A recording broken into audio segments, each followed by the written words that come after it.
Welcome to AICB Building, Kuala Lumpur. For your information, you are now in Azman Hashim Auditorium, situated at South Ground Floor. In the event of fire or evacuation, the fire alarm and evacuation announcement will be activated. Do stay calm and follow the instructions. There are 4 exits on my left and right of the stage of this venue, and another 2 exits the same way as you entered from the main door. So please do not use any lifts to exit from the building. Follow the keluar sign and into the nearest staircase as mentioned earlier. All staircases will lead you to the ground floor. Our assembly area is on main driveway beside Jalan Dato for the south exit. Do not re-enter the building unless you are instructed. We are clear?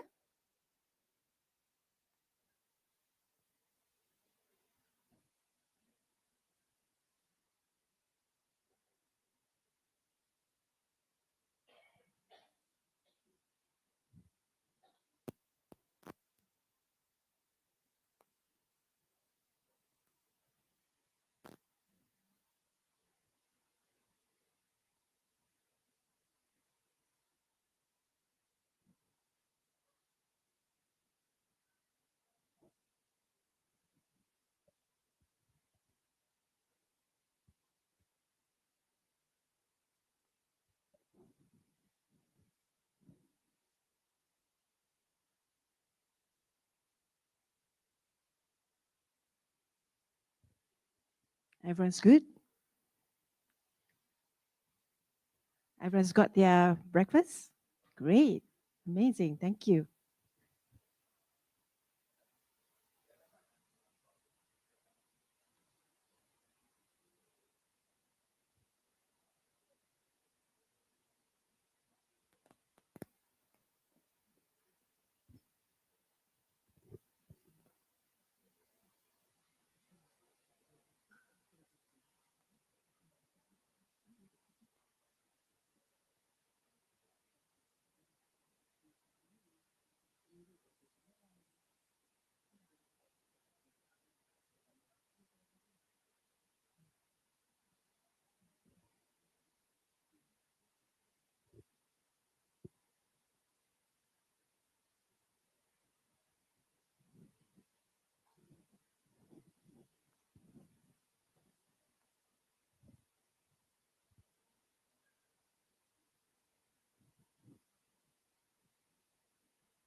Hello there. Halal Integrated Platform, or HIP, powered by Halal Development Corporation, is a networking platform that connects to global halal ecosystem, equipping your business with a competitive edge.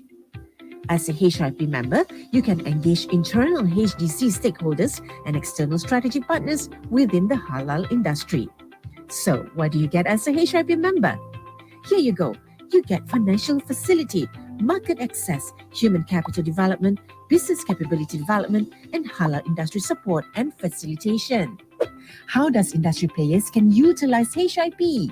As a buyer, you can search halal products through our HIP database. As a service provider or financial institution, you can engage with halal industry players. For government agencies, you can offer initiatives and programs. Hey, venture capitalists and investors can also seek for unlisted company to invest. For halal professionals, you can access our database for halal ingredient sourcing. Finally, manufacturers and sellers, join us to promote your products and get connected to global supply chain. What are you waiting for? Join us for free as HIP member. Enjoy opportunities and exclusive access and increase visibility in halal industry. Let's go.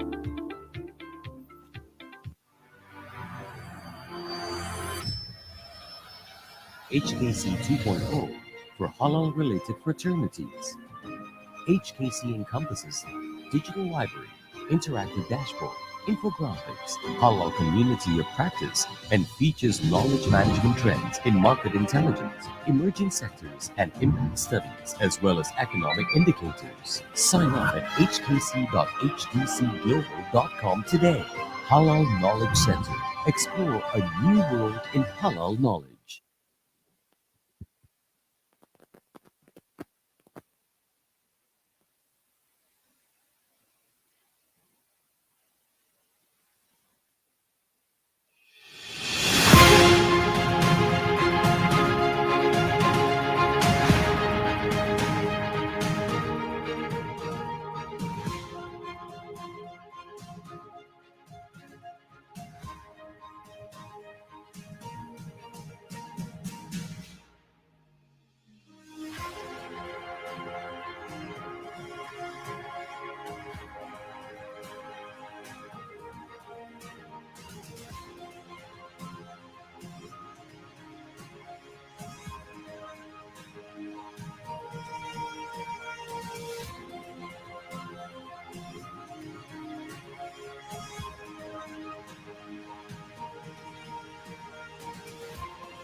Hello there. Halal Integrated Platform, or HIP, powered by Halal Development Corporation, is a networking platform that connects to global halal ecosystem, equipping your business with a competitive edge.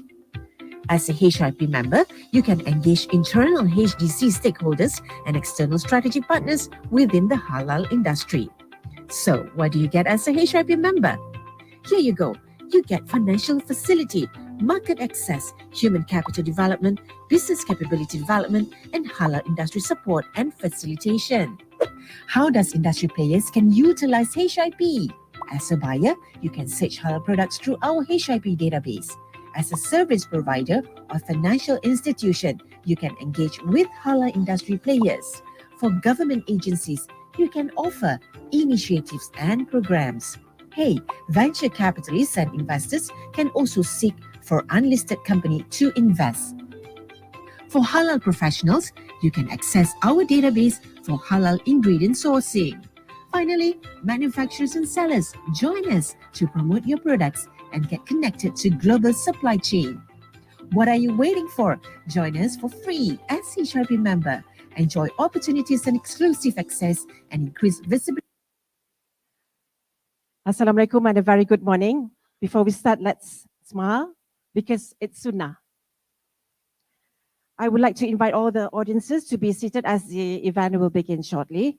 Also, ensure that all mobile devices have been set to silent mode to avoid any distraction throughout the event. And this event shall be broadcasted via our Facebook, YouTube, and LinkedIn of Halal Development Corporation. I request the cooperation of the audiences to stand up upon the arrival of our VIP guests.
Bismillahirrahmanirrahim. Announcing the arrival of our distinguished VIP and guests into the hall.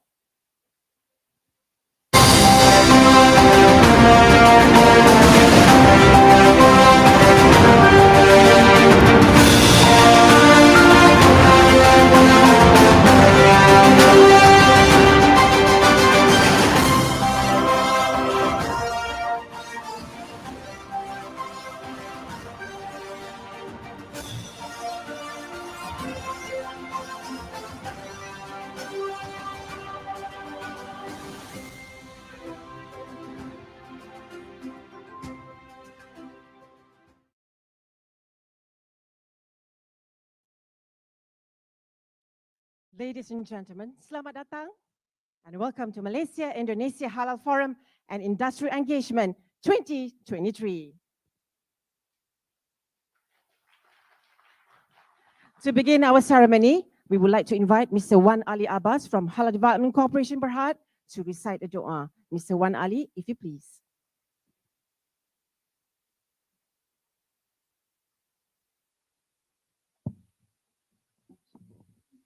Al-Fatihah.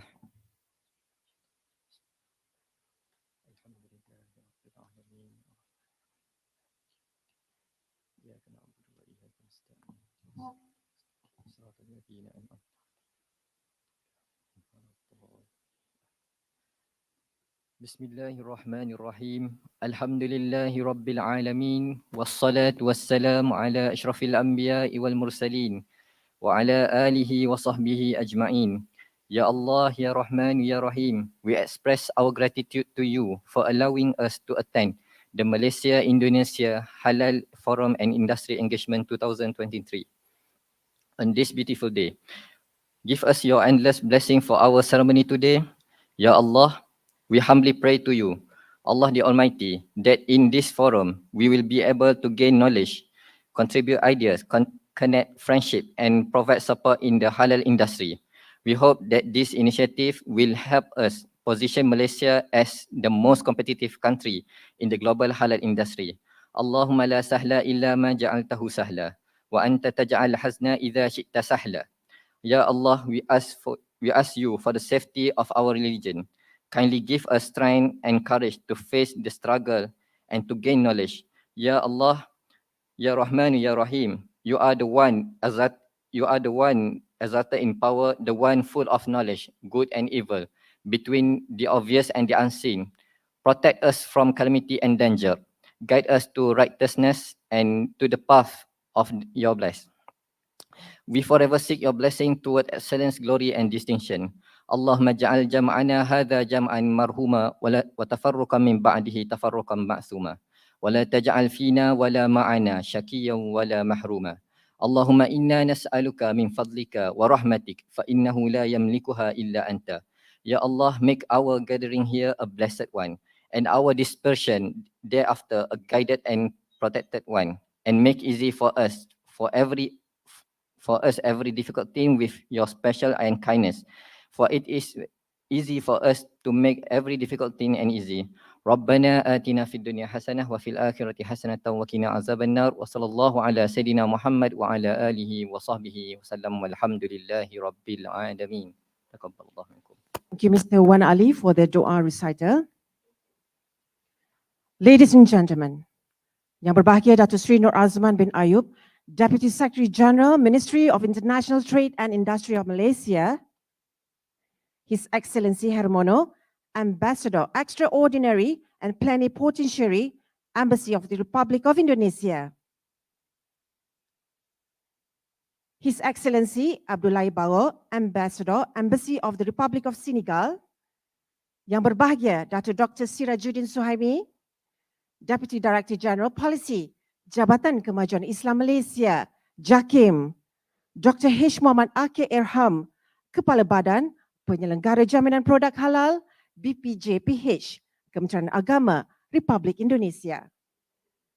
Mr. Hairul Arifin Sari, CEO of Halal Development Corporation, members from international chambers, business associations, professionals, private companies, industry players, distinguished guests, ladies and gentlemen. Assalamualaikum warahmatullahi wabarakatuh and a very good morning. I'm Shilda Ismail, Manager of Halal Integrated Platform, your MC and moderator for today. Well, Malaysia-Indonesia Halal Forum and Industry Engagement 2023 is an inaugural platform to stimulate the intelligent sharing of expertise and resources between Malaysia and Indonesia to strengthen the national and global halal industry. Halal Development Corporation, in collaboration with the Department of Islamic Development Malaysia JAKIM, and of course, Badan Penyelenggara Jaminan Produk Halal, BPJPH, are committed to ensure that halal becomes a strong value proposition in an important and relevant industry. Well, in today's forum, we are joined by more than 150 participants attending this event, and online present, expected 700 attendees watching this globally.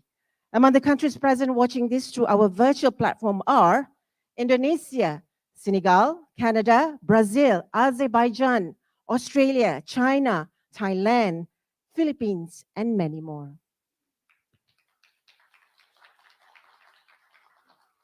Ladies and gentlemen, may I now please welcome the Honorable His Excellency Hermono, Ambassador Extraordinary and Plenipotentiary of Indonesia to Malaysia, to deliver his special remarks. His Excellency.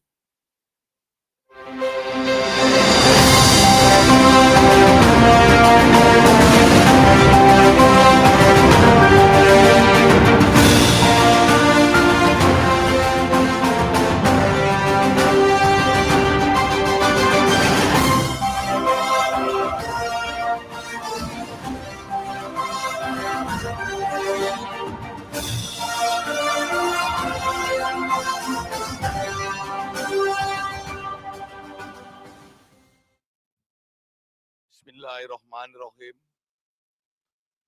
Assalamualaikum warahmatullahi wabarakatuh. And very good morning to all participants. Yang berbahagia Dato Sri Norazman bin Ayob, Deputy Secretary General, Ministry of International Trade and Industry. Yang berbahagia Dato Dr. 𝗚𝗔𝗟𝗔𝗬𝗦𝗜𝗔, Deputy Director General for Policy, Jabatan Kemajuan Islam Malaysia atau JAKIM, Dr. Muhammad Akil Irham, Kepala Badan Penyelenggara Jaminan Produk Halal, Kementerian Agama Republik Indonesia, Mr. Hairul Arifin bin Sahari, Chief Executive Officer, Halal Development Corporation, Berhad, distinguished ladies participants. First of all, I would like to congratulate Malaysia and Indonesia for organizing this very important forum. As you know, that halal industry or halal economy is the fastest growing economy in the world in the last 50 years. When I was a kid, and we are talking about halal, we are referring only to food and beverage. More specifically, we are referring to pork or alcoholic drinks. But now, when we are talking about halal economy, halal food covers huge variety of products, pharmaceutical, cosmetic, medication, fashion, services, tourism, logistics, and many others. This is the elements that promote halal economy as the fastest growing economy. Many data shows that halal industry worth around 2.2 trillion US dollar a year. Halal fashion also indicates the fastest growing sector. Halal tourism grows approximately 50% a year. And the potential of halal economy, halal industry is still huge. This is the challenge that we have before us. How we, Indonesia and Malaysia, as the Muslim countries, can tap this huge potential.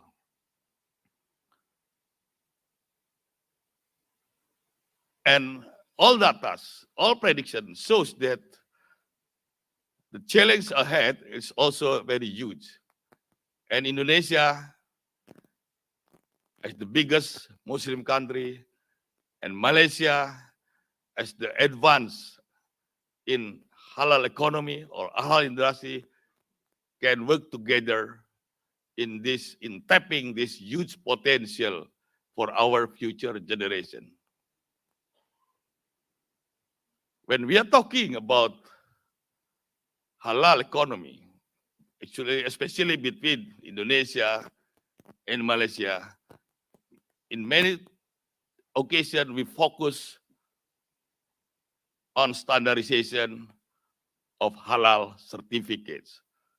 I think we have to work beyond this standardization of halal certificates. We have to focus also on how to build halal economy ecosystem so that Indonesia and Malaysia can be the bigger or the most important player in this economy. If we look at the main player of halal food, for example, they are not Muslim countries. Brazil,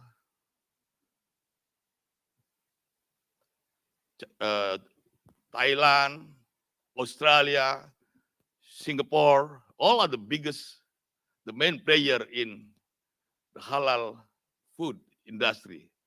We are not. Although Indonesia is the largest Muslim country, and Malaysia is the Islamic country also, we are not the main player in this global economy.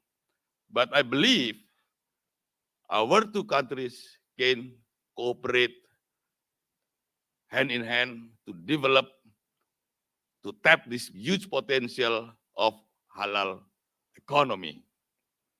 So through this forum, I hope Indonesia and Malaysia can indicate area of cooperation so both countries can be benefiting from these huge economic potentials. And for that, I hope that this forum can also reach some concrete cooperation beyond standardization of certificate, but how to develop the economic ecosystem that we can be the major player of this industry. ladies and gentlemen, a few days ago, Prime Minister of Malaysia, Dato Sri Anwar Ibrahim, visited Indonesia. And both countries agreed to strengthen our economic relation and also investment. One MOU, or Memorandum of Cooperation, Memorandum of Understanding, that signed during the visit of the Prime Minister to Jakarta was the MOC between Malaysian state-owned company, FGV, and Indonesian state-owned company, PT Perkebunan, to develop cooperation on food security. The aim of this cooperation is to build or to develop food estate in Indonesia, in Sumatra, more specifically. We believe that Indonesia has a huge resources, huge potential in terms of human resources, in terms of land bank. And Malaysia has advanced experience on food industry as well. So this is only one example that we can cooperate in many areas in food economies, not only in food industry, but also in other areas. Islamic fashion, Muslim-friendly tourism. Indonesia also huge potential on that area. So this is the example that we can tap together so we can be benefiting for the huge potential of Islamic economy or Islamic industry. So by that, once again, I would like to congratulate the two parties for organizing this very important forum, and we wish you all the best for future cooperation. Thank you very much. Wassalamualaikum warahmatullahi wabarakatuh. Thank you so much, His Excellency Hermono.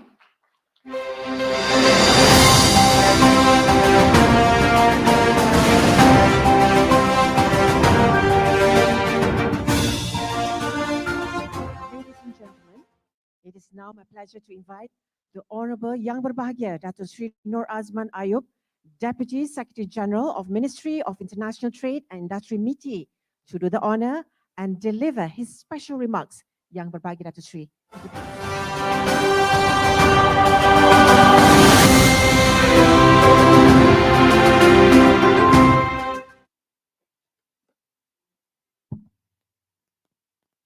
Assalamualaikum warahmatullahi wabarakatuh. Salam sejahtera. Very good morning. Peace be upon all of you. Your Excellency, Bapak Hermono, often known as Bapak Dubes, Embassy of Republic of Indonesia. Your Excellency Abdullah Barrow, the Ambassador of the Republic of Senegal. I was made to understand that His Excellency actually expressed his interest to join this forum upon hearing that we are organizing this forum. There he is. Thank you very much. Yang Berbahagia Dato Dr. 𝗠𝗔𝗟𝗔𝗬𝗦𝗜𝗔, the Deputy Director General from the Jabatan Kemajuan Islam Malaysia, or the Malaysian Islamic Development Department. Dr. H. Muhammad Akil Airham from Kepala Badan Penyelenggara Jaminan Produk Halal, Kementerian Agama Republik Indonesia, the counterpart of JAKIM. Mr. Hairul Arifin Ari, Chief Executive Officer of HDC or Halal Development Corporation. Mr. Afdal Aliasa from the National Committee of Islamic Committee and Finance, Indonesia, who I've just learned that this particular committee was set up just a few years ago under the directive of Bapak Presiden Jokowi. That signifies the importance of halal as far as halal economy is concerned to Indonesia. Mr. Arshad Muhammad Ismail, the CEO of Exim Bank Malaysia, board members of Halal Development Corporation, and those whose names I can't mention individually, thank you for being with us here this morning.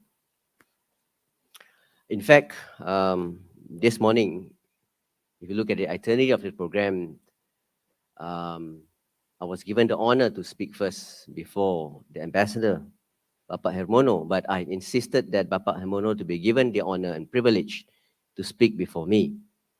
This is due to the fact that, as Bapak Hermono has informed us, that about 2 weeks ago when we were there, where our Prime Minister of Malaysia, Dato Sri Anwar Ibrahim, was there in Jakarta, they informed that Malaysia and Indonesia are brothers within this region. In fact, Indonesia is the elder brother. And therefore, as the elder brother, myself representing Malaysia as the younger brother should give the honor to the elder brother to speak first. Therefore, it's an honor and my pleasure to be here this morning in the presence of His Excellency, the Ambassador, Bapak Hermono, distinguished guests, participants, and friends and colleagues from Indonesia in particular. This is indeed a momentous occasion, where this inaugural event today is actually organized by the Halal Development Corporation in collaboration with JAKIM as well as our Indonesian friend and counterpart Badan Penyelenggara Jaminan Produk Halal. And I would regard this as a first step towards us realizing our aspirations, our mutual aspirations for continued enhancement of the sound bilateral economic relations between both Malaysia and Indonesia, brothers within this region, which we call Nusantara. Ladies and gentlemen, the latest report by Frost and Sullivan has projected that the global halal economy is estimated to grow from $2.3 trillion in 2020 to over $4 trillion by the time we reach the end of this decade.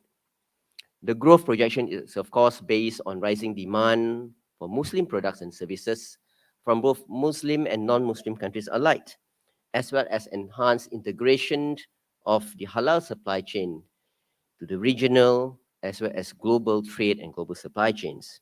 This is, of course, supported by the robust Islamic trade and development financing, particularly that involves infrastructure development. As neighboring countries, both Malaysia and Indonesia are well positioned to take advantage of the huge business potentials as partners as well as collaborators.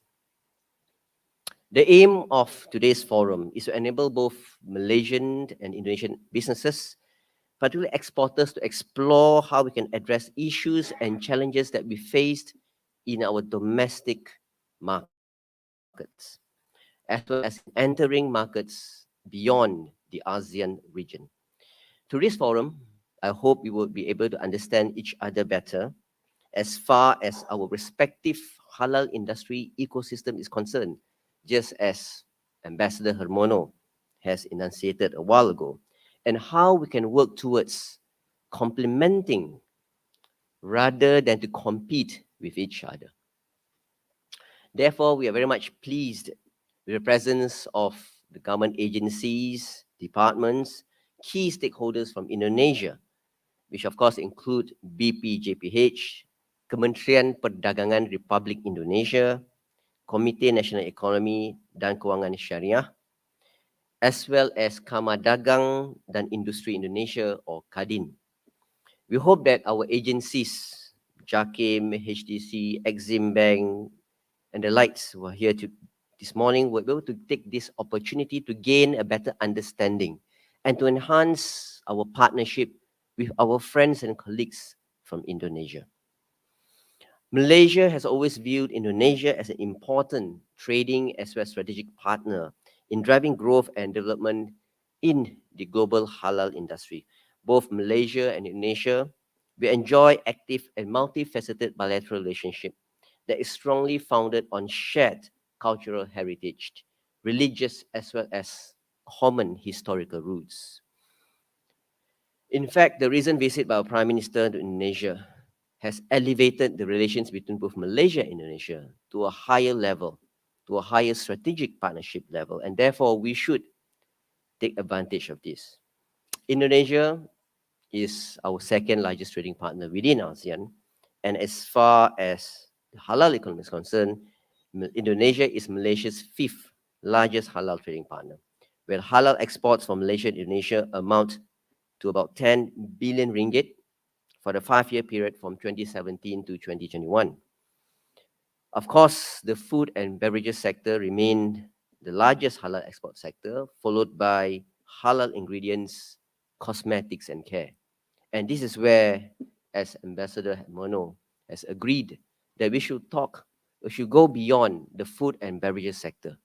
There are other immensely huge potential in other subsectors, for example, in cosmetics, pharmaceuticals, as well as personal care.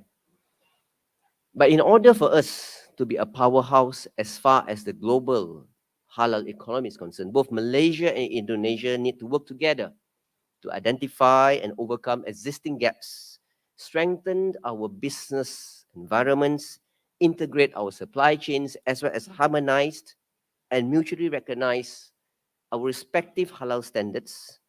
And ideally, we should also leverage each other's strengths as we strategize to build new bridges away from our business as usual paradigms. The government is constantly aware of the need to facilitate micro enterprises, smaller and medium enterprises, or MSMEs, in promoting our products abroad due to the specific needs and requirements in these markets. More innovative approaches are required to ensure market acceptance on a sustainable basis, as well as for the SMEs to be able to be given assistance to access these markets in promoting their products. Last year, Malaysia Global Halal Show was organized by HDC, where 22 Malaysian exporters participated at the Food and Hotel Indonesia 2022 through physical showcase as well as virtual business matching sessions with the 4 buyers from Indonesia and 6 other countries. I was made to understand that a total of 28 million ringgit potential sales were recorded. This program is part of the ongoing government's effort and initiative to assist MSMEs to export their products overseas. Of course, that includes Indonesia. The government has also put in place various programs to facilitate this need, and I strongly urged the Malaysian business community, especially the MSMEs, to actively participate in these programs that will enable well-informed business decisions to be made in accessing these markets. Ladies and gentlemen, Bapak Hermono, the ambassador, has mentioned that we should go beyond halal certification. We should talk about the whole halal ecosystem. In fact, I would like to add further that apart from speaking about the halal supply chain or the halal ecosystem, we should also be talking about ESG, environmental, social, and governance.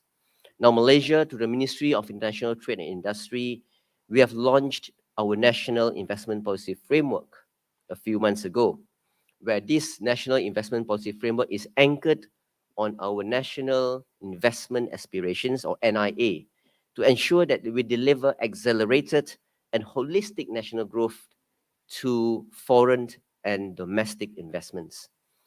The NIA aims to encourage investments, both domestic and foreign, which are of high economic complexity, that can help us to create high income and high value jobs, that will extend our domestic supply chains to both regional and global supply chains, develop new and existing clusters, and last but not least, to have inclusive economic growth. A key priority for the NIP, or the new National Investment Policy Framework, is introducing initiatives that are targeted at strengthening Malaysia's foundations in adopting internationally recognized ESG standards as well as practices. ESG requirements globally, particularly in the US, in the EU, would strengthen the need for economic incentives and initiatives to be introduced for companies, for us to use our resources more efficiently, or to switch to more sustainable alternatives. Companies that align their priorities with the ESG principles can enhance the value of corporate sustainability. For example, by strengthening the engagement with relevant stakeholders, the customers, the employees, investors, while securing access to those markets.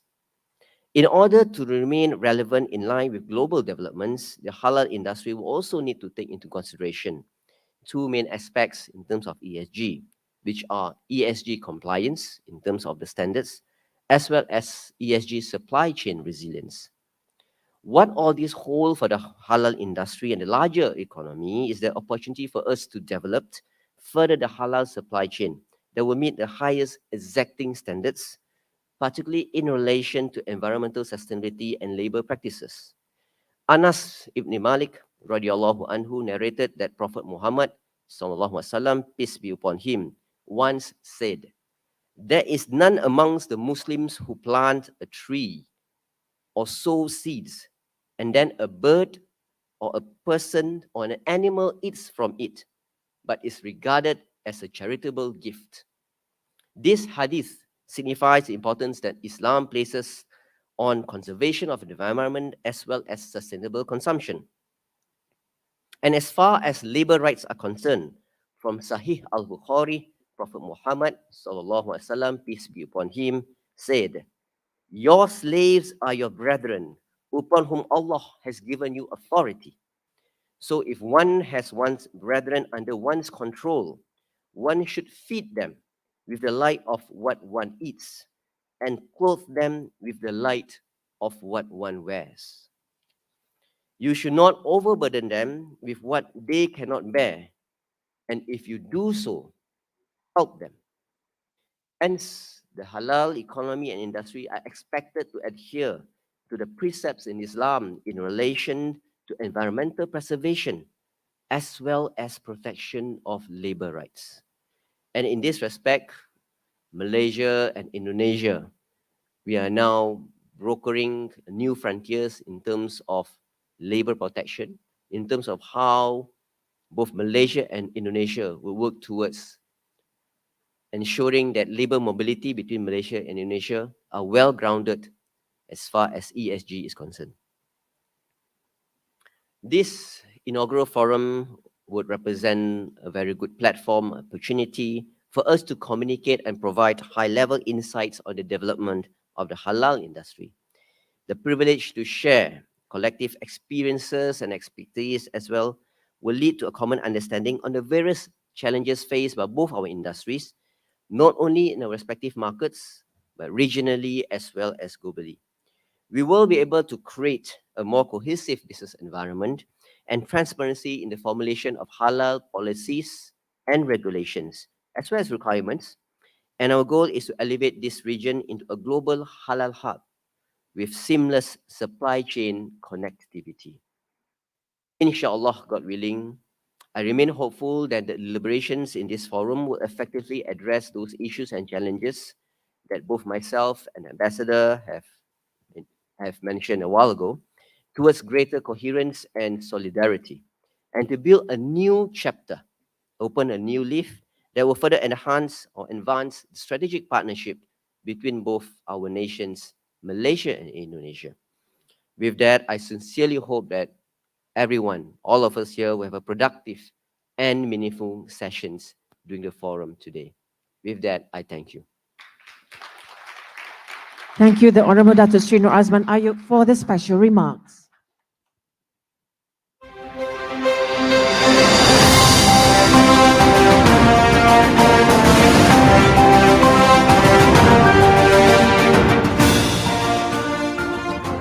For that, I would also like to invite Yang Berbagi Dato Sri Norazman bin Ayob, His Excellency Hermono, His Excellency 𝗙𝗢𝗨𝗡𝗏𝗏, Dr. H. Muhammad Akil Irham, Head of BPJ PH Indonesia, Yang Berbagi Dato Dr. 𝗔𝗔𝗟𝗔𝗬𝗦𝗜𝗔 Suhaimi, CEO of Halal Department Corporation Hyrule, Arifin Sari, for a group photo seated down at respective seats with the participants.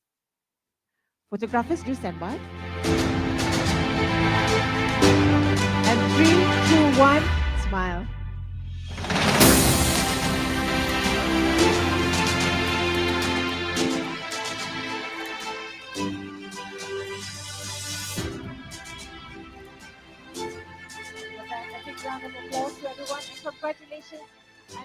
to our distinguished guests.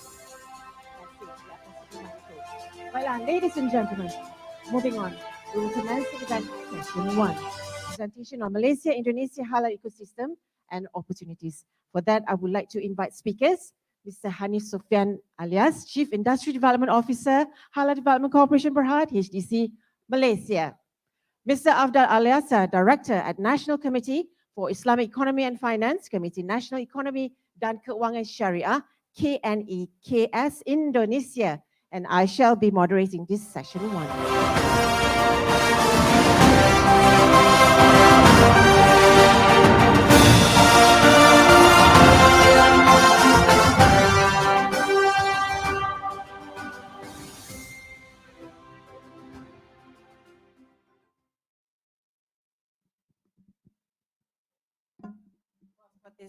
Thank you for.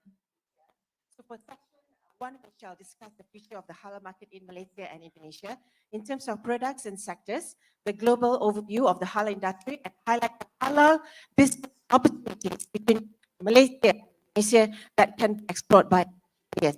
And for that, I would like to give you an introduction of our speakers for today. Hanif Sofyan alias is the Chief Industry Development Officer in Halal Development Corporation, HDC. He has been with HDC since 2008 and is currently in charge of halal matters related to industry governance, market development, sector competitiveness, knowledge management, and international cooperation. Whereas Mr. Afdal is an Islamic economy and finance practitioner and Islamic philanthropist. He's now a director of halal industry in the National Committee for Islamic Economy and Finance, Republic of Indonesia, KNEKS. So for that, let us begin the session with Mr. Hanif Sofyan.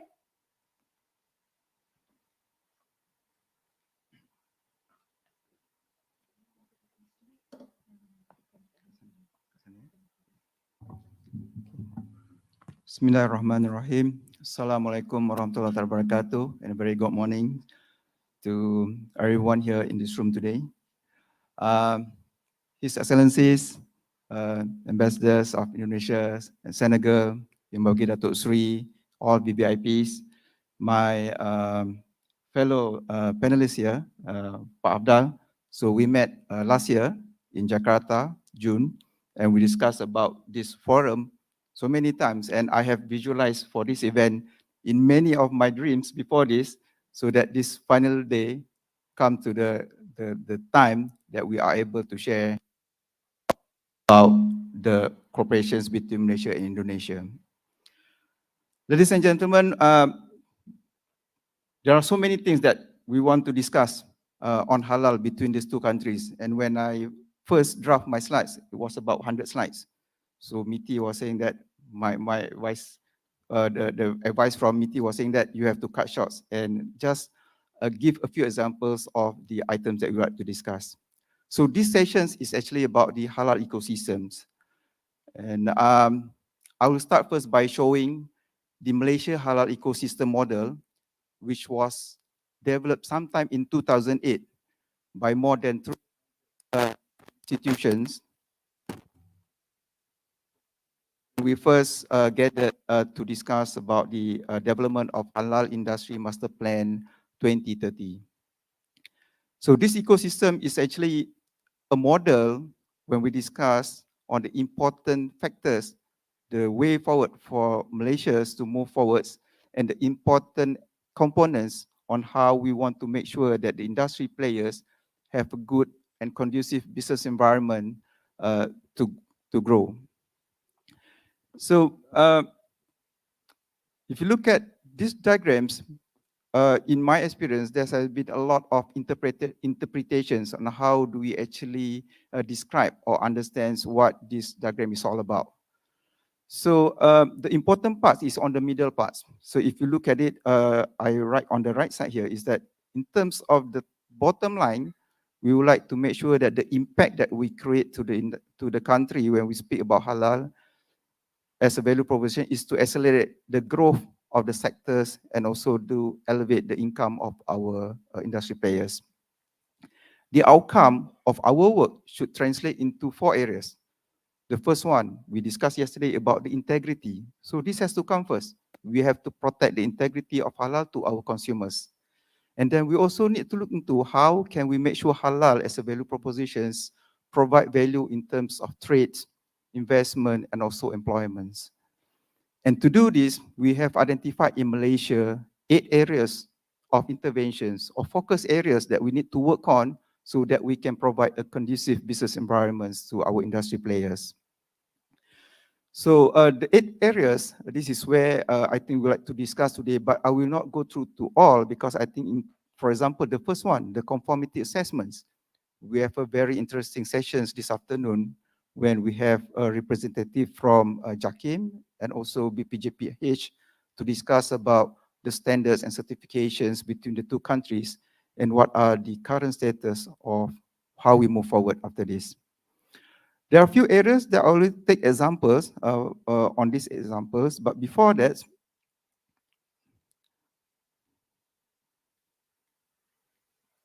okay.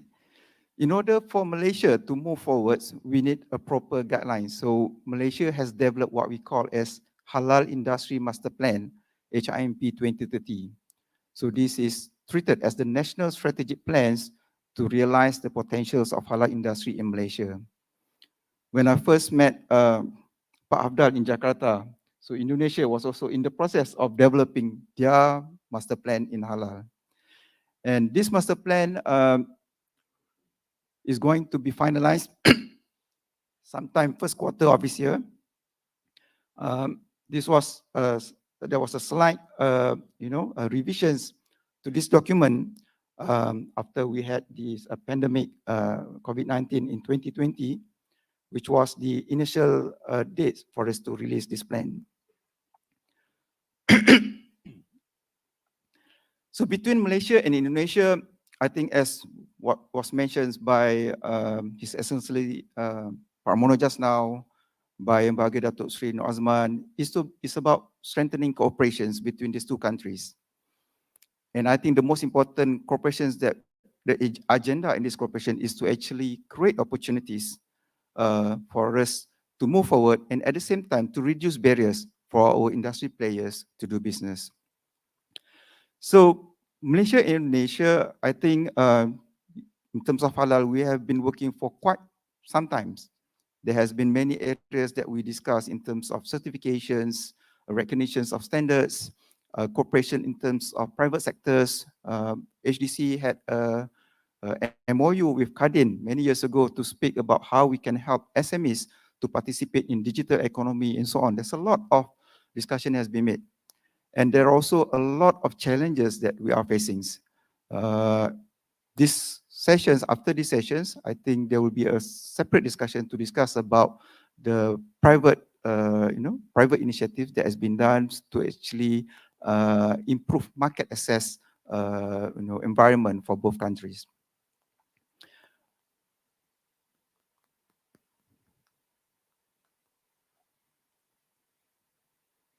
Okay. So when COVID-19, hit us, so apart from the master plan, it also gives us another message: the needs to Malaysia and also Indonesia or any parts of the world in terms of halal industries to have a more resilient business and also supply chain. Whatever was written or what was planned before COVID-19 has to be relooked. For example, we have never look into specific products when we speak on certain sectors. But with the COVID-19, we started to talk about very specific products such as vaccines. Halal vaccines, I think, is one of the hot topics discussed, not just in Malaysia, but also in Indonesia.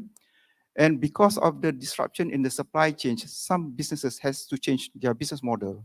So instead of processed foods, a lot of our manufacturers in Malaysia change their business models to food deliveries. So they change their business model, and some of them are doing even better during these pandemic sessions.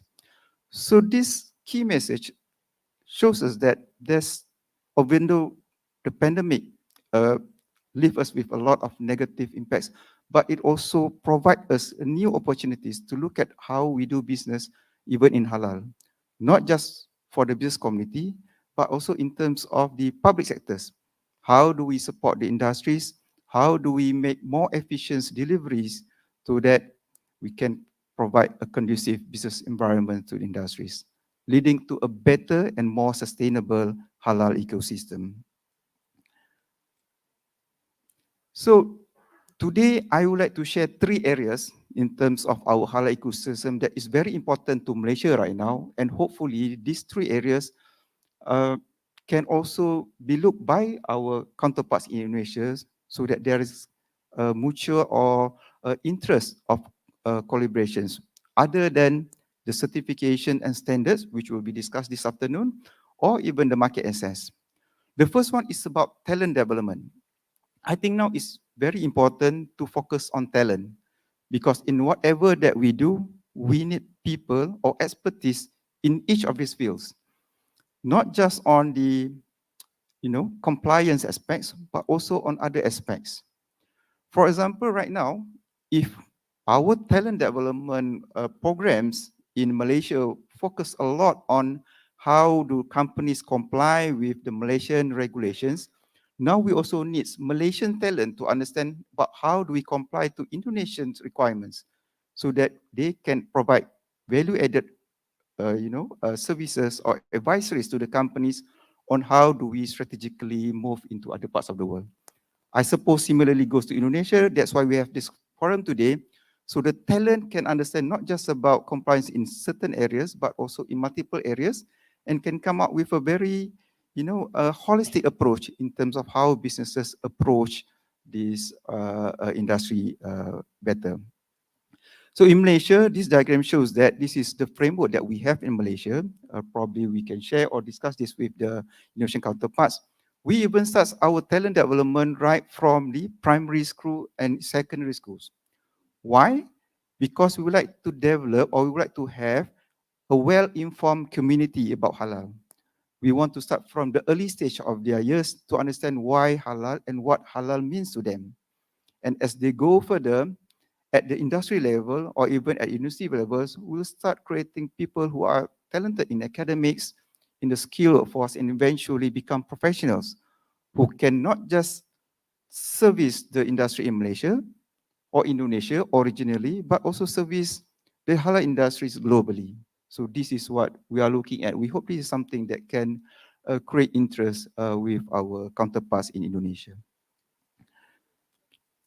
The second part is, even though this slide have a big word on blockchain, but this is about digitalizations. I think because of COVID-19, we are all aware about the importance of digitalizations. A lot of SMEs goes into e-commerce to trade their products. Our training providers have a lot of e-learning modules right now. But I think beyond that, I think because halal is a business of quality, and quality requires a lot of trust, and trust can be developed through transparencies, and digitalizations can provide that. So if we have a lot of transparencies in our system, we can promote our products, or we can promote our business more effectively, and we can achieve better quality in terms of our services or products. We can reduce costs, and we can actually deliver faster. So this is a thought. And Malaysia right now is looking into various aspects of digitalizations. We have a lot of projects, and one of them, this is at national level, is on the development of blockchain technologies to actually support the whole supply chains, not just in compliance, but throughout, from outside or from the importations of products into Malaysia and direct to the consumers. So this is being developed by the government, and I just would like to share here at this moment, there are 4 committees in Malaysia looking at this one. CHAKIM, HDC, DVS or Ministries of Agriculture, and also MOSTI. Okay. So this is the last slide, because we feel that once we have a good talent and we have a good transparency, whether through digitalizations of processes, technology, and so on, eventually there is a need for us to integrate our resources, our efforts, and so on. So this concept, I think, was discussed quite many years ago about making ASEAN as a single market for halal product and services. I truly believe that Malaysia and Indonesia has the capability and willingness to actually look into this and reinitiate the strategies. Currently, there are various platforms, bilateral platforms that we discuss about these aspects under the ASEAN Working Group for Halal Foods, comprising of all ASEAN member states. Or we even have smaller groups called IMTGT, Indonesia, Malaysia, and Thailand, speaking about how do we integrate this halal industry in the region. And one of the important aspects here, in addition to harmonizations of certification and standards, is also harmonizations of the ecosystems. So for example, just now I was speaking about talent. We need to recognize talents from each other. So talent development in Malaysia and the recognition that we receive here should be able to be harmonized in terms of talent development in Indonesia, so that we can share expertise and when we can be guided by and mutually agreed standards and also methods of recognitions. Of course, another important aspect, this is quite ambitious, but we are working towards this one, is in terms of integrations, the production areas or distribution areas. So for example, in Malaysia, we have halal parks, and our halal parks, some of our halal parks focus on certain sectors. So let's say we're talking about palm oil industries. So I think in Malaysia, Indonesia, we have quite similar kind of industries. So those who are in the upstreams and the downstreams or the middle streams. So we like to see how do we integrate some of these production centers, and at the same time identify how can we create better value to our productions in ASEAN. In the interim report of these studies shows that ASEAN countries basically is a trading nations. And a lot of our importations, if you look just at food, there's a lot of importations coming from outside of ASEAN. So there was a question, there was a challenges that saying that what if in ASEAN we can look into these areas and develop the ecosystem to produce this production within ASEAN and balance the needs for importations from other parts of the world. So this can create values, and eventually, when we have this, we can still trade with other parts of the world, taking into consideration that there's a lot of interest of other countries outside ASEAN to actually goes into ASEAN, especially in the halal industries.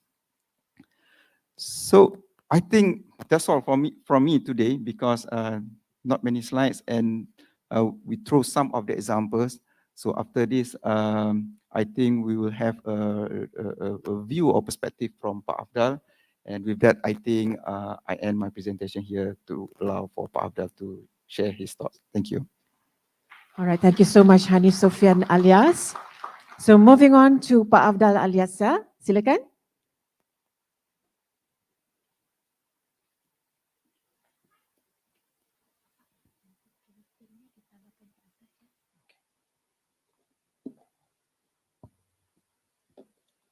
Bismillahirrahmanirrahim. Your Excellency Dato Sri Norazman bin Ayob, Deputy Secretary General MITI Malaysia, His Excellency Bapak Hermono, Ambassador of Indonesia to Malaysia, His Excellency Ambassador of Senegal, Bapak Akil Irham, Head of BPGPH, Dato Sri Sirajuddin, Deputy General Jakim Malaysia, Cik Hairul, CEO of Halal Development Corporations, Mr. Hani Sofyan, distinguished guests and participants, ladies and gentlemen, Assalamualaikum warahmatullahi wabarakatuh. Thank you for HDC to organizing this event. I think this is a very good event, how Indonesia and Malaysia can work together, share our thoughts, share our experience to develop halal industry together, not only in each of the country, but to the global halal world. Because we know if two countries, Indonesia and Malaysia, we are the top producers and the top market for the halal product. So I want to continue what Mr. Hani Sofyan talked about the ecosystems. Please allow me to introduce what is 𝗘𝗡𝗗𝗧, Komite Nasional Ekonomi Keuangan Syariah. We call that in Indonesia. This is a special committee directly by our presidents to accelerate the development of Islamic economy, including halal industry. So the committee consists of 16 ministry and all the heads of the institutions related to the Islamic economy for the halal development as well.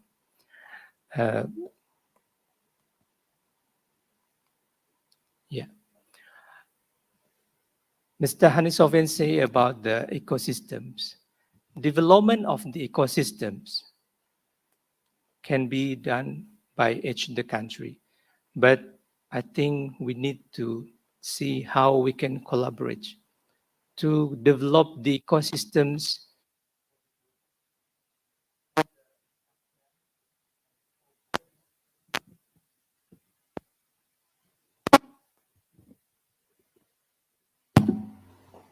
Sorry. Sorry. Okay. Yeah. Thank you. So,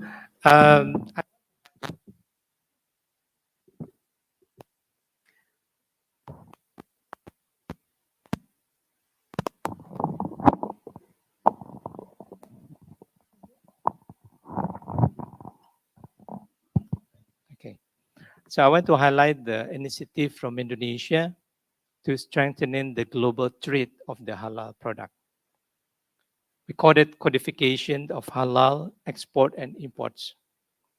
What is codifications?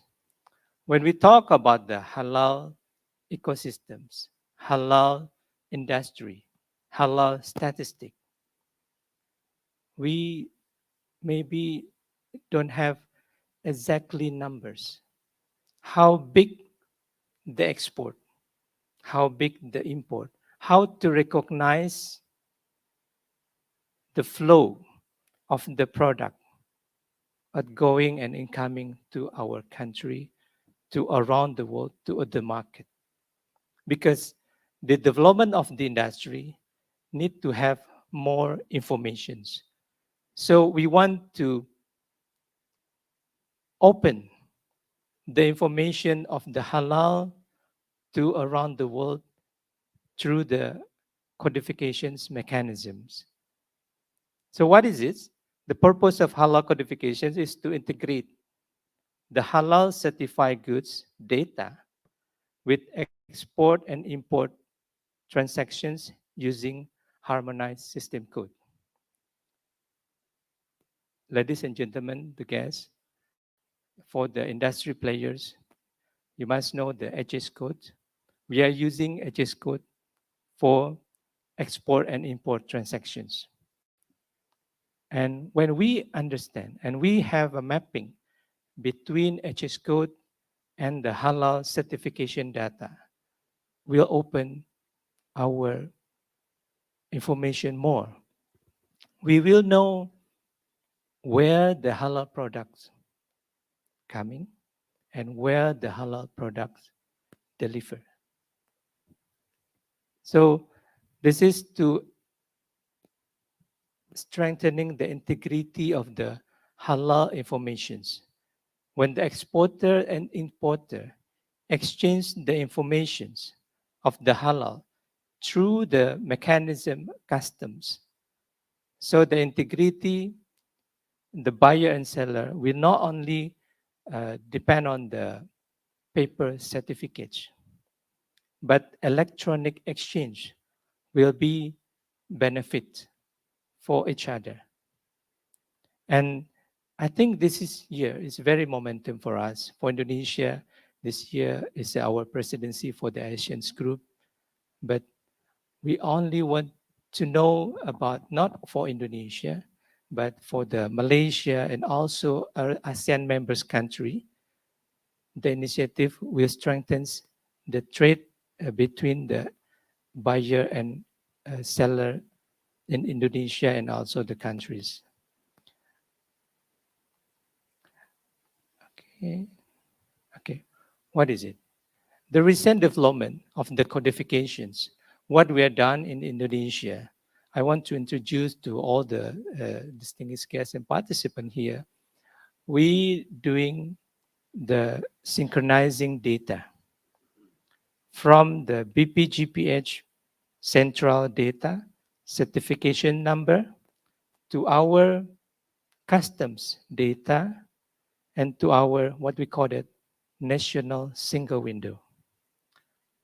I'm very sure for the ASEAN country, we have national window systems, each of the country, and already connect each other. So when the halal data, now in Indonesia, every halal certificates issued by BPGPH, the data real time directly goes to the Indonesia National Single Window. And if you are the buyer, we need the informations. When the trade flow coming, you can get from your own country's national window systems the information of this halal. So the declaration of the halal certification is very important.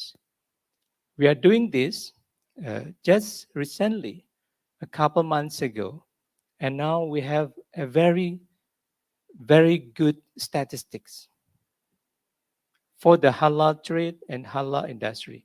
So that's, I think, to strengthen this initiative, I want to introduce this to all the members of ASEAN, because cannot only together Indonesia, but we need to have collaborate each other. So the electronic certificates interchange between Indonesia and ASEAN members and also non-members who are already connected with the national single window will benefit to each other. So this is the result.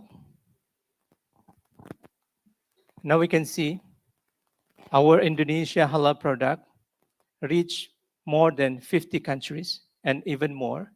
And I think also Malaysia can do the same well. So with this integration of data, the halal will not only just certificate, but this is beyond certifications. How we develop the ecosystems, how we interact the trade. So the international trade will understand halal requirement is very good for the customers, but also very good for the transaction, for the trade, and for the economy developments. So this National Single Window Initiative, we want to discuss further. And I also want to highlight what Mr. Hani Sofian say about the master plan of halal industry. Now Indonesia also developing our master plan of the halal industry, including one of this initiative as well, and the talent developments. When I came to Malaysia, meet with the halal scientists, professors from Malaysia University, and I just know some of them are Indonesians. So we can develop the talents not only in Malaysia, but also in Indonesia and all the ASEANs. So the talent developments will expand to the ASEANs and also to around the world to make the halal industry and to make the halal developments become common, become something very good. And with the halal integrity, I think we can give the assurance for the customers, bring the good product, and also develop the economy for the each of the country. Thank you very much. This is my presentation, and then we can continue for discussion further. Assalamualaikum warahmatullahi wabarakatuh. Thank you so much, Pak Afdal Aliasa. Moving on, I have two questions, one for Hani Sofyan, of course, with Pak Afdal. Okay, for Hani Sofyan, you know, we have been in the industry, and you have been in the industry for many, many years. Do you think it is time for us to centralize, as you mentioned just now, harmonizing synergistically Jakarta, Kuala Lumpur to be the global halal hub? Silakan, Hani Sofyan. Bismillahirrahmanirrahim. Thank you very much. The answer quite simple. Yes. I think this is not just from the perspective of HDC or KNGKS. It's actually coming from the industries. I think we have received a lot of feedback from the industries saying that Malaysia and Indonesia should work together. Of course, when the first subject that comes out is on harmonizations of standard and certifications, because we have to admit this is one of the key challenges that we are facing for many years. But I think moving forward right now, we can start in terms of harmonizations in other aspects as well. I think we agreed just now on talent, maybe harmonizations of talent in terms of how do we develop the talents. Probably that one leaves to the each countries, but in terms of recognitions, how can we harmonize the recognitions of talents between Malaysia and Indonesia? And moving forward, this could be a model that can be adopted by other countries as well. Probably start from Malaysia, Indonesia, then through the region, and the rest of the countries might see the benefits and starts to look into how they can comply together with us. Okay, thank you so much, Hani Sofyan. So moving on, Pak Afdal, you know, what are the potential Malaysia, Indonesia, especially Malaysia, to comply with the regulation on halal labeling imposed by Indonesia? Perhaps you can bring about the awareness, you know, why is this very, very important, especially now? Okay, thank you. I think if we talk about the halal assurance, Indonesia developed the halal assurance a long time ago. So as well, Malaysia do. And then this harmonizing for the halal assurance will bring more benefit for the others countries, for the halal world, because the collaborations, if, for example, if we can do trade, Indonesia, Malaysia, halal product, each other. So this is the new initiative. For the halal, there is no, what do you call that, no hurdles for our trade. So the harmonizations is very important. Certification, yes, it's very, very important, but we need to look at more than that. Development, the ecosystems, how industrial park in Malaysia and how industrial park in Indonesia can work together. Indonesia, a lot of have raw materials. Malaysia maybe have a lot of manufacturers. We can work together. And also Indonesia has a big market. Malaysia also has a more export to others country. So the collaborations needs understanding.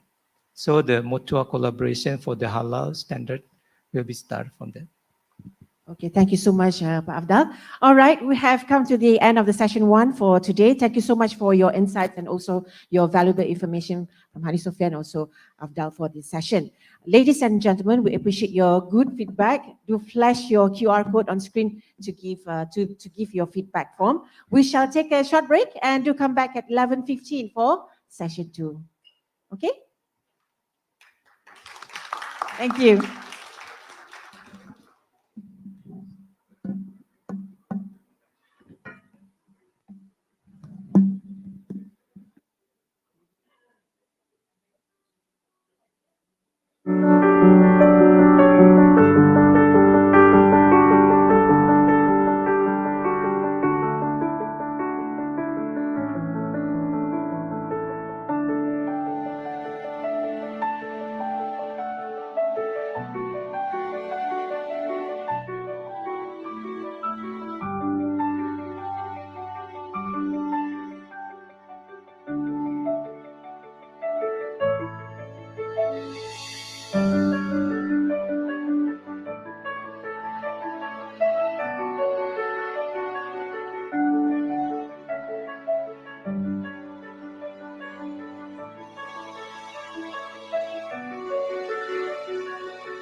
Ladies and gentlemen, we shall come back from the coffee break or from the break at 10:45. Is that right?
Hello there, Halal Integrated Platform or HIP, powered by Halal Development Corporation, is a networking platform that connects to global halal ecosystem, equipping your business with a competitive edge.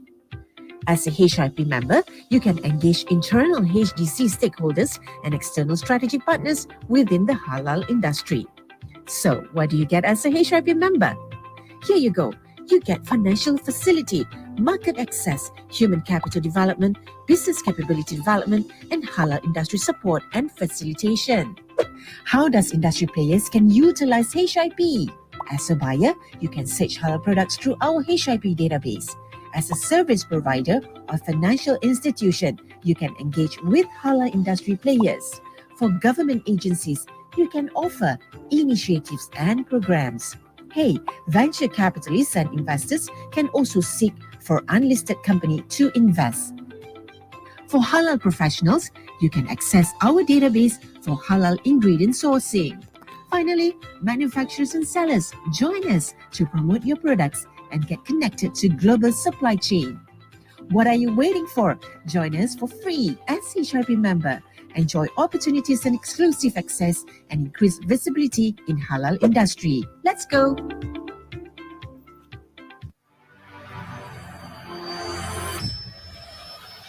HKC 2.0 for halal-related fraternities. HKC encompasses digital library, interactive dashboard, infographics, halal community of practice, and features knowledge management trends in market intelligence, emerging sectors, and impact studies, as well as economic indicators. Sign up at hkc.hdcglobal.com today. Halal Knowledge Center. Explore a new world in halal knowledge.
Hello there. Halal Integrated Platform or HIP, powered by Halal Development Corporation, is a networking platform that connects to global halal ecosystem, equipping your business with a competitive edge.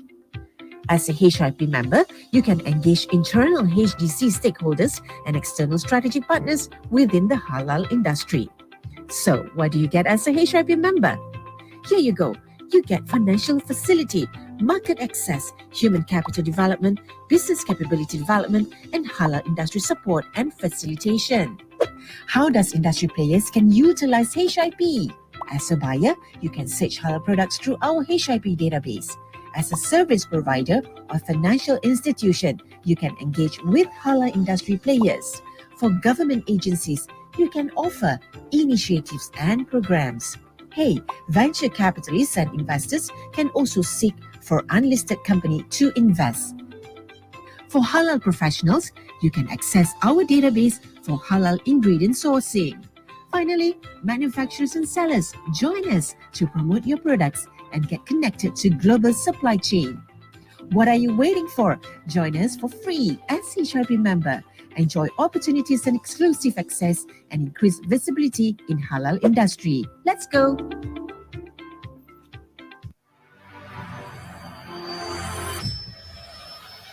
HKC 2.0 for halal-related fraternities.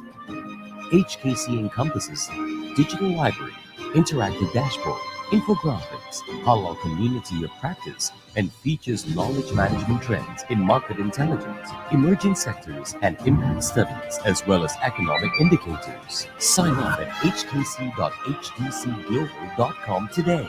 Halal Knowledge Center. Explore a new world in halal knowledge.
Hello there. Halal Integrated Platform, or HIP, powered by Halal Development Corporation, is a networking platform that connects the global halal ecosystem, equipping your business with a competitive edge.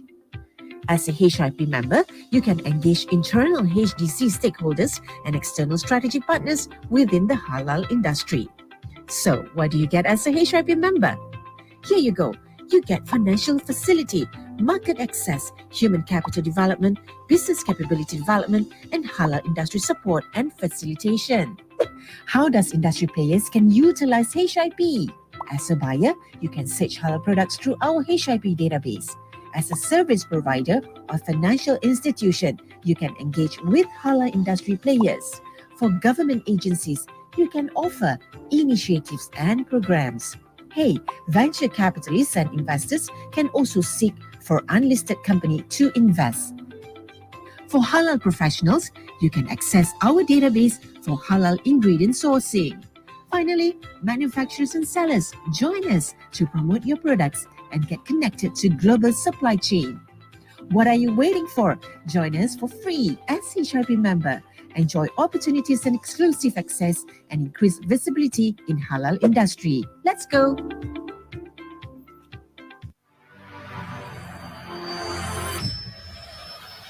HKC 2.0 for halal-related fraternities. HKC encompasses digital library, interactive dashboard, infographics, halal community of practice, and features knowledge management trends in market intelligence, emerging sectors, and impact studies, as well as economic indicators. Sign up at hkc.hdcglobal.com today. Halal Knowledge Center. Explore a new world in halal knowledge.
Hello there. Halal Integrated Platform, or HIP, powered by Halal Development Corporation, is a networking platform that connects the global halal ecosystem, equipping your business with a competitive edge.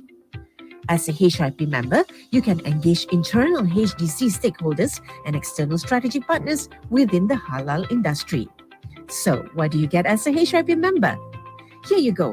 You get financial facility, market access, human capital development, business capability development, and halal industry support and facilitation. How does industry players can utilize HIP? As a buyer, you can search halal products through our HIP database. As a service provider or financial institution, you can engage with halal industry players. For government agencies, you can offer initiatives and programs. Hey, venture capitalists and investors can also seek for unlisted company to invest. For halal professionals, you can access our database for halal ingredient sourcing. Finally, manufacturers and sellers join us to promote your products and get connected to global supply chain. What are you waiting for? Join us for free as HIP member. Enjoy opportunities and exclusive access and increase visibility in halal industry. Let's go!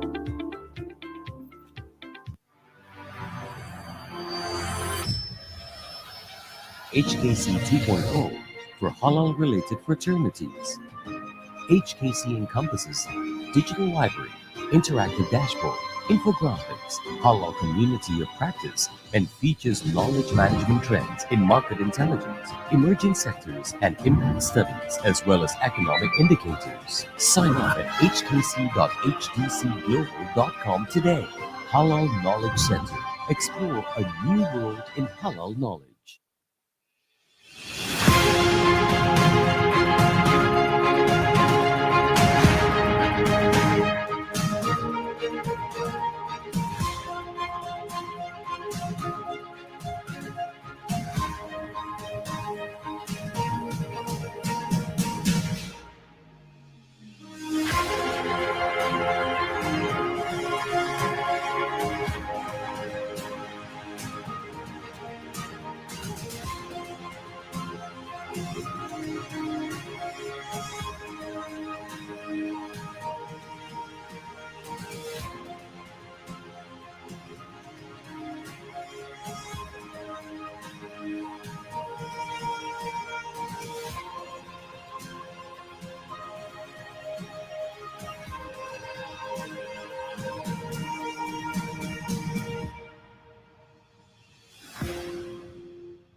Hello there. Halal Integrated Platform, or HIP, powered by Halal Development Corporation, is a networking platform that connects the global halal ecosystem, equipping your business with a competitive edge.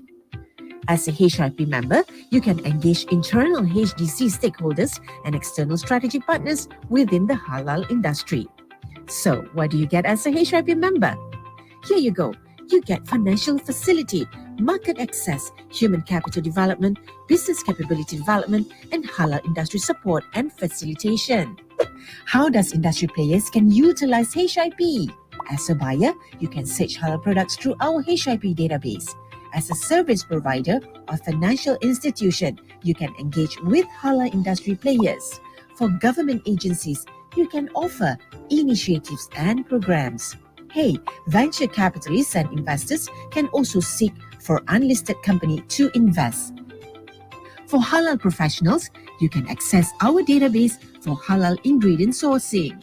Finally, manufacturers and sellers, join us to promote your products and get connected to global supply chain.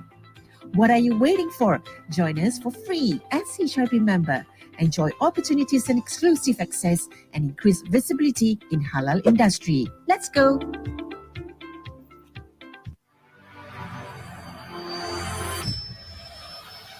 HKC 2.0 for halal-related fraternities. HKC encompasses digital library, interactive dashboard, infographics, halal community of practice, and features knowledge management trends in market intelligence, emerging sectors, and impact studies, as well as economic indicators. Sign up at hkc.hdcglobal.com today. Halal Knowledge Center. Explore a new world in halal knowledge.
Hello there. Halal Integrated Platform, or HIP, powered by Halal Development Corporation, is a networking platform that connects the global halal ecosystem, equipping your business with a Test. competitive edge. Assalamualaikum. The event shall commence shortly. Appreciate guests to proceed to the hall at 10:45 a.m.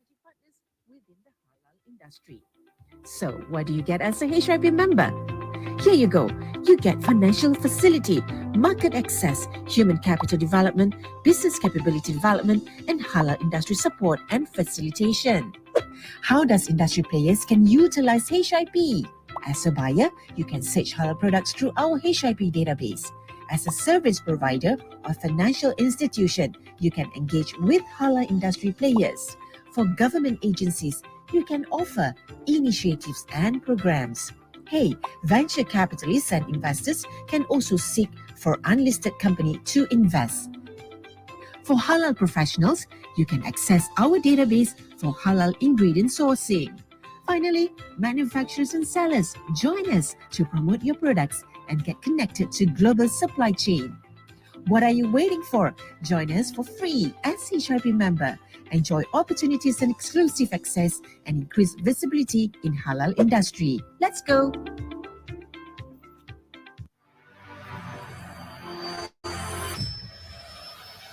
HKC 2.0 for halal-related fraternities.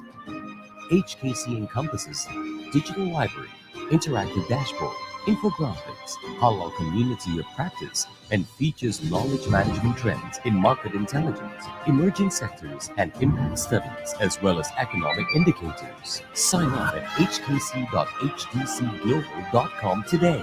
Halal Knowledge Center. Explore a new world in halal knowledge.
Hello there. Halal Integrated Platform, or HIP, powered by Halal Development Corporation, is a networking platform that connects to global halal ecosystem, equipping your business with a competitive edge. As a HIP member, you can engage internal HDC stakeholders and external strategic partners within the halal industry. So, what do you get as a HIP member? Here you go. You get financial facility, market access, human capital development, business capability development, and halal industry support and facilitation. How does industry players can utilize HIP? As a buyer, you can search halal products through our HIP database. As a service provider or financial institution, you can engage with halal industry players. For government agencies, you can offer initiatives and programs. Hey, venture capitalists and investors can also seek for unlisted company to invest. For halal professionals, you can access our database for halal ingredient sourcing. Finally, manufacturers and sellers, join us to promote your products and get connected to global supply chain. What are you waiting for? Join us for free as HIP member. Enjoy opportunities and exclusive access and increase visibility in halal industry. Let's go!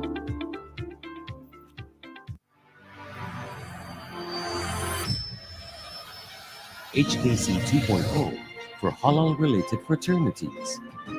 HKC encompasses digital library, interactive dashboard, infographics, halal community of practice, and features knowledge management trends in market intelligence, emerging sectors, and impact studies, as well as economic indicators. Sign up at hkc.hdcglobal.com today. Halal Knowledge Center. Explore a new world in halal knowledge.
Hello there. Halal Integrated Platform, or HIP, powered by Halal Development Corporation, is a networking platform that connects the global halal ecosystem, equipping your business with a competitive edge.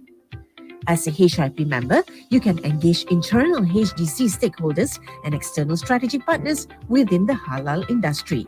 So, what do you get as a HIP member? Here you go. You get financial facility, market access, human capital development, business capability development, and halal industry support and facilitation. How does industry players can utilize HIP? As a buyer, you can search halal products through our HIP database. As a service provider or financial institution, you can engage with halal industry players.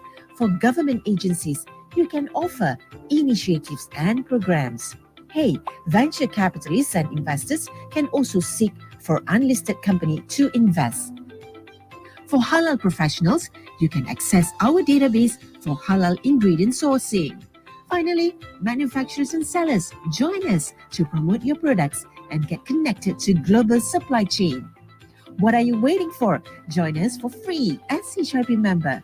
Enjoy opportunities and exclusive access and increase visibility in halal industry. Let's go!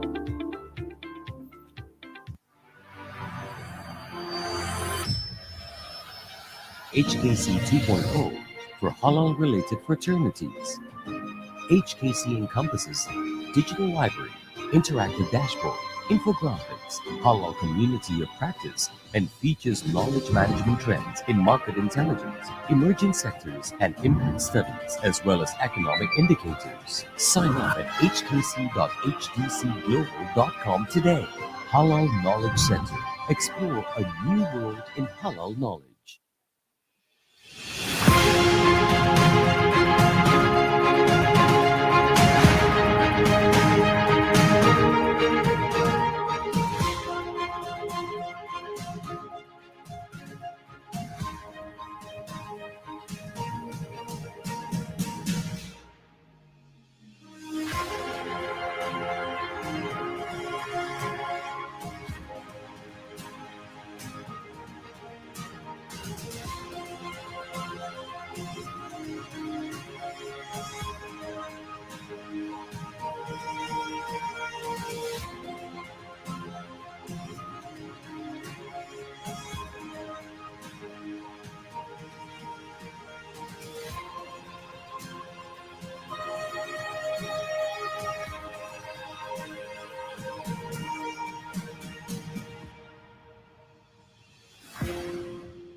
Hello there. Halal Integrated Platform, or HIP, powered by Halal Development Corporation, is a networking platform that connects the global halal ecosystem, equipping your business with a competitive edge. As a HIP member, you can engage internal HDC stakeholders and external strategic partners within the halal industry. So, what do you get as a HIP member? Here you go. You get financial facility, market access, human capital development, business capability development, and halal industry support and facilitation. How does industry players can utilize HIP? As a buyer, you can search halal products through our HIP database. As a service provider or financial institution, you can engage with halal industry players. For government agencies, you can offer initiatives and programs. Hey, venture capitalists and investors can also seek for unlisted company to invest. For halal professionals, you can access our database for halal ingredient sourcing. Finally, manufacturers and sellers join us to promote your products and get connected to global supply chain. What are you waiting for? Join us for free as HIP member. Enjoy opportunities and exclusive access and increase visibility in halal industry. Let's go!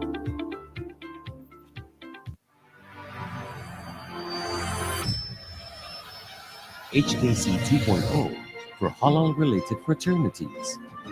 HKC encompasses digital library, interactive dashboard, infographics, halal community of practice, and features knowledge management trends in market intelligence, emerging sectors, and impact studies, as well as economic indicators. Sign up at hkc.hdcglobal.com today.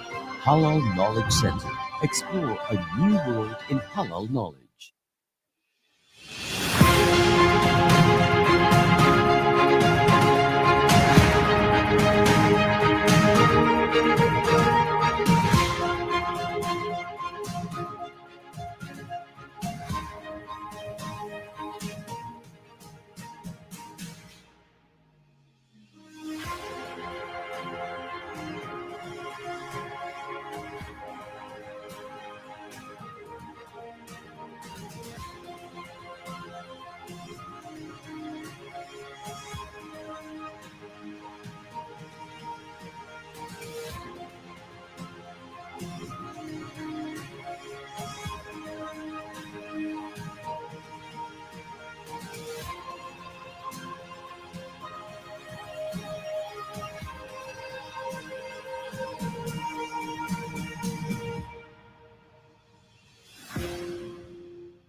Hello there. Halal Integrated Platform, or HIP, powered by Halal Development Corporation, is a networking platform that connects the global halal ecosystem, equipping your business with a competitive edge.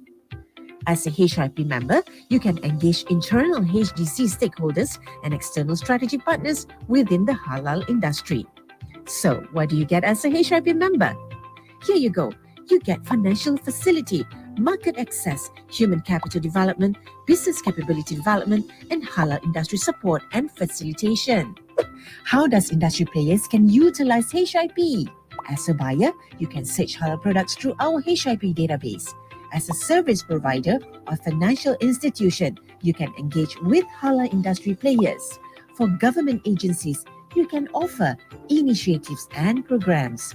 Hey, venture capitalists and investors can also seek for unlisted company to invest. For halal professionals, you can access our database for halal ingredient sourcing. Finally, manufacturers and sellers, join us to promote your products and get connected to global supply chain. What are you waiting for? Join us for free as HIP member.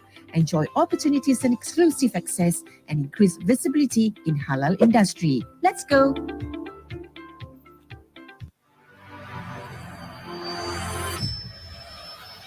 HKC 2.0 for halal-related fraternities.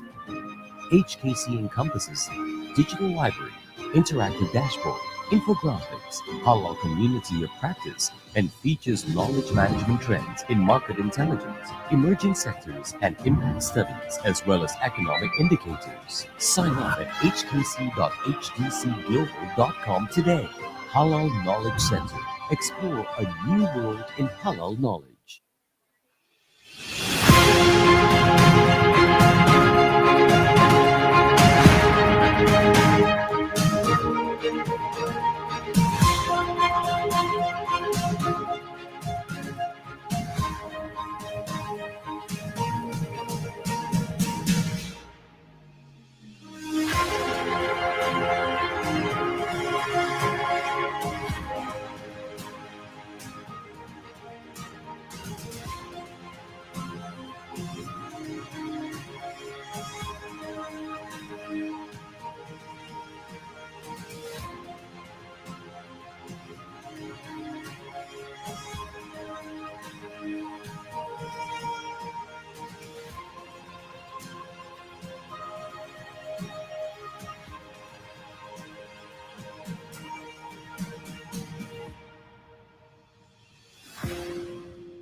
Hello there. Halal Integrated Platform, or HIP, powered by Halal Development Corporation, is a networking platform that connects the global halal ecosystem, equipping your business with a competitive edge.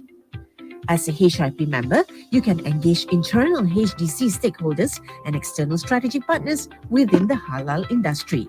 Assalamu So, what alaikum. do The you get event as a shall HIP commence member? shortly. Appreciate guests to proceed to the hall. Thank you.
Assalamualaikum. Appreciate the distinguished guests, panelist speakers to come into the hall as we are to commence the second session for today.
Appreciate the ushers to invite the guests outside the hall to enter the hall now.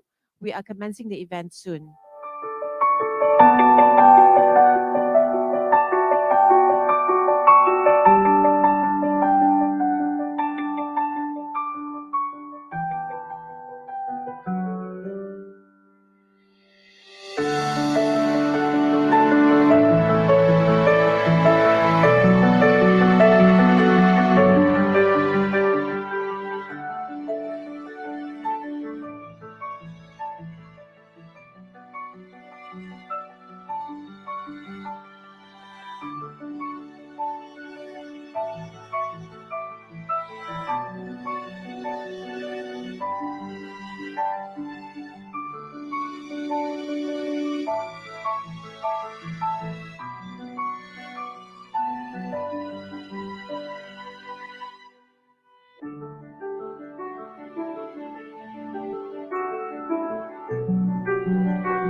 Okay, Bismillahirrahmanirrahim. Assalamualaikum and welcome back to our event of Malaysia, Indonesia Halal Forum and Industry Engagement 2023. So I was having my coffee just now. Some of the guests came to me, approached me and asked, bila nak tanya soalan? Sabar. We have two microphones here. Okay. So for this, I would like to invite Mr. Muhammad Hadi Hamzah, Manager of Industry Governance Division, HDC, Mr. 𝗠𝗔𝗟𝗔𝗬𝗦𝗧𝗥𝗬, Deputy Bidang Perbankan Syariah, Badan Ekonomi Syariah Kamar Dagang dan Industri Indonesia, Kadin. And of course, Mr. Remy Yaakob, Director of Halal, F&B and Agro-Based Section of Matrade. You may deposit or submit your question pertaining to second session topic by scanning the QR code on screen, or you can approach the prepared microphones. Do let us know the person you would like to ask and questions related to the event. For now, I will pass the baton to Hadi Hamzah to moderate the second session. Okay, silakan.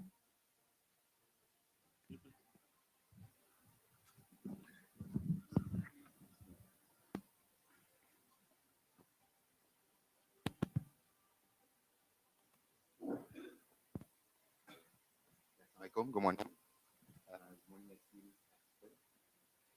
Welcome to the Malaysia and Indonesia Halal Forum.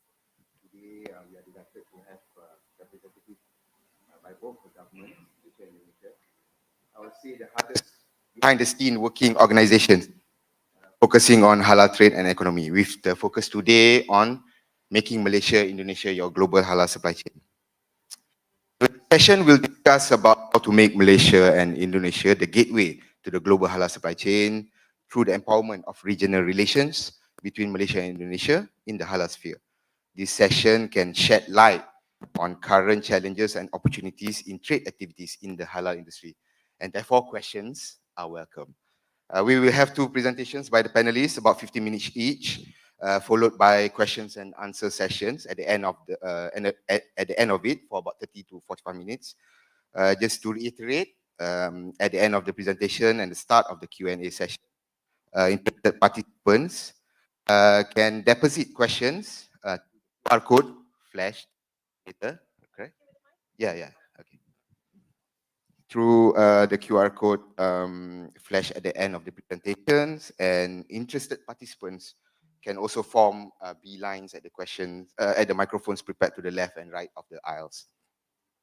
But do ensure that the questions formed should refer solely on trading and economics. I think while we understand there will be pertinent questions on halal certifications and standard conformance, we implore you to collate the questions for the last session of today's forum. I think that's where the subject matter experts will be able to provide more forthright answers to said inquiries.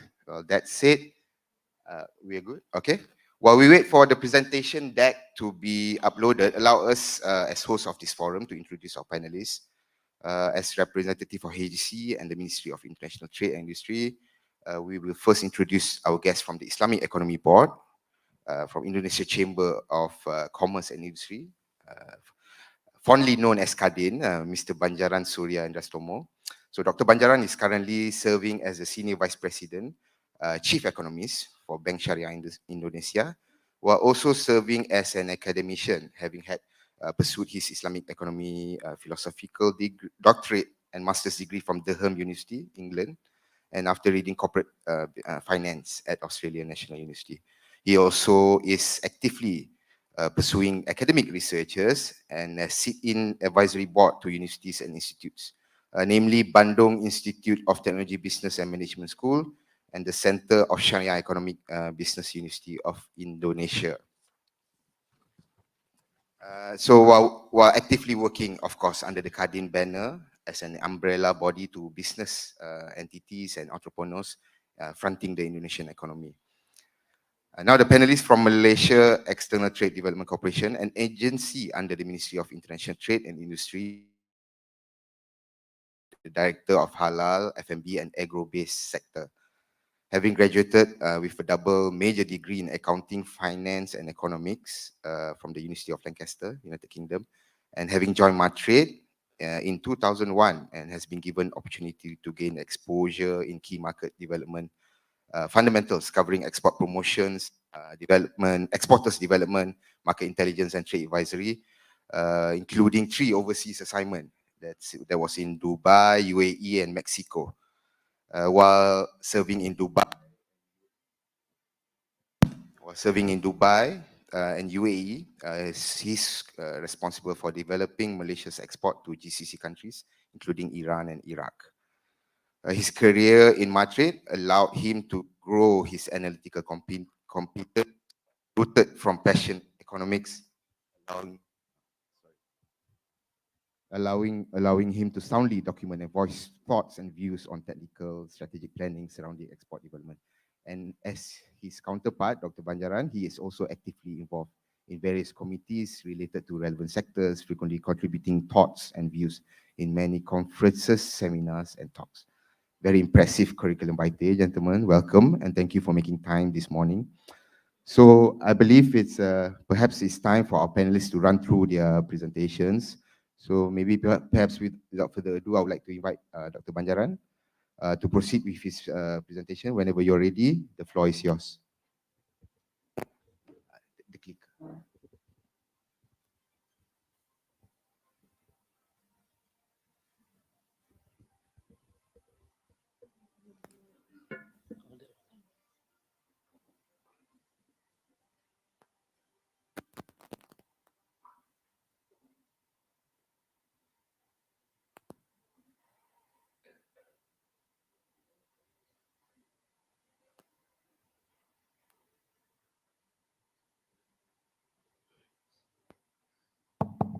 Assalamualaikum warahmatullahi wabarakatuh.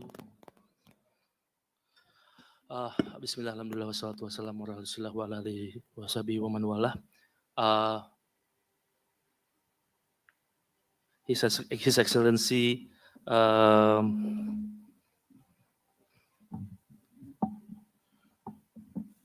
yang berbahagia Dato Sri Norazman bin Ali, Deputy Secretary General Ministry of International Trade and Industry. Before we also have His Excellency Mr. Hermono, the Ambassador of Extraordinary and Plenipotentiary of Indonesia to Malaysia, distinguished guests and speaker, and ladies and gentlemen. Allow me to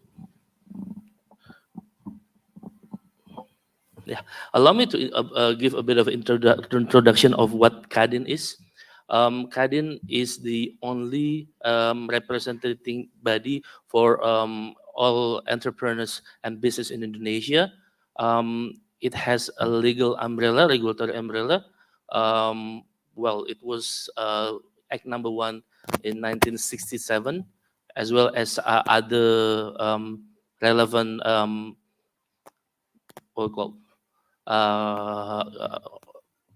statute as well for the formation. We are independent. We are not a government body. We are representing the business and as well as entrepreneurs in Indonesia, acting as partners of the government. So on this occasion, I'll be sharing about perhaps what 𝗡𝗏𝗏𝗏𝗏 see from the opportunity of bringing global halal supply chain, especially with the project that perhaps we can push further in regard to how we can identify common interests as well as common connections in terms of trade between Malaysia and Indonesia.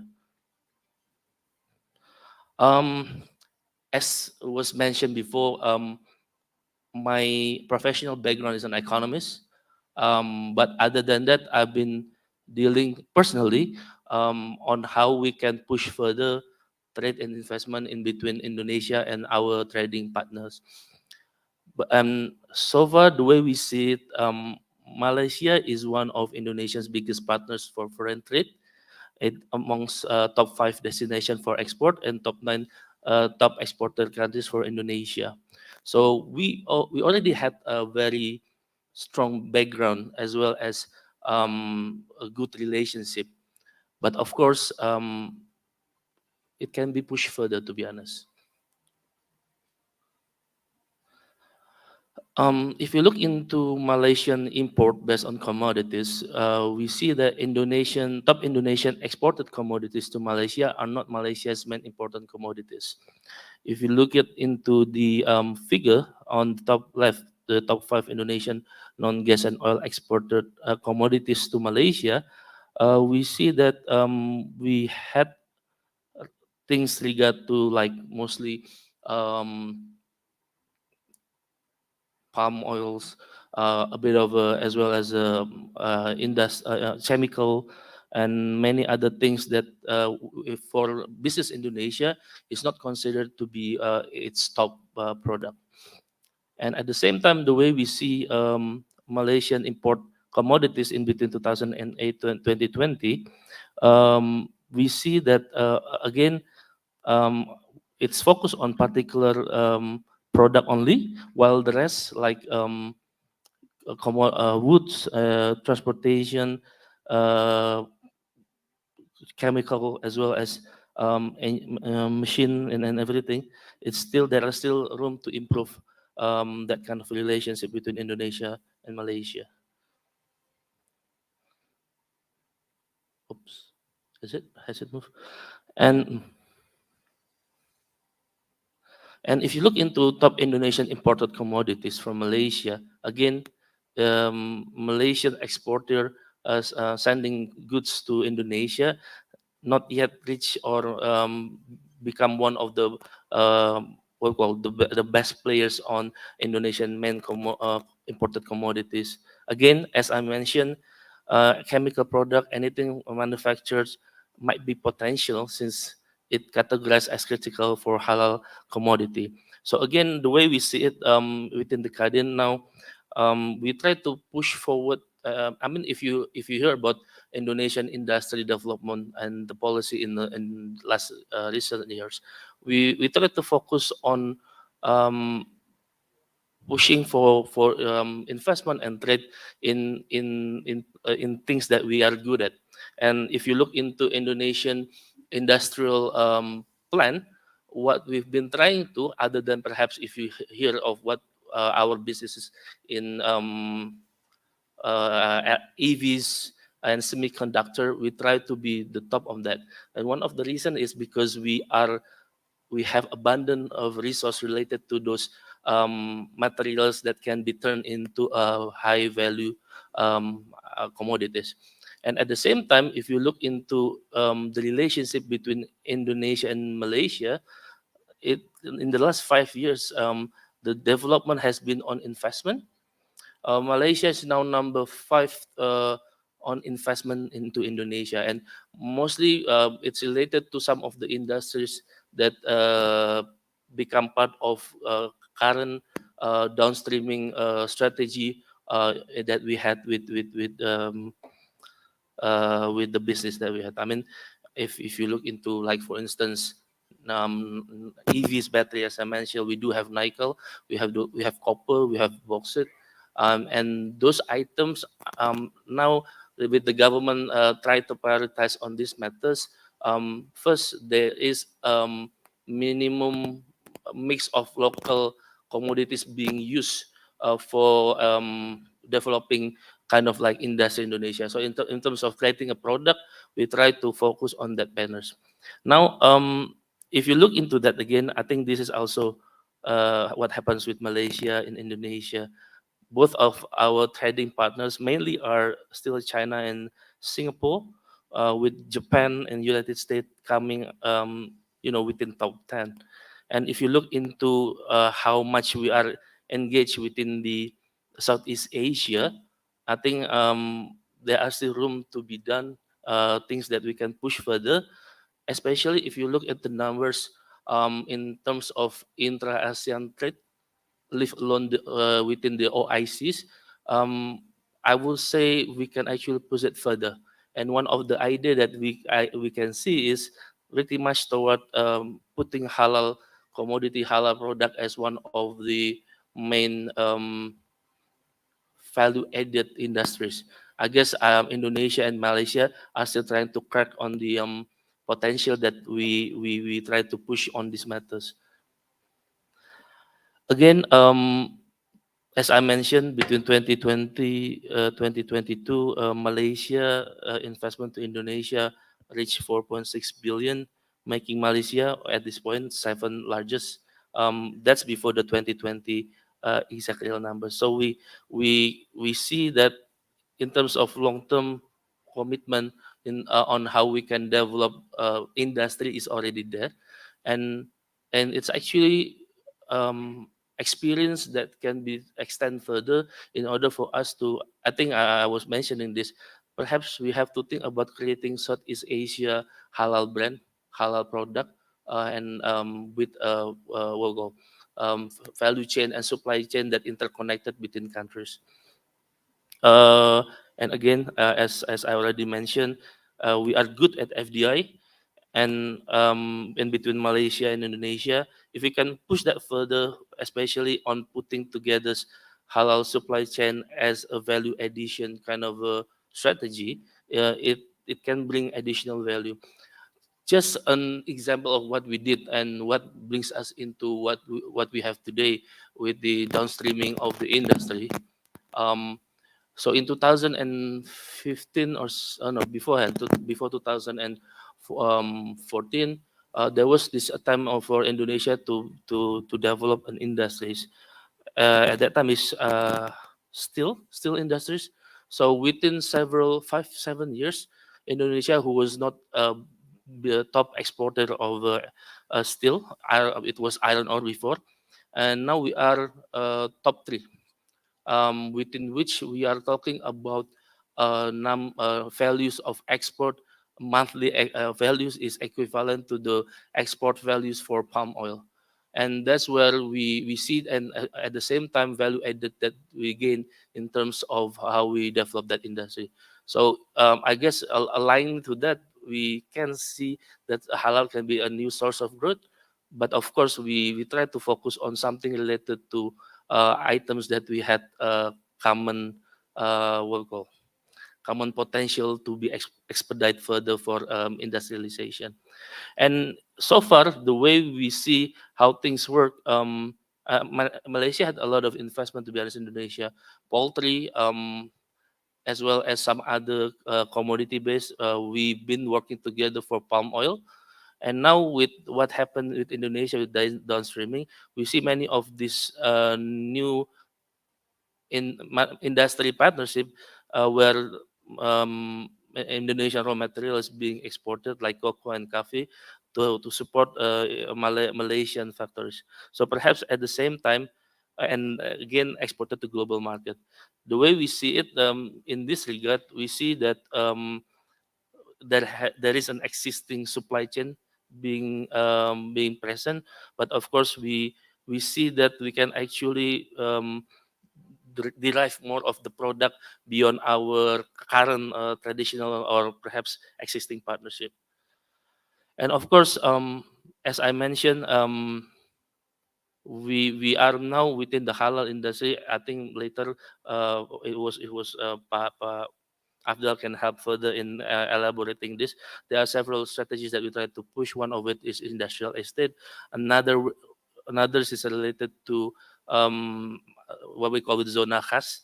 But again, we try to explore where we can actually develop industries that can work toward manufacturing halal product for championing the region. I think we can also reflect on how our relationship has been built in between Malaysia, Indonesia, and Thailand, and perhaps on this regard, in order for us to connect further, we have to create a strategy where we had all this supply chain that connected in between Malaysia, Indonesia, and Thailand to make sure that we seize the opportunity beyond what we've done so far.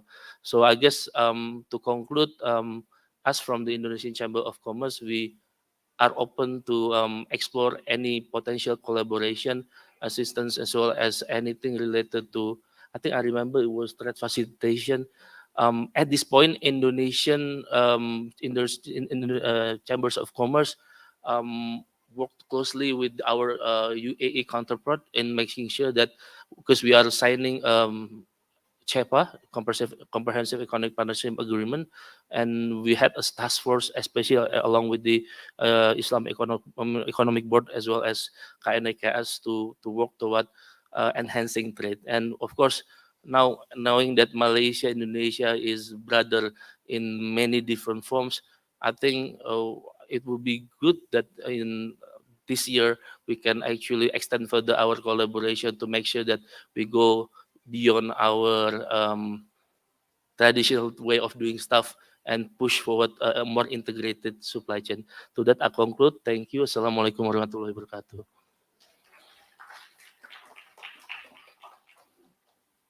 Waalaikumsalam. Thank you, Dr. Banjaran. Very great insights. I think we've been keeping track of how Indonesian economies are value adding to your palm oil. So similarly, I think this can be reflected in many other raw materials that you've been exporting to Malaysia, especially.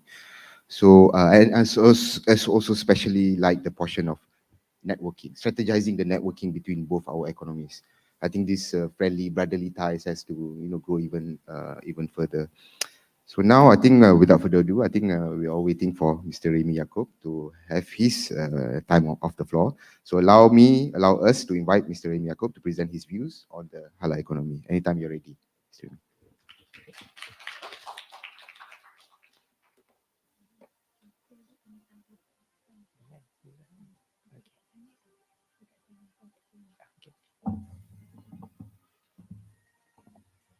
Assalamualaikum and very good morning to all. His Excellencies, distinguished guests, my esteemed moderator as well as panelists, and ladies and gentlemen. First and foremost, I would like to take this opportunity to thank HDC for organizing this program. I hope that this program will be part of, I would say, continued program, so that we will be able to, at the end of the day, to see how we can, I would say, advance through with the objective as well as the aspiration that we want to see from the program. My presentation is pretty much on the macro side, on the macro perspective, just to get our neurons going. How we want to see the I would say the cooperation or the collaboration that we all know that Indonesia and Malaysia enjoy a special brotherhood, I would say, relationship. And we want to see how halal is basically will be the priority sector and how it will help us to grow further the bonding between both nations. Okay. Okay, this is the content of my presentation, pretty much brief. We want to see how halal in the global perspective, Malaysia, Indonesia, the stock take, how we want to lead together. Both nations can lead the global halal industry through partnership, and the snapshot of Madrid engagement with Indonesia. For everyone benefits that might be the first time know about Madrid. Madrid is the National Trade Promotion Agency of Malaysia, which is mandated to promote the export of Malaysian products and services abroad. And through the network of our 46 trade officers overseas, we assist Malaysian companies to I would say, explore opportunities and expand their markets abroad. And this is a little bit of the, I would say, the sheer size of the global halal industry. Regardless whatever I would say, the publisher or the one that produced, what we can see here, either the 5.6 trillion, 7.6 trillion, or earlier been mentioned in the keynote remarks by the guest of honor, the size of the global halal market is pretty much in trillions US dollars. That's the most important thing we need to understand.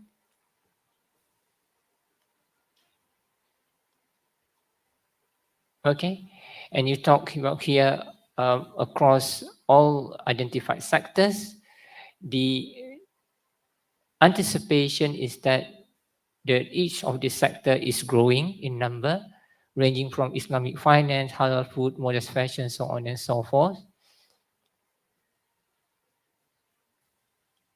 The same thing also,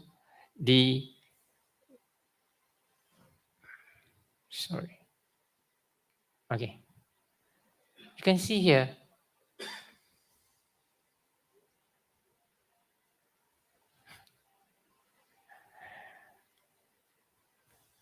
okay, you can see that one of the I would say niche nature of halal industry is pretty much I would say diverse across multiple sectors, whereby it range from from the traditional sector of F&B. Nowadays, halal sectors encompasses many diverse sectors ranging from pharmaceutical, cosmetic and care, so on and so forth.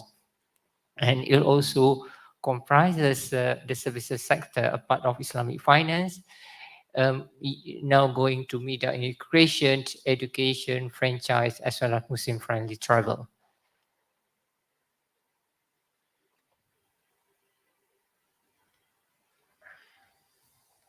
Okay, and I would like to take this, I would say, for audience to really like ponder a bit. This is from the State of Global Islamic Economic Report by Dina Standard. You can see that while we always, I would say, proud that halal is basically within the premise of us being the Muslim, but at the end of the day, if you look into this, I would say, snapshot in the report, you can see that the top 5 countries that supplied halal food to OIC country were basically the non-Muslim countries. It is something that we want to ponder why we ourselves, being a Muslim, I would say, countries that halal being our premise, we are not able to really like not within the top 5, perhaps even number 4, number 5 would be would be something that we should ponder. Is it because of we are not capable? Is it because of we don't have that capabilities or capacities to really like capture into that opportunities? Let us take stock between the performance of Indonesia and Malaysia in the global market.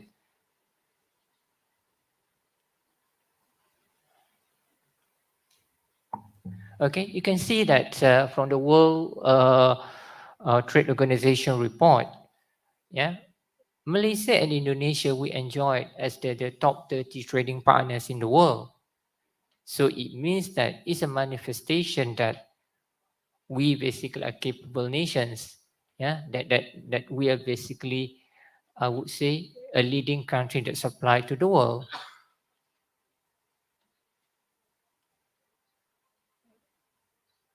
And in the perspective of OIC countries, yeah, when you talk about halal, when you go back to OIC countries, yeah, Malaysia and Indonesia, we are basically also the top 10 countries that I would say a major player in the global merchandise trade. And surprisingly, if you look into the intra-OIC trade, where halal is within our premise, we see that the intra-OIC trade between that been recorded is basically is lesser than 20%. And I think it is, I would say, befell upon us, being an OIC member state, that we should, I would say, capitalize on the halal industry in order for us to grow the intra-OIC trade.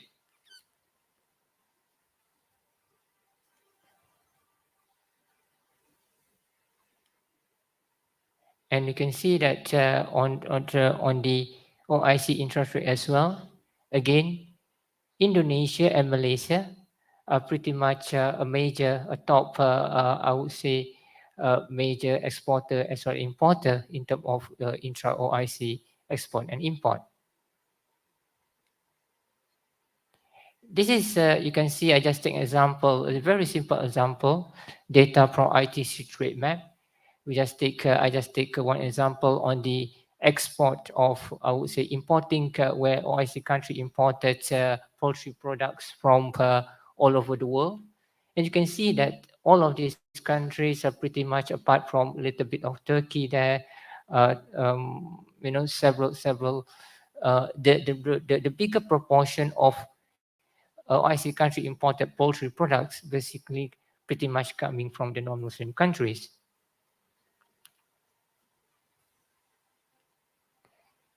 And how we want to, and from that figures or the snapshots I've been provided earlier, it seems that the room is always there for Malaysia and Indonesia to really, like, I would say, look each other, yeah, how we want to do it.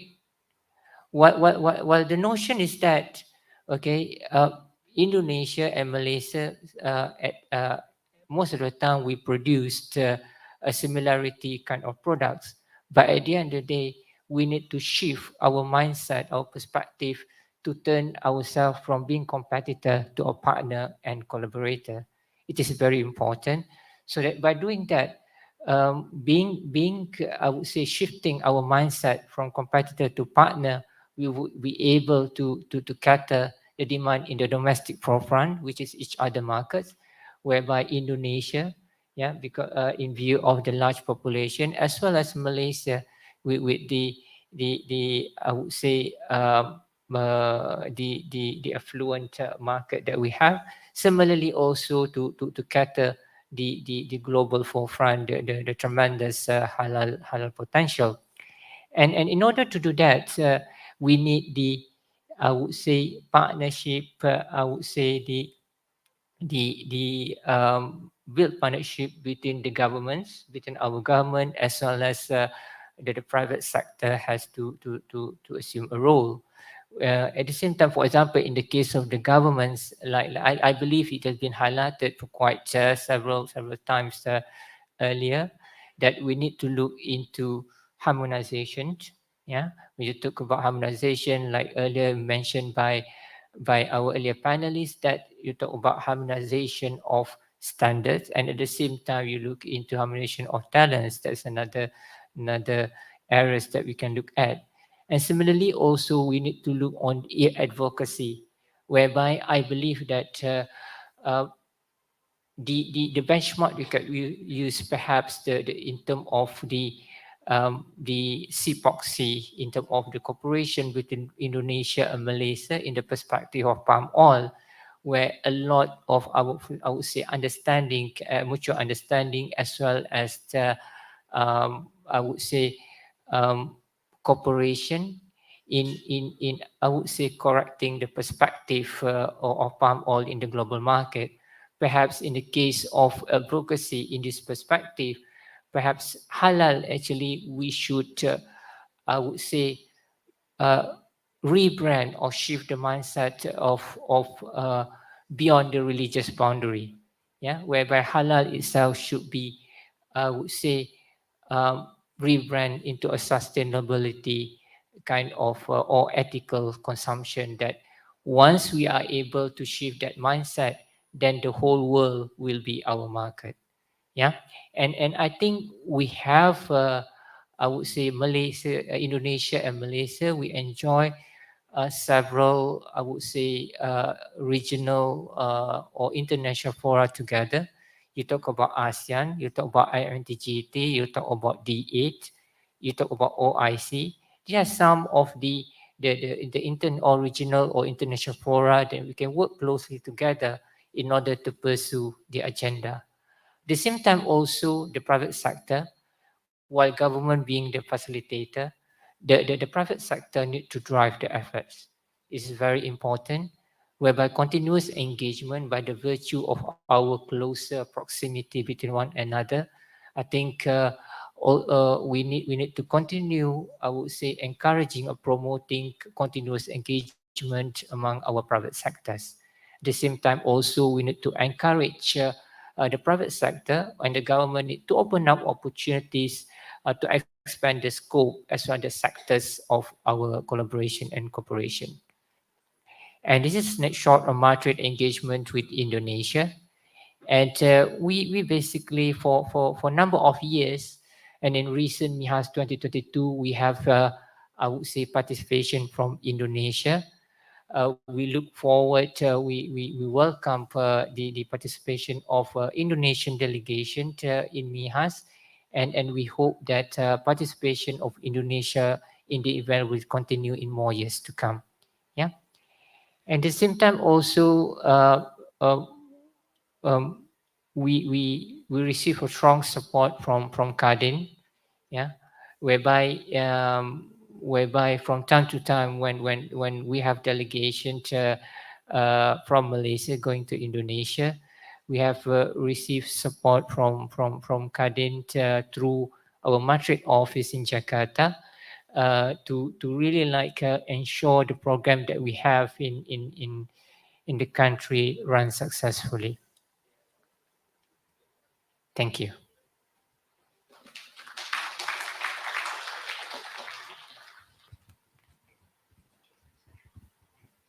Thank you, Mr. Remy. Great presentation. I think we have now a very good insight of the halal trade, especially from Malaysia's point of view, but also the amount of synergies already happening between Malaysia and Indonesia, and the amount of room left to grow this synergy better. So now I think as we wait for questions from the floor, and also I think we've got a question deposit QR code for those who wants to ask questions online. Those audiences can also approach the prepared microphones stated at the aisles, left and right of the hall. And perhaps I can just remind the audiences, we'll also be requiring some feedbacks. The QR code will be flashed right after this. But perhaps I can start the ball rolling first. I think I somehow agree with both presenters that Malaysia and Indonesia are the bedrocks of halal. I think by philosophically, we are on point on Islamic point of view, the halal point of view, the Islamic economy. I think we are the somewhat trendsetter. And also we've got a vibrant market. I think Malaysia and Indonesia markets are quite sophisticated, somehow going towards a sophisticated market as a test bed for everything halal. And having this trend stemming from these parts of the world, it just makes economic sense that both our countries synergize better and develop the halal economy together better. I would like to also reiterate what Cik Remy has mentioned, that under the OIC platform, I think we've also had a few insights of the OIC scenario that there's only a few, among the 57 member states, I think there's only 3 countries that are export ready or export capable within halal. So I wouldn't want to mention the country names, but for the audience's information, that I think that the countries are lacking in the manufacturing capabilities, somehow the expertise. But I think what halal can bring is that platform, the leapfrogging platform, whereby you can now learn manufacturing better through the halal way. I think that's one way to look at it. And halal is not just a production tool, but it's also a conduit for investments. I think aptly put by Dr. 𝗔𝗟𝗏 that investments are plenty, especially in the Sharia compliant market. There's a lot of money in the market for us to entice using the halal platform and conduit. That said, I think halal is, in Malaysia and Indonesia demography and context, it's seen as the main production tool for essential goods, let's say the food and beverage, pharmaceutical, the personal care.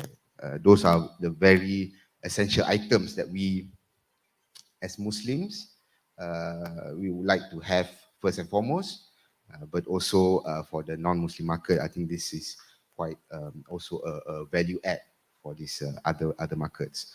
And within 2021 to 2022, we saw that V-shaped recovery. I think it's the quite encouraging. Other industries are having very heavy lending. We saw that V-shaped recovery from halal. And we also are seeing the uptakes of tourism in this context. I think Muslim-friendly tourism world over is recording almost 90 to 98% recovery to pre-pandemic levels. For context, I think the Muslim airports, let's say Istanbul, Doha, and Qatar, and also Dubai, is now clocking 10 times the average rate.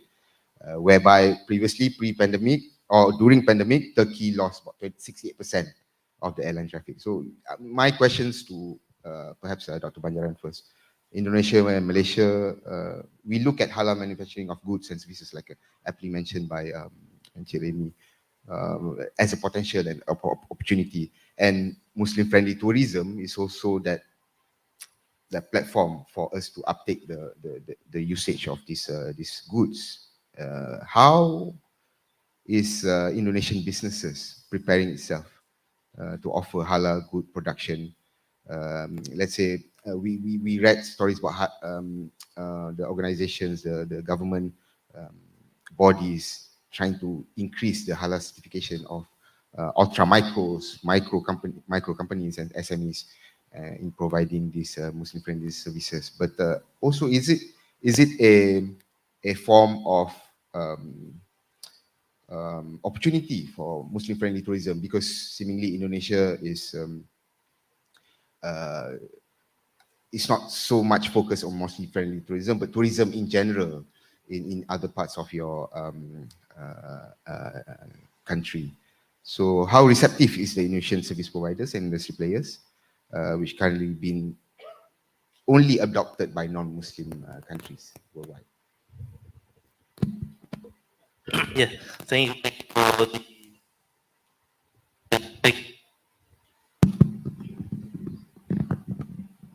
yeah.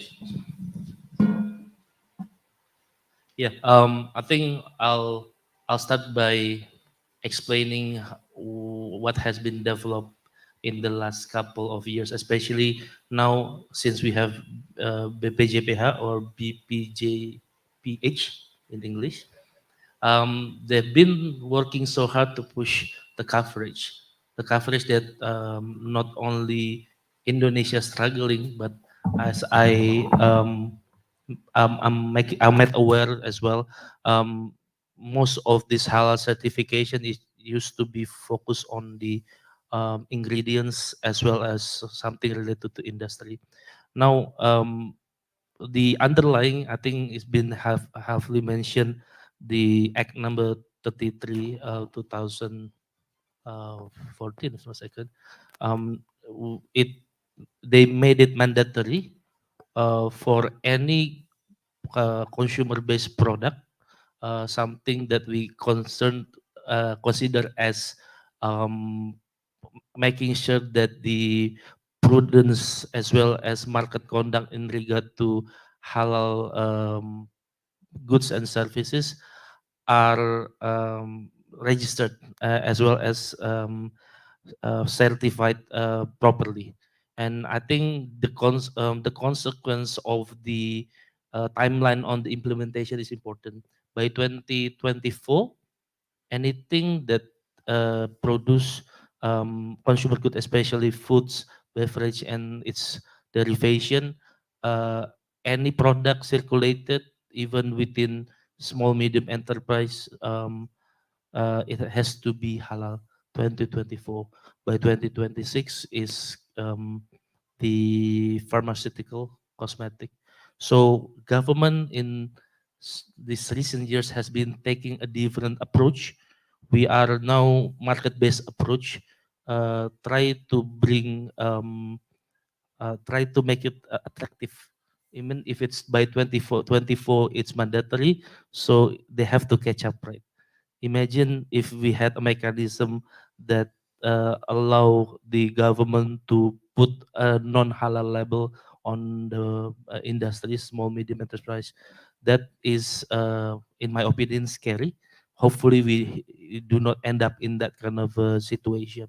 Now, considering another things related to Muslim services, uh, I would say yes, that we are not so much prior to this year, not so much adjust toward Muslim friendly.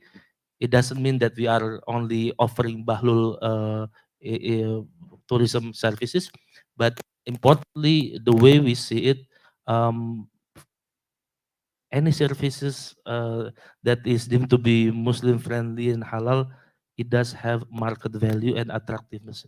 So whoever target that, regardless of whether they are Muslim countries or not, can see the value. And the way I see it, Indonesian, now they are seeing that the opportunity is there, the value is there, and I think in that kind of approach, we will see much more development. And of course, I'll just speak loudly. Don't worry. So there is an opportunity there.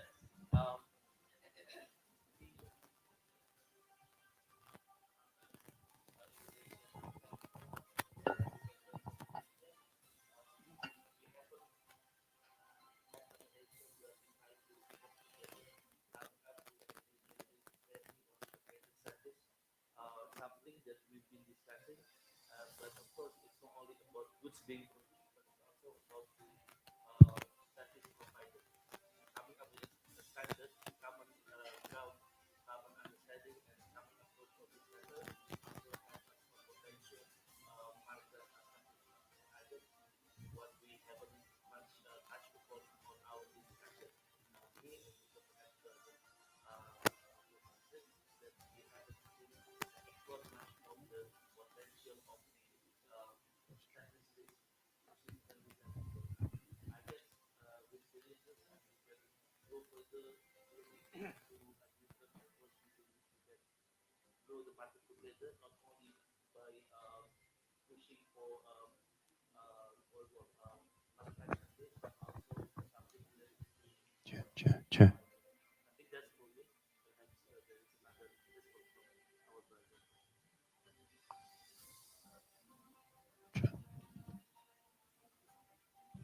Okay, so rightly put, Dr. Bajan, I think as of now, I think the number of companies in Malaysia and also in Indonesia is purely focusing on production and also services in F&B, mostly franchises. I think like what the Madrid's slide were depicting, the franchise portion of it, but none on education, let's say, none on the services rendered, Muslim-friendly tourism and other media recreation. That's yet to have a very strong, not to say label, but guideline that provides this necessary. I think this can be then further developed between both our countries. I think seemingly our markets are being, getting more sophisticated by the day, and the need for Muslim consumers to go into these Muslim-friendly services, right? I think they've got a great economy behind them. Perhaps I also would like to now go to Mr. Remy. I think we've got a question from online. It has to do with whether the participant wants to know whether there are or whether there is an agreement specifically focusing on agriculture between both our countries. Perhaps Jeremy or maybe Dr. Panjara can then pick it up. But that's a question from University Darussalam Gontor by Mr. Harris Setyaningrum, because it seems it has to do quite important subject in halal supply chain, maybe the raw materials supply chain and so on. But after answering that, Mr. Remy, I would like to also know your insights because I think we've always looked at Indonesia and then ASEAN counterparts for innovation, like rightly mentioned, the Muslim-friendly services and so on. But we look at the goods production and the creation of these services. More mature market industries such as food, we've had, I think we saw the correlations and the collaborations between both our parties, but between economies, let's say pharmaceutical, consumer goods, we have yet to have a flourishing or maturing collaboration. And by Indonesians or Indonesian markets, somewhat regulatory to have it by 2024, 2026. I think those are the mandatory timelines that we need to adhere to for halal compliance. I think we would have to increase our collaborations between both countries.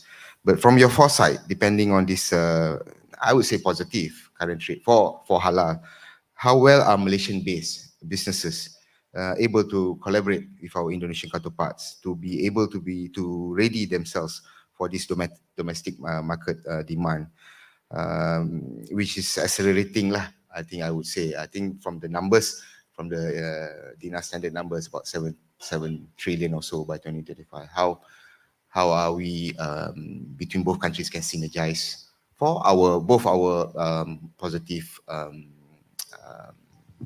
result. Thank you, Mr. Hadi.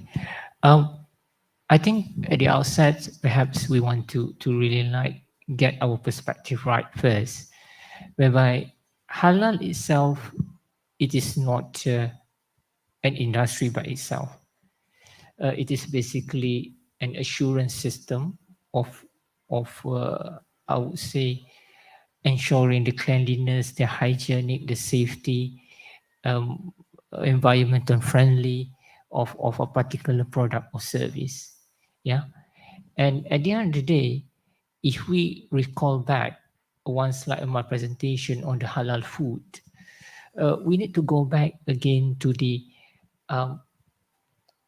success of any businesses in either in Malaysia or Indonesia lies again back to the fundamental, the strength of that particular company. Yeah. Then once they have that fundamental strength of the industry or the sector that they serve, then halal will become embedded and they're becoming halal, they're becoming a producer or supplier of halal service or product. That's very important. Yeah. Because of those companies that fundamentally strong with the right local partner, yeah, then they when you talk about fundamentally strong, it means that in terms of resources, you talk about financial, you talk about the technology that they have, then they are able to really compete and success in the foreign land. Either you talk about either in Malaysia or Malaysia. The task may not be an uphill task for large companies or medium-sized company. And the most concerned part of the governments is how we want to get more of the small and medium enterprises. They are the one that really need, I would say continuous support from the governments. You talk about access to financial, you talk about access to I would say technology. You talk about, I would say, assistance in terms of, I would say, promotion, marketing, so on and so forth. Because you talk about SMEs, they are very much always the hurdle in order for them to I would say, venture or expand their business. These are the things that I believe is very important. And I think as part of the governments, they are either in Indonesia or Malaysia, emphasis has been put, I would say been laid down, that the I would say initiative as well efforts been laid down to extensively to assist SMEs, Malaysia as well. And it is very important also, like I said earlier, the private sector or the businesses need to take the advantage of all the I would say initiative as well as effort been put forward. And it is really like when you talk about having said that,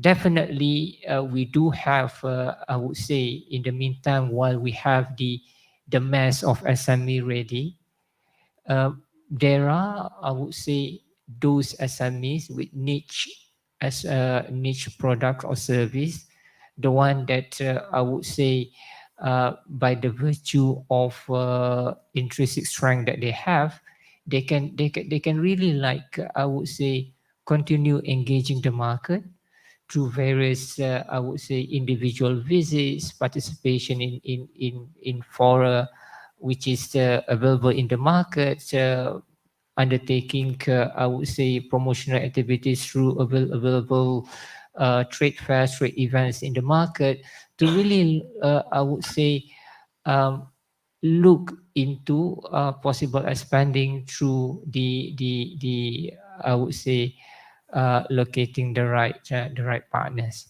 Yeah, thank you.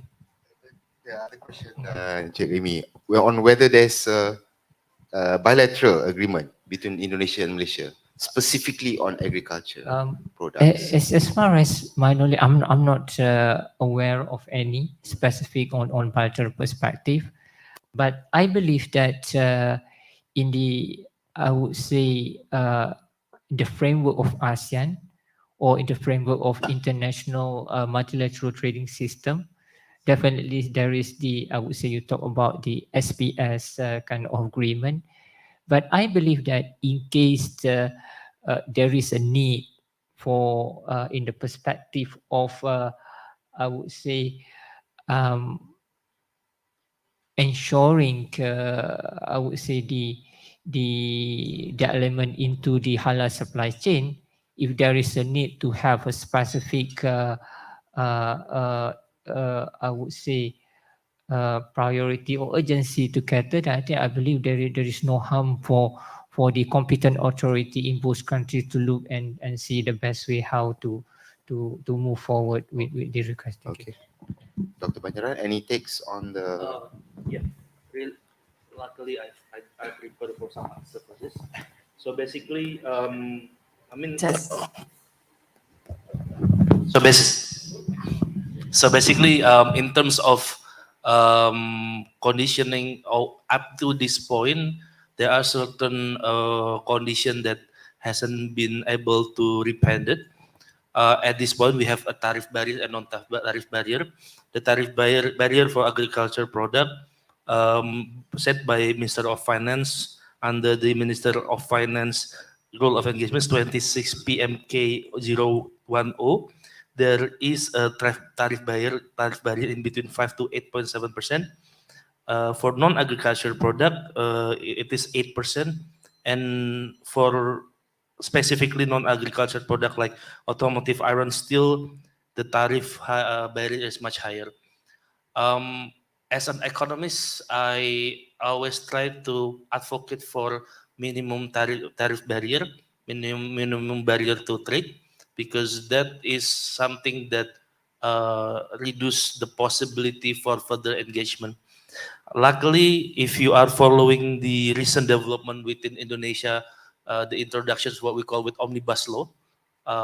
Omnibus law managed to cancel certain import licensing for agricultural product, especially on general business licensing for import of horticultural, feed, meat and dairy product, and appear to remove the legal basis for requiring Minister of Agriculture import recommendation. So prior to that, we have, I mean, if you want to export to Indonesia, you have to have a recommendation from Minister of Agriculture, but this time is no longer there. And at the same time, for pharmaceutical market access, as we know that Indonesia, we are trying to prioritize the use of domestic raw material, and pharmaceutical is something that perhaps on those lines. In Indonesian case, because I hold the number again, pharmaceutical industry is the only industry with certain dependency on external product. Oh no, not external product, external substance.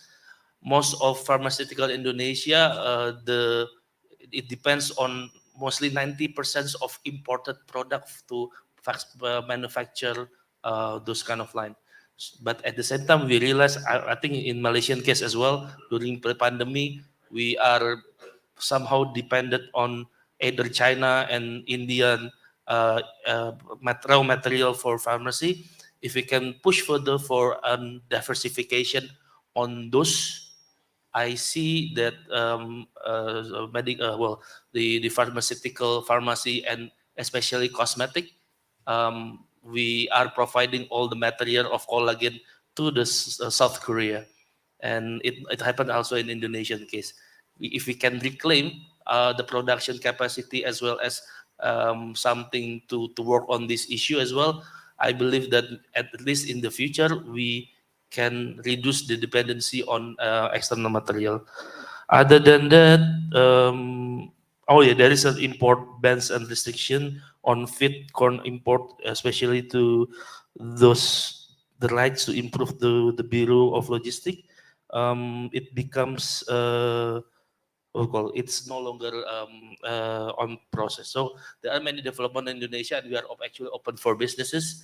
And mostly now, the private sector are working and involved directly on the formulations of any policies, trade, and reform that we propose within Indonesia.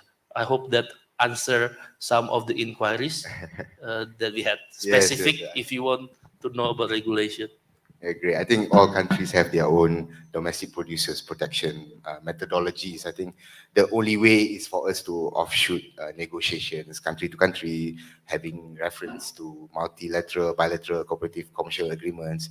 This ensure both parties remain profitable and to a certain extent intact the relationship. I think we'll go to the floor. The first question on the Yes, we our have. right. We will open Q&A with Okay. members of the floor. Silakan.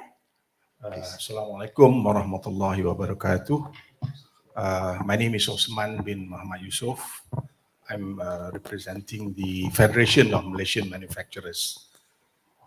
I have, I think, in my experience with Halal for more than 30 years with the company, Nestle. And Halal is very close to my heart. And the moment I see this forum, which is calling for Malaysia, Indonesia to come together and build, a center of halal manufacturing or global center. This is fantastic. This is what we are looking for. If you look at the figures presented by Mr. Remy just now, when we started Halal those days, the figures was just about $500 billion for food alone. And today it has escalated to 1.27 trillion. So that is almost triple what it was before. But those are extrapolated figures based on the numbers of population, Muslim population, and it shoots up to even 7 trillion when you include the non-Muslim to be using halal products. The actual numbers that I saw on the presentation just now, maybe around 200 billion, which is the transaction between the OIC country. But of course, there's more than that because, even in Europe, people are trading halal and so on and so forth. So maybe we take up to 500 billion today. And that's still, a long way to go to catch with the 1.27 or 1.3 trillion. There are companies alone by itself. For example, I give you an example. Malaysia, we are going steadily to our target in 2020 for 50 billion Malaysian ringgit at that time. But because of the pandemic, that was, halted for a while, and now we are going back towards that. But there are companies are already doing that as their revenue, and also some non-Muslim country who are exporting, for example, meat products, chicken. They are way beyond that revenue. So what I'm calling here, if let's say we are really serious towards this, then the collaboration between Indonesia and Malaysia is really is going to be benefited by both parties. But we have to start with really real trust in each other. Competition is good, as long as we compete positively, meaning like in our factories, we have so many factories, we compete also, but positively, meaning performance, how, and these are positive competition. This is required so that we all, but we don't, what you call, most important, we don't like say, we thought, I mean, it's not that we thought, there is actually in revenue in certification. So we thought certification it is, that's the way to go. We go, we compete in certification. That is not right. That is, you know, because there's money in certification, but that's not where the money is.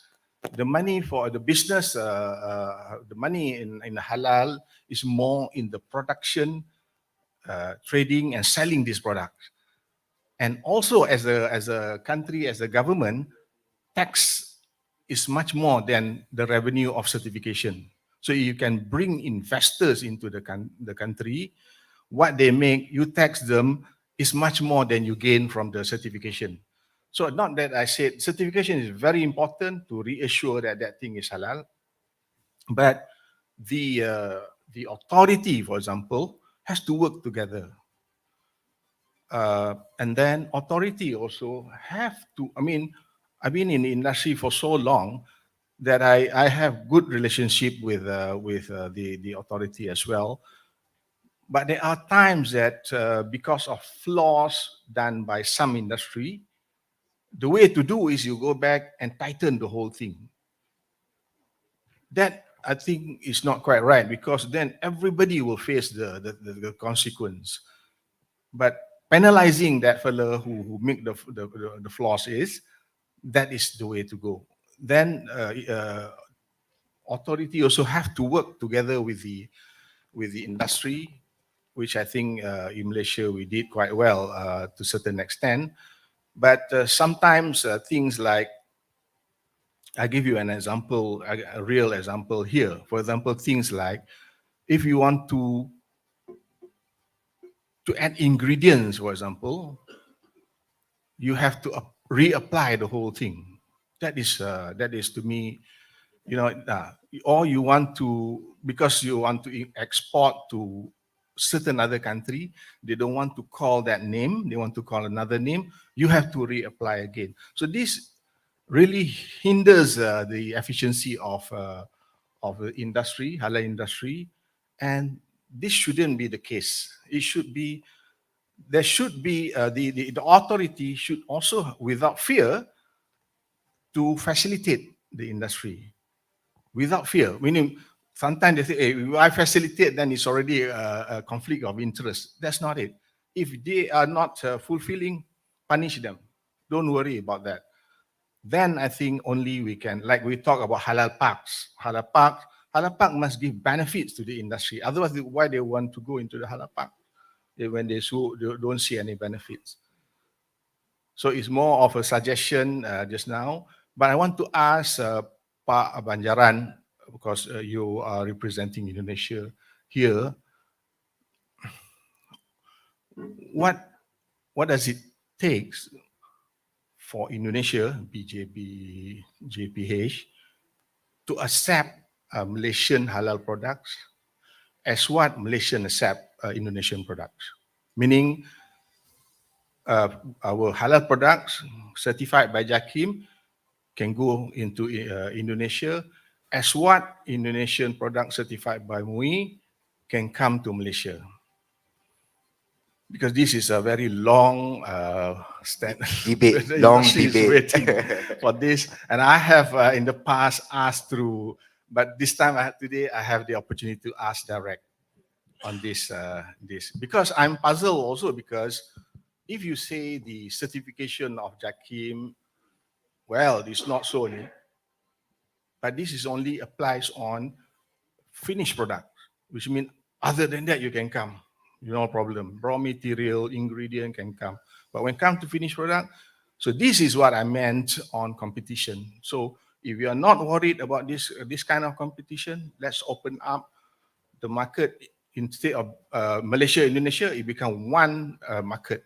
Malaysia and Indonesia as a one market. Thank you very much.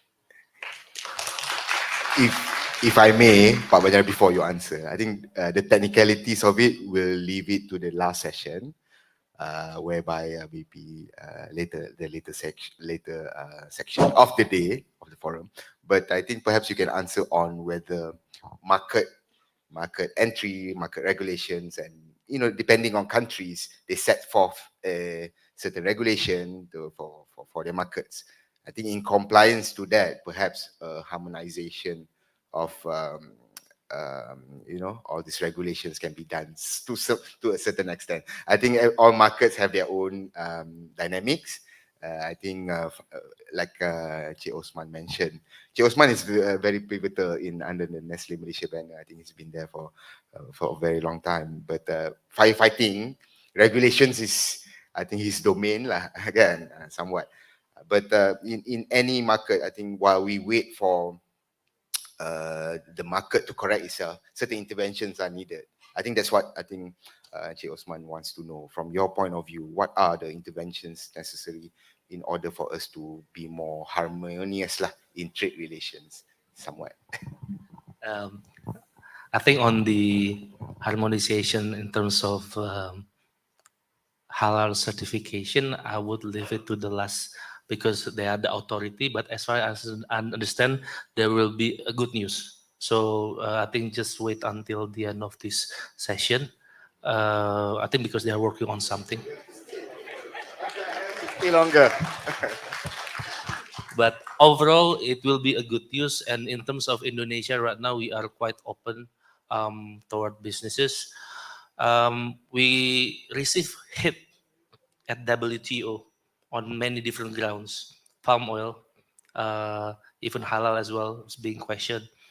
And what we learned so far, especially during COVID, us within the businesses as well as perhaps economists, we realized that in terms of developing an industry, we have to stood strong by ourselves because, for instance, we receive many not only complaint and protests on our strategy in downstreaming the industry with the material that we are good at. The most recent one, perhaps nickel. Once even during COVID, we banned export for palm oil as well. At the same time, I think batu bara as well. So what happened is that Indonesia is now not try to impose particular things. We try to find a way in which all the interests can be served. For instance, there is a needs for I'm not sure whether you are following Indonesia. When we chair G20s, we set up a commitment to reduce our dependency toward fossil fuel power plant. So us from the industry, we try to advocate a more appropriate transition because the only problem is that at that time, what we learned, we commit by 2030, but it's shifting now, that we use less than 50% on fossil fuel. But the problem is the industry had at least supply for batu bara up until 2050. So who's going to compensate the supply that we had? And now the government tried to communicate with the industry on finding the common ground. And on those level, as I mentioned, with Indonesian case, up until during this COVID, we experienced the industrialization in almost all part of Indonesia. Industry is failing in terms of productivity, and the way we see it, we try to push for a more complete industry.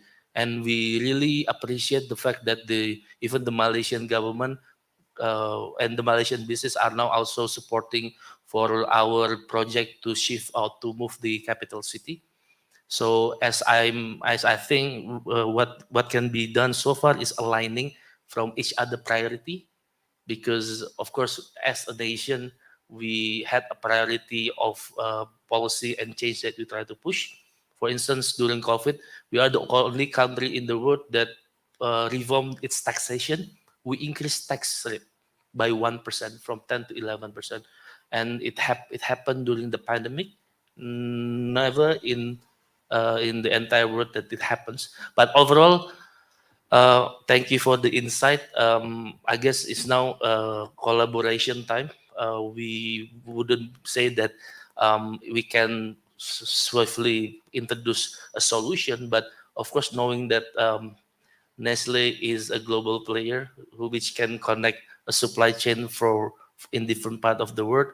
If you can involve multiple regions to be part of a supply chain, that is something that we are looking forward, because I learned from Brunei experience. There was one case in early 2000 where they managed to invite investment from Canada and develop their halal manufacturing for pharmacy and so on. And it works in Brunei. It can and it will work in different parts of the world. The key is whether we want to work together for the benefit of the entire value added that we can push further to come up with a bettering Southeast Asia economy. Because as I mentioned, we can, as ASEAN economic community, in my opinion, doesn't exist. Because not a lot of, for instance, Indonesian company operate in Laos, Myanmar, and so on. And because of also different languages. So if we can try to bridge the gap and cut that kind of distance, I hope from your experience, you can help us how to do so. I think that's quite a long answer from me, because again, you just have to wait till end of this day. The last session will give you a good news. Long answer and positive one. I think I will go straight to Bismillahirrahmanirrahim. Assalamualaikum warahmatullahi wabarakatuh. Alhamdulillah, syukur kerana kita semua berhimpun di hari ini berbincang tentang topik yang sangat penting bagi seluruh umat Islam. Allow me to speak campur-campur aduk. Okay, saya orang Jerman, minta maaf. Okay, so saya lebih tertarik untuk kita expand our horizon on halal, alright? Okay, nama saya Hisham, Haji Hisham daripada Ummah Worldwide Resources, Sultan Penipu. Okay, just kidding. Okay, so saya juga advisor untuk UNDP, United Nations Development Program bagi SDG dan ESG. So apabila Tuan Pak Banjar menyebut tentang food security, itu adalah satu goal yang ditetapkan oleh United Nations.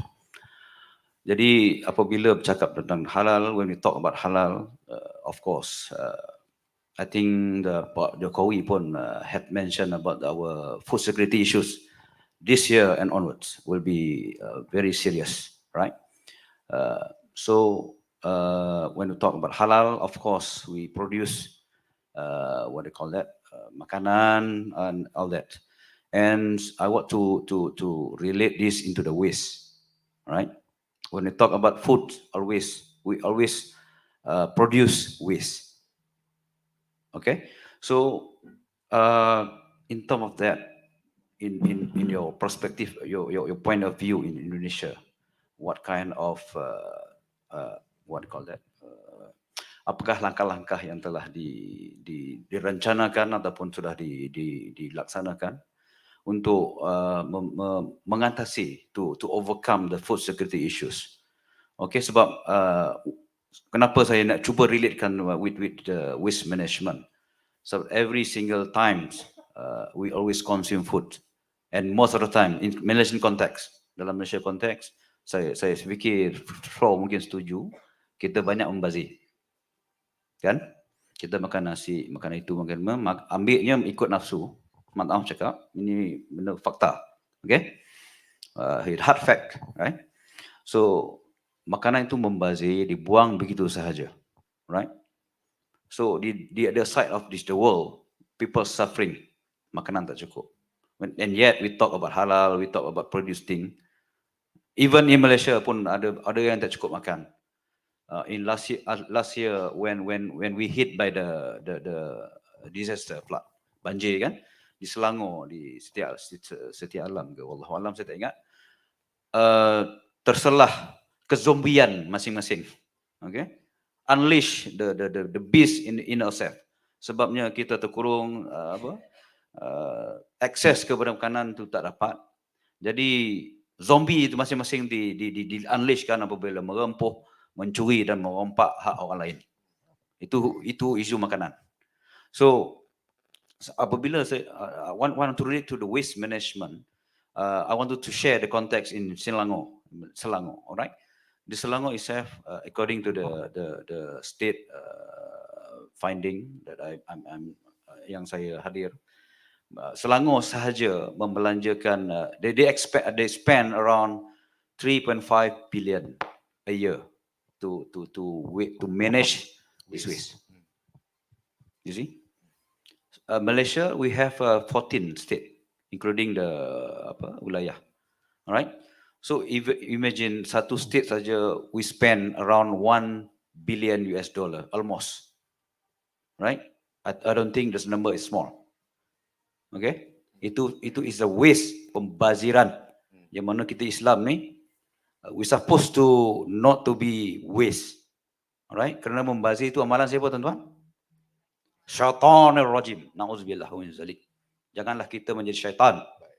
Syaitan itu kan musuh yang nyata. Okay? So I want to ask what kind of effort that Indonesian and Malaysian, I think we both can collaborate to overcome this food security issue. Sebab saya sebagai penasihat focus group in the SDG and ESG, I already suggested the government to. Maaf kerana mengganggu. Sebab masa agak mencemburui kita ya Tuan Nur Hisham. Jangan cemburu saya pula. Jangan, saya tak cemburu.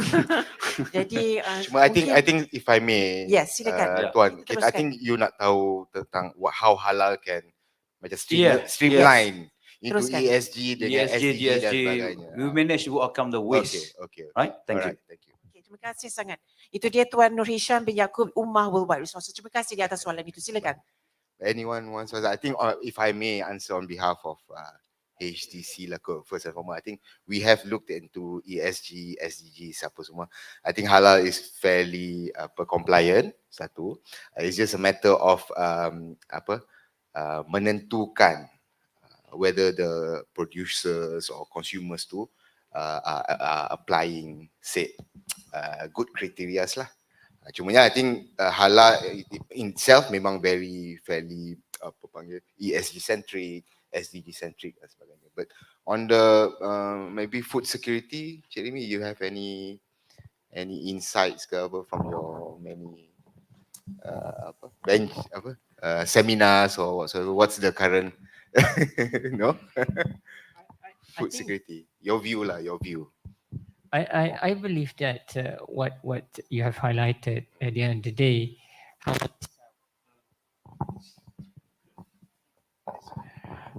I believe if we have the opportunity to read the manual of the auditing process by JAKIM, I believe it really spelled out clearly how halal itself, I would say, align with the principle of no wastage, that kind of not. I believe, I'm not sure, but in the perspective of consumer itself, it's not something, it's something that is more awareness needed, but I believe it's pretty much by everyone need to really like inculcate themselves, even in our belief as well. You don't really like practice wastage, eat as much as that you can, so on and so forth.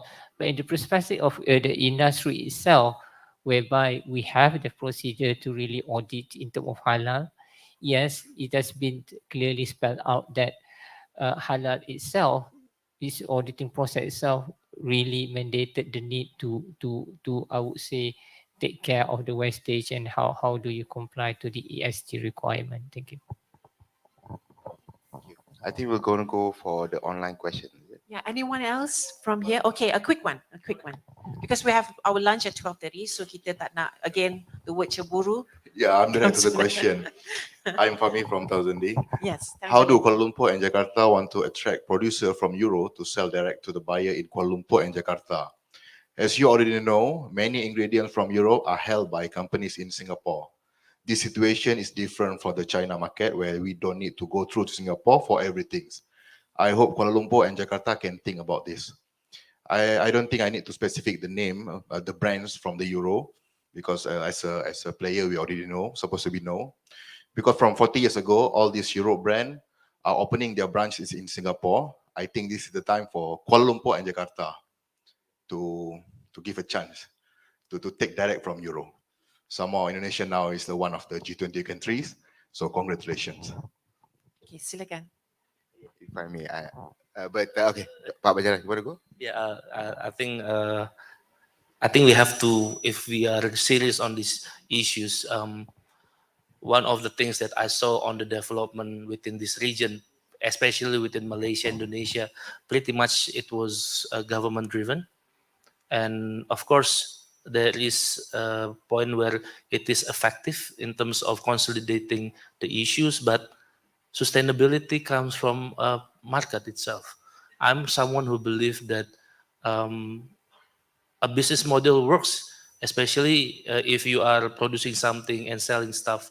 If the next day and the next order comes to you from the same person over and over again.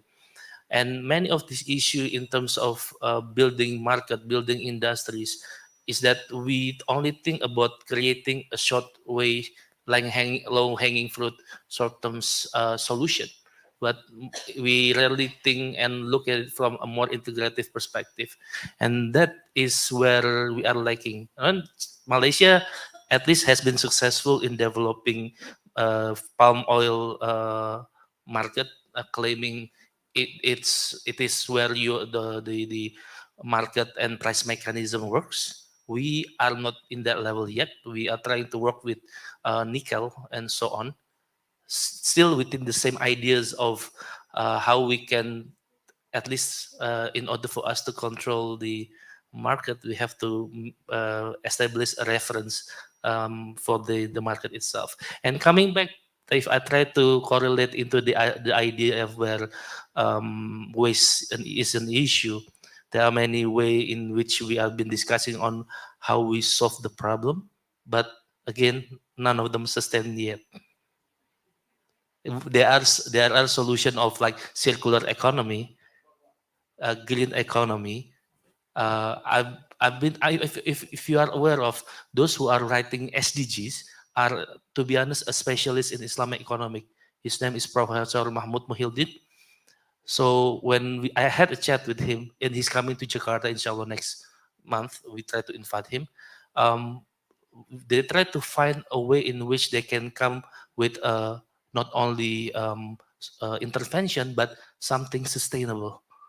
I mean, we know market mechanism still at this point in time is the most effective way in which we can deliver a long-term solution, outcome and objective. But at the same time, it requires a lot of investment in infrastructure to make it sustain. Now, I think each one of us coming from different background has a part on this. I'm someone who rather took this from what can I do to make sure that perhaps these long-term ideas can be implemented. Perhaps later on you can also help us in formulating a win-win solution, because yes, you can be non-wasted, but if in the short run it disrupt the process in which we do business and market mechanism, so it may cost us jobs, what do you call that, unemployment, many different things related to how we are trying to reach pre-pandemic level. So now we are all catching up toward making sure that our momentum to recover really hit, and that's still under uncertainty within the situation of the market today. Hopefully it respond to your very interesting inquiry. I think I'll return to you. Yeah, I think in time the market will correct itself. I think ESG will be adopted somehow or other. Yeah. Also, if there's no more questions, I think. Okay, in respect to our online participants, I think we have one question with regards to global halal supply chain. Okay. Sorry, take over pula. Yes. So I can, okay, this is from, I can see we have identified on the flow that can complement each other in terms of products and raw materials such as food additives as well as market. However, since we are targeting to be, the hub, is there any plans on transport infrastructure that has the potential to be the hub? This is from Dr. Halina Suzana Jaafar from UiTM. Okay, silakan. Any of the panelists would like to answer that, which is regard to logistics, right? Transport infrastructure. Logistic infrastructure. I think very heavy investment indeed, right? But I don't know. Anyone of you gentlemen? So, for instance, in regard to logistic, each logistic had different challenges. For instance, for what we call ships and so on, the logistic through rivers and seas, the main challenge would be on making sure that you get the right timing when you try to acquire ships, because ships price is actually like this. At the time you need it the most, the price is actually at the most expensive one. So whichever, at the last 2 years, whichever has ships, you are actually controlling the market, because you can tell where they can actually ship the items, which market, what kind of product. Now, and in this regard, when we are talking about land infrastructure, within Indonesian case, it is costly. So they try to develop a model where they bring kind of like blended financing form. So combining in between perhaps government budget with private sector leveraging, so that at least we can make sure that all this development project can be executed. Other than that, halal logistic in the different idea, difficult to implement, I have to admit, because logistic ideas are supposed to be universal. Now, if you had put certain requirement on that, by business idea, somehow it will increase costs.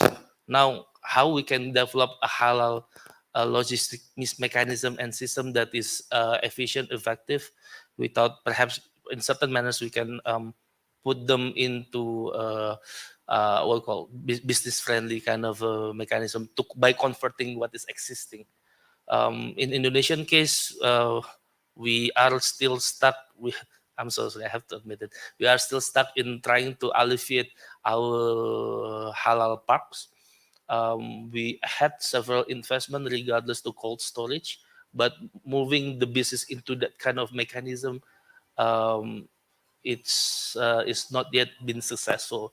Giving an example, for instance, for lobsters, for instance, the most effective one now the Indonesians are actually using airplane. So if you know, they are harvesting what do you call lobster and so on in Papua, and in order for them to bring the items into the market, they fly them over. So if you see that with this current way of doing stuff, it is costly. How can we make a sustainable progress if in terms of business costs doesn't make sense? But perhaps Cik Maslin knows how to. I think at the end of the day, it makes only when it makes economies of scale that you can lower the cost. Subscale, like I believe halal is right now is subscale as of yet. I think once we reach that threshold, I think we can, everything can be halal somewhat. So anyway, if that's the case, I think we had a great session, gentlemen. Thank you so much for your time. I believe the participants have gained many insight. Round of applause. Thank you. So until the next one, I think that's all from us. Thank you again, gentlemen. Back to you, Shilda. All right. Thank you so much to the panelists, Mr. Banjaran Surya Indra Sotomo. Terima kasih, Mr. Rami Yaakob, and of course, Muhammad Hadi Hamzah for session 2. Do scan the QR code on screen for feedback form on the session 2. And if you'd like to ask questions for session 3, do also scan. We have our QR code for you to scan for you to submit your questions. Yeah, ladies and gentlemen, this is a special occasion. I would like to invite you to proceed level 2, multi-purpose hall for lunch. For Zohor prayers, Surau is located level B1 North Elevator. Our dear Secretariat will help you for any inquiries related to this event. We shall commence the event at 2:30 p.m. Thank you and Assalamualaikum.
Hello there. Halal Integrated Platform, or HIP, powered by Halal Development Corporation, is a networking platform that connects to global halal ecosystem, equipping your business with a competitive edge. As a HIP member, you can engage internal HDC stakeholders and external strategy partners within the halal industry. So, what do you get as a HIP member? Here you go. You get financial facility, market access, human capital development, business capability development, and halal industry support and facilitation. How does industry players can utilize HIP? As a buyer, you can search halal products through our HIP database. As a service provider or financial institution, you can engage with halal industry players. For government agencies, you can offer initiatives and programs. Hey, venture capitalists and investors can also seek for unlisted company to invest. For halal professionals, you can access our database for halal ingredient sourcing. Finally, manufacturers and sellers, join us to promote your products and get connected to global supply chain. What are you waiting for? Join us for free as HIP member. Enjoy opportunities and exclusive access and increase visibility in halal industry. Let's go.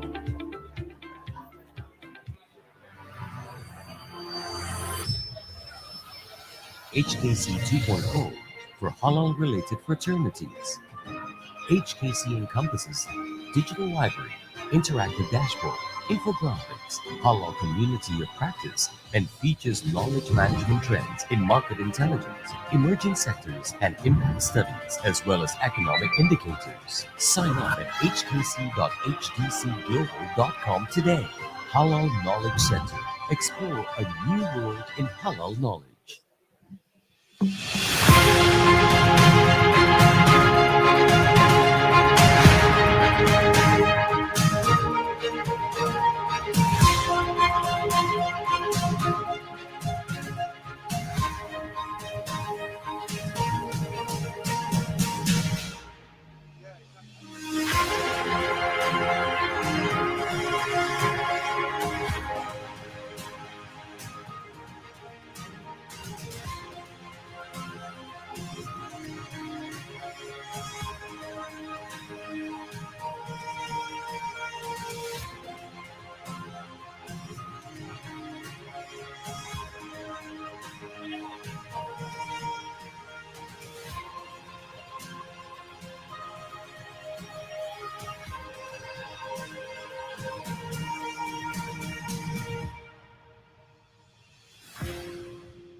Hello there. Halal Integrated Platform, or HIP, powered by Halal Development Corporation, is a networking platform that connects the global halal ecosystem, equipping your business with a competitive edge. As a HIP member, you can engage internal HDC stakeholders and external strategy partners within the halal industry. So, what do you get as a HIP member? Here you go. You get financial facility, market access, human capital development, business capability development, and halal industry support and facilitation. How does industry players can utilize HIP? As a buyer, you can search halal products through our HIP database. As a service provider or financial institution, you can engage with halal industry players. For government agencies, you can offer initiatives and programs.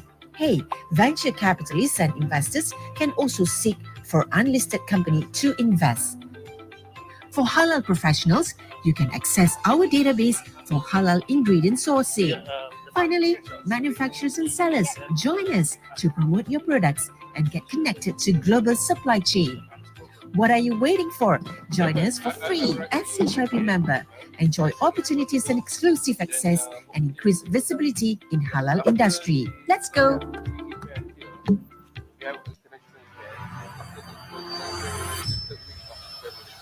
HKC 2.0 for halal-related fraternities. HKC encompasses digital library, interactive dashboard, infographics, halal community of practice, and features knowledge management trends in market intelligence, emerging sectors, and impact studies, as well as economic indicators. Sign up at hkc.hdcglobal.com today. Halal Knowledge Center. Explore a new world in halal knowledge.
Hello there. Halal Integrated Platform, or HIP, powered by Halal Development Corporation, is a networking platform that connects the global halal ecosystem, equipping your business with a competitive edge. As a HIP member, you can engage internal HDC stakeholders and external strategy partners within the halal industry. So, what do you get as a HIP member? Here you go. You get financial facility, market access, human capital development, business capability development, and halal industry support and facilitation. How does industry players can utilize HIP? As a buyer, you can search halal products through our HIP database. As a service provider or financial institution, you can engage with halal industry players. For government agencies, you can offer initiatives and programs. Hey, venture capitalists and investors can also seek for unlisted company to invest. For halal professionals, you can access our database for halal ingredient sourcing. Finally, manufacturers and sellers, join us to promote your products and get connected to global supply chain. What are you waiting for? Join us for free as HRP member. Enjoy opportunities and exclusive. Check 1, 2.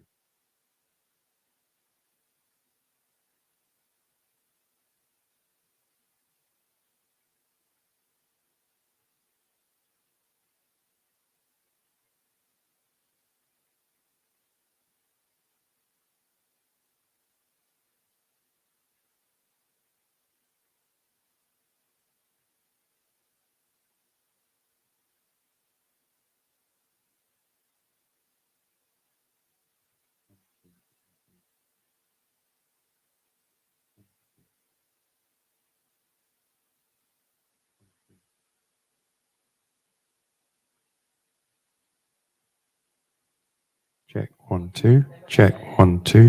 1, 2.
One, two, 1, 2, 1, 2, 2, 1, 2. So that's on 3, 1. So 3, 1, and it never had a problem. So let's leave that one. I'll put it over there. Did you put the 2 on the chairs? The 2. Do you have cable for this? Long cable, I think. Sure. Extend. What? Yeah, for the antenna. No. That's plenty. That's okay. Yeah. If anything, it's too strong. Okay.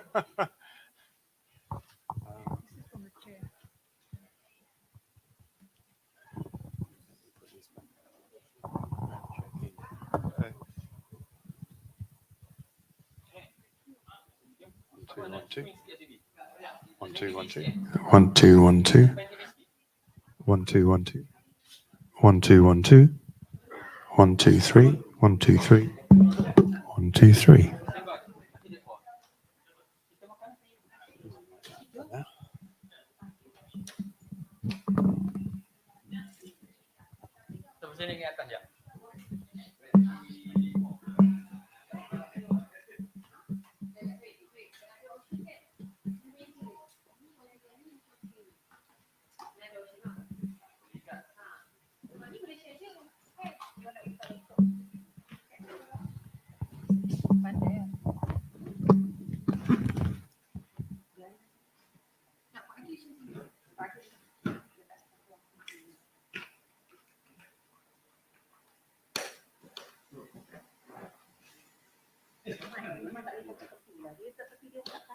Dia pada macam atas video dah nervous. Memang kena letak atas meja, tapi tak boleh.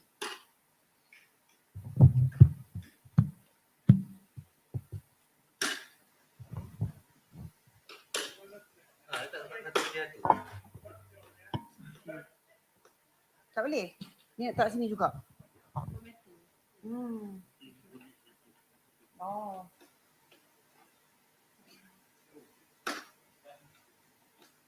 So satu sana kerusi 2 orang. So atas kerusi, tiap kerusi lah kan? Kerusi ni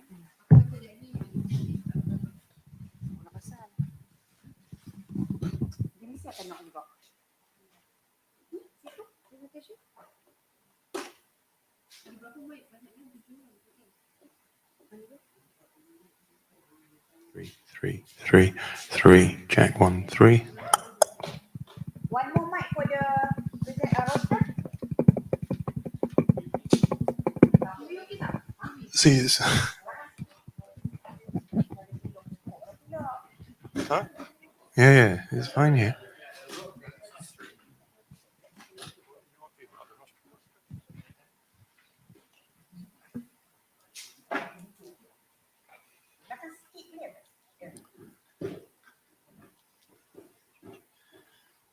Is that one?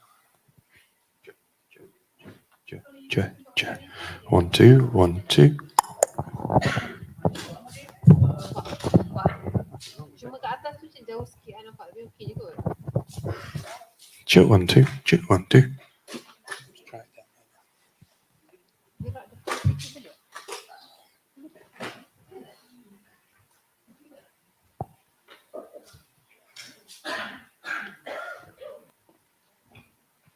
Check 1, 2, 3. Check 1, 2. 1, 2. 1, 2. 1, 2, 3. Check 1, 2. 1, 2. 1, 2. 1, 2. Check. Check 1, 2. Test 1, 2, 3. Check 1, 2. Check 1, 2, 3. 1, 2. 1, 2. Check 1, 2, 3. Test 1, 2, 3. Check 1, 2, 3. Check 1, 2, 3. Check 1, 2. 1, 2. Everything working now. Okay, one for this one because they need to do the presentation before they start with the discussion. Okay, yeah. 1, 2. 1, 2. Check. Last section je. Last section je. Ni last section, tu habis lah. Lebih baik habis terus. Kita lepas tengah. Oh, dia lepas tengah. Maknanya kalau dia ada dia terus break. Habis dia terus break. Satu section je tinggal lah. Maknanya dia session ni habis, dia terus break.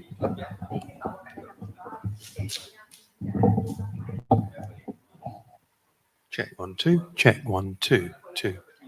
1, 2, 3. Check 1, 2, 3. 1, 2, 3. Check 1, 2. 2. Rasa dia jadi speaker kan.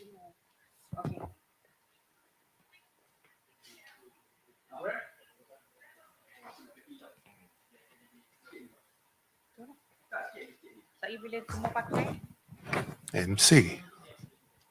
Check 1, 2. 2, 1, 2. 2, 1, 2. 2, 1, 2. 2, 1, 2, 3. Check 1, 2, 3. 1, 2, 2, 1, 2, 3. Check 1, 2. 1, 2, 3. 1, 2. Check 1, 2. 1, 2, 3.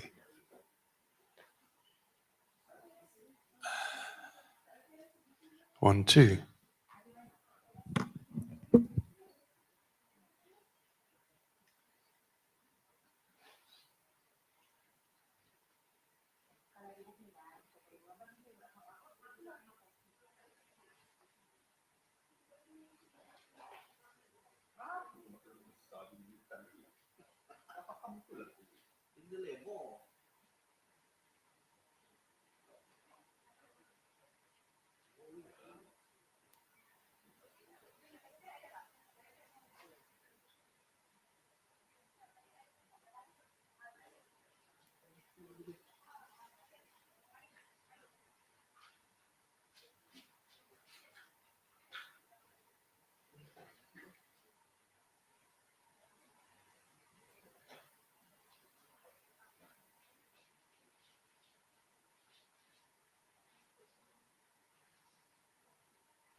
Three, 1, 2, MC. 1, 2, check 1, 2. 1, 2. 1, 2. Well, this was getting some interference before.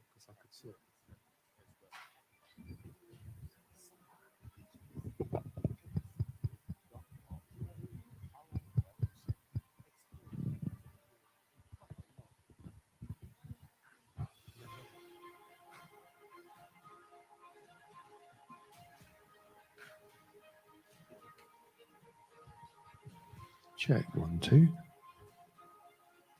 1 2 3 4. 1 2. 1 2 3 4. 1 2.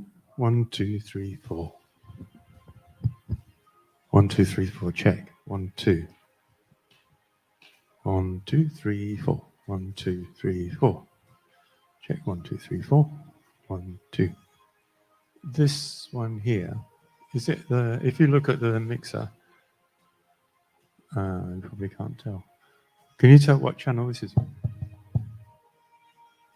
Hello, hello, hello, hello. Is that 6? 6? 6? How much? 6? No. 5? Oh, yeah.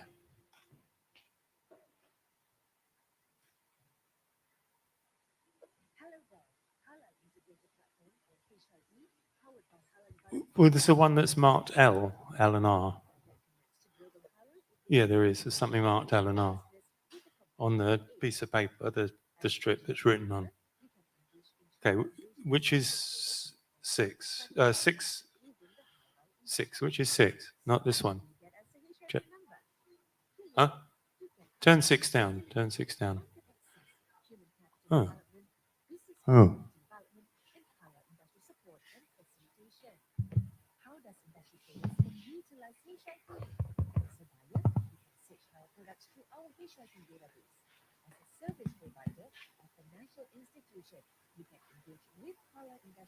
I don't get it. Huh?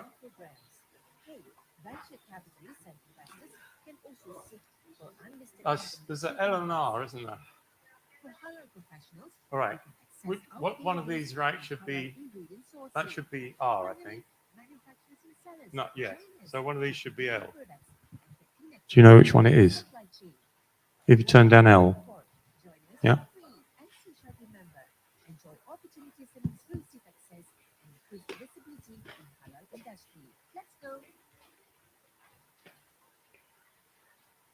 Check, check.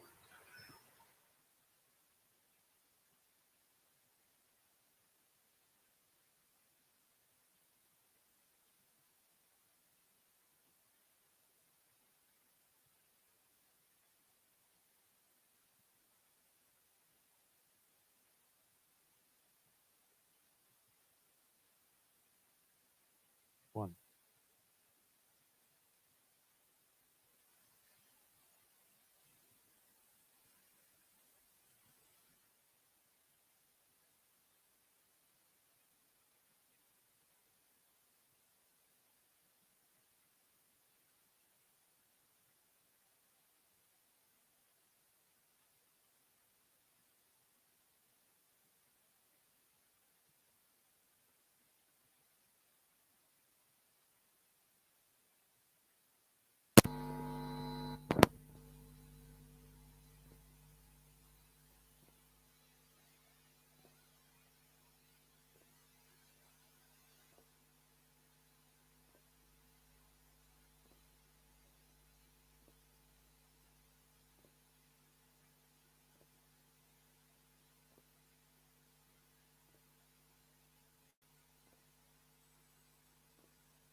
there, Halal Integrated Platform or HIP, powered by Halal Development Corporation, is a networking platform that connects to global halal ecosystem, equipping your business with the competitive edge. Test 1 2 1 2. As a HIP member, you can engage Test 1 2. stakeholders and external strategy partners 1 2 3 4 5 1 2.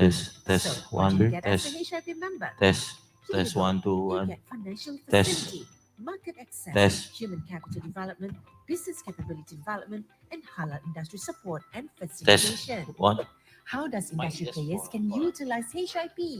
As a buyer, you can search halal products through our HIP database. As a service provider or financial institution, you can engage with halal industry players. For government agencies, Checking mic. you can offer initiatives and programs. Hey, venture capitalists and investors can also seek for unlisted company to invest. For halal professionals, you can access our database for halal ingredient sourcing. Finally, manufacturers and sellers, join us to promote your Checking products 1 2 3 and 4 1 connect 2 to 3. global supply chain. What are you waiting for? Join us for free as HIP member. 2 4 Enjoy 6 8 1 opportunities 2 and 3. exclusive access and increased visibility in halal industry. Let's go. 10 9 8 7 6 5 4 3 2 1 2 3 4 5 6. HKC 2.0 for halal-related fraternities. HKC encompasses digital library, interactive dashboard, infographics, halal community of practice, and features knowledge management trends in market intelligence, emerging sectors, and impact studies, as well as economic indicators. Sign up at hkc.htcglobal.com today. Halal Knowledge Center. Explore a new world in halal knowledge.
Hello there, Halal Integrated Platform or HIP, powered by Halal Development Corporation, is a networking platform that connects to global halal ecosystem, equipping your business with a competitive edge. As a HIP member, you can engage internal HDC stakeholders and external strategy partners within the halal industry. So, what do you get as a HIP member? Here you go. You get financial facility, market access, human capital development, business capability development, and halal industry support and Check facilitation. 1 2 3. Test How does 1 industry 2. players can utilize Microphone HIP? test 1 2 As a 3. buyer, Check 1 you can 2. search halal products 1 through 2 our 3. HIP Check. database. As 1 a 2 service 3. provider Microphone or test 1 financial 2 3. institution, 1 you 2 can 3. engage with Microphone halal test 1 industry 2 3. players. For Check. government 1 2 agencies, 3. you Test can 1 2. offer initiatives 1 2. and 1 programs. 2 3. Hey, venture capitalists 1 and 2 investors 3. can also 1 seek 2 3. for unlisted company Check. to 1 2 invest. 3. For Check. halal 1 2. professionals, you can access our 1 2 database 3. for halal Test 1 ingredient 2. sourcing. Test 1 2. Finally, manufacturers and Check sellers, microphone join 1 us 2 3. to promote your products Test and 1 get 2 3. connected to global supply chain. Checking 1 2 What 3. are you waiting for? 1 Join us 2 for 3. free Check as 1 2 HIP 3. member. Enjoy opportunities and exclusive access and increased 1 2 visibility 3. Check in 1 halal 2 3. industry. Let's Test 1 go. 2. Just 1 2 3. 1 2 3. HKC 1 2 2.0 3. for halal-related fraternities. 1 2. HKC encompasses digital library, interactive dashboard, infographics, halal community of practice, and features knowledge management trends in market intelligence, emerging sectors, and impact studies, as well as economic indicators. Sign up at hkc.htcglobal.com today. Halal Knowledge Center. Explore a new world in halal knowledge.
Hello there, Halal Integrated Platform or HIP, powered by Halal Development Corporation, is a networking platform that connects to global halal ecosystem, equipping your business with a competitive edge.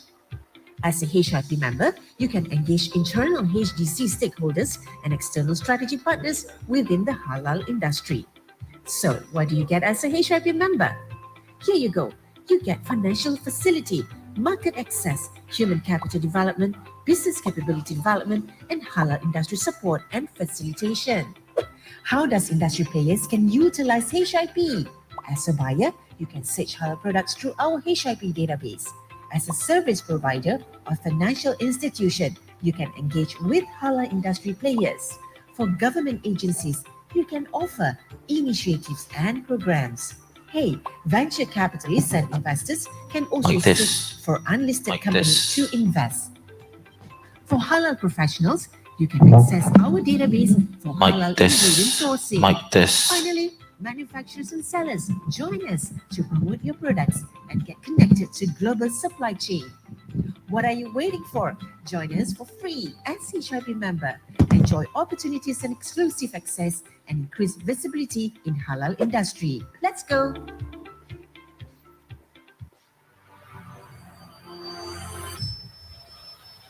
HKC 2.0 for halal-related fraternities.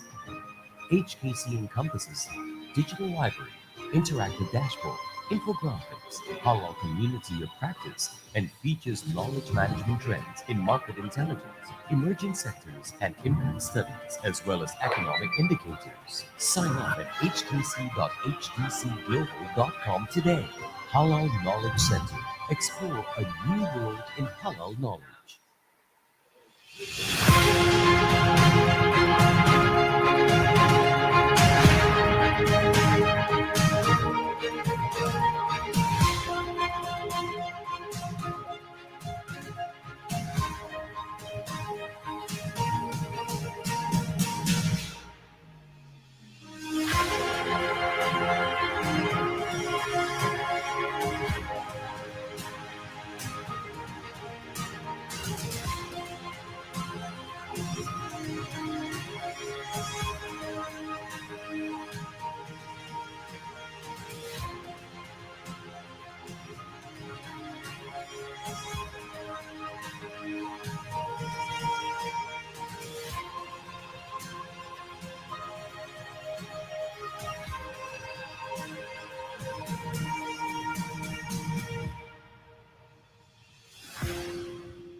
Hello there, Halal Integrated Platform or HIP, powered by Halal Development Corporation, is a networking platform that connects to global halal ecosystem, equipping your business with a competitive edge. As a HIP member, you can engage internal HDC stakeholders and external strategy partners within the halal industry. So, what do you get as a HIP member? Here you go. You get financial facility, market access, human capital development, business capability development, and halal industry support and facilitation. How does industry players can utilize HIP? As a buyer, you can search halal products through our HIP database. As a service provider or financial institution, you can engage with halal industry players. For government agencies, you can offer initiatives and programs. Hey, venture capitalists and investors can also seek for unlisted company to invest. For halal Testing, one, professionals, two, three. you can access Test, one, our two, three. database Check, for one, two, halal three. ingredient sourcing. Finally, manufacturers and sellers, join us to promote your products and get connected to global supply chain. What are you waiting for? Join us for free as HIP member. Enjoy opportunities and exclusive access and increase visibility in halal industry. Let's go.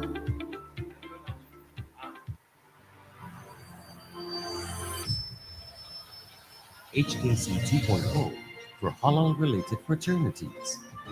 HKC encompasses digital library, interactive dashboard, infographics, halal community of practice, and features knowledge management trends in market intelligence, emerging sectors, and impact studies, as well as economic indicators. Sign up at hkc.hdcglobal.com today. Halal Knowledge Center. Explore a new world in halal knowledge.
Hello there. Halal Integrated Platform, or HIP, powered by Halal Development Corporation, is a networking platform that connects to global halal ecosystem, equipping your business with a competitive edge.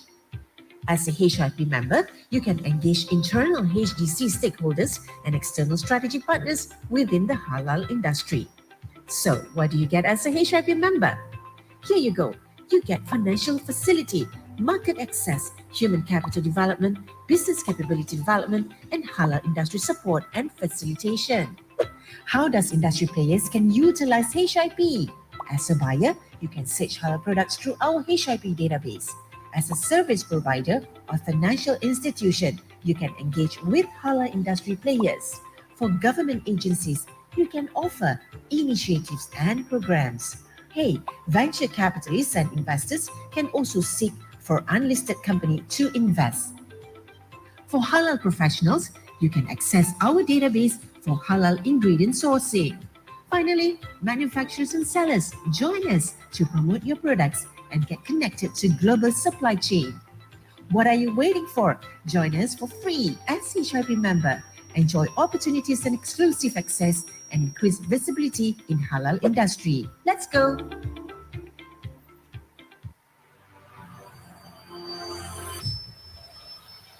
HKC 2.0 for halal-related fraternities.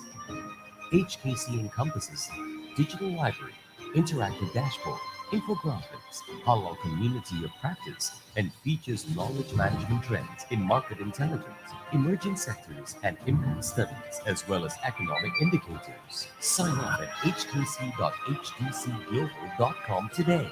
Halal Knowledge Center. Explore a new world in halal knowledge.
Hello there. Halal Integrated Platform, or HIP, powered by Halal Development Corporation, is a networking platform that connects to global halal ecosystem, equipping your business with a competitive edge. As a HIP member, you can engage internal HDC stakeholders and external strategic partners within the halal industry. So, what do you get as a HIP member? Here you go. You get financial facility, market access, human capital development, business capability development, and halal industry support and facilitation. How does industry players can utilize HIP? As a buyer, you can search halal products through our HIP database. As a service provider or financial institution, you can engage with halal industry players. For government agencies, you can offer initiatives and programs. Hey, venture capitalists and investors can also seek for unlisted company to invest. For halal professionals, you can access our database for halal ingredient sourcing. Finally, manufacturers and sellers join us to promote your products and get connected to global supply chain. What are you waiting for? Join us for free as a HIP member. Enjoy opportunities and exclusive access and increase visibility in halal industry. Let's go!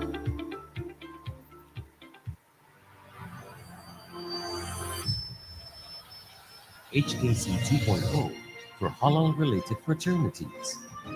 HKC encompasses digital library, interactive dashboard, infographics, halal community of practice, and features knowledge management trends in market intelligence, emerging sectors, and impact studies, as well as economic indicators. Sign up at hkc.htcglobal.com today. Halal Knowledge Center. Explore a new world in halal knowledge.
Hello there. Halal Integrated Platform, or HIP, powered by Halal Development Corporation, is a networking platform that connects to global halal ecosystem, equipping your business with a competitive edge.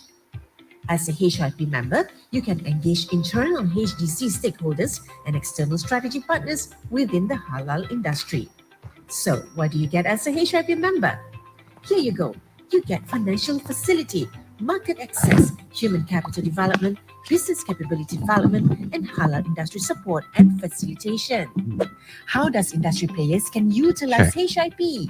As a buyer, Check you 1, can 2, search 3. halal Test products 1, through 2. our HIP database. Check 1, As 2, a 3. service provider Test 1, or 2. financial Check institution, 1, 2, you 3. can engage Test 1, with 2. halal industry players. 1, 2, 3. For Microphone government check. agencies, you can offer initiatives and programs. Hey, venture capitalists and investors can also seek for unlisted company to invest. For halal professionals, you can access our database for halal ingredient sourcing. Finally, manufacturers and sellers join us to promote your products and get connected to global supply chain. What are you waiting for? Join us for free as a HIP member. Enjoy opportunities and exclusive access and increase visibility in halal industry. Let's go!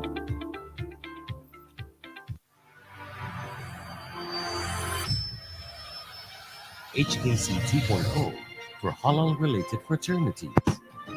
HKC encompasses digital library, interactive dashboard, infographics, halal community of practice, and features knowledge management trends in market intelligence, emerging sectors, and impact studies, as well as economic indicators. Sign up at hkc.htcglobal.com today.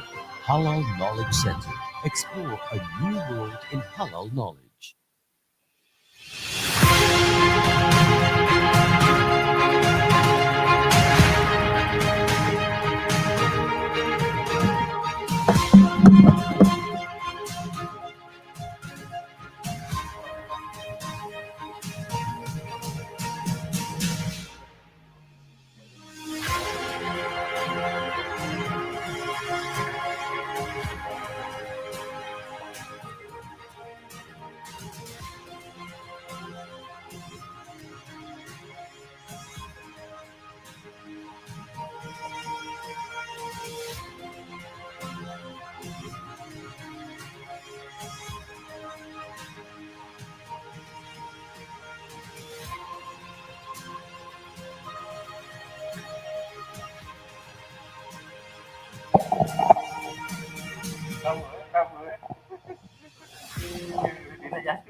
Hello there.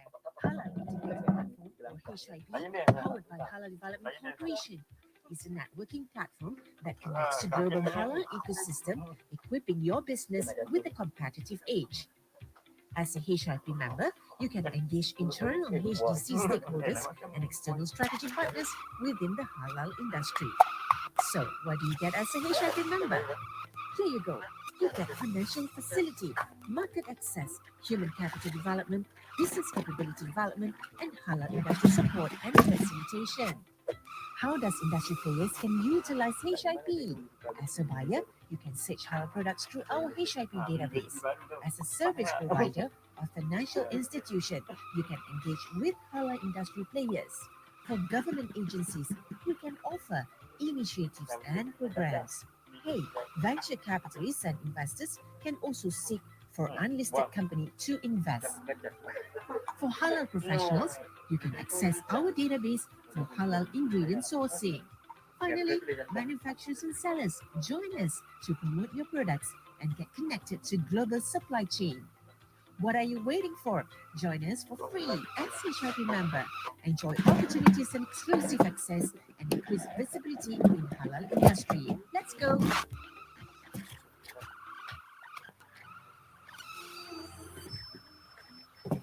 HKC 2.0 for halal-related fraternities. HKC encompasses digital library, interactive dashboard, infographics, halal community of practice, and features knowledge management trends in market intelligence, emerging sectors, and impact studies, as well as economic indicators. Sign up at hkc.hdcglobal.com today. Halal Knowledge Center. Explore a new world in halal knowledge.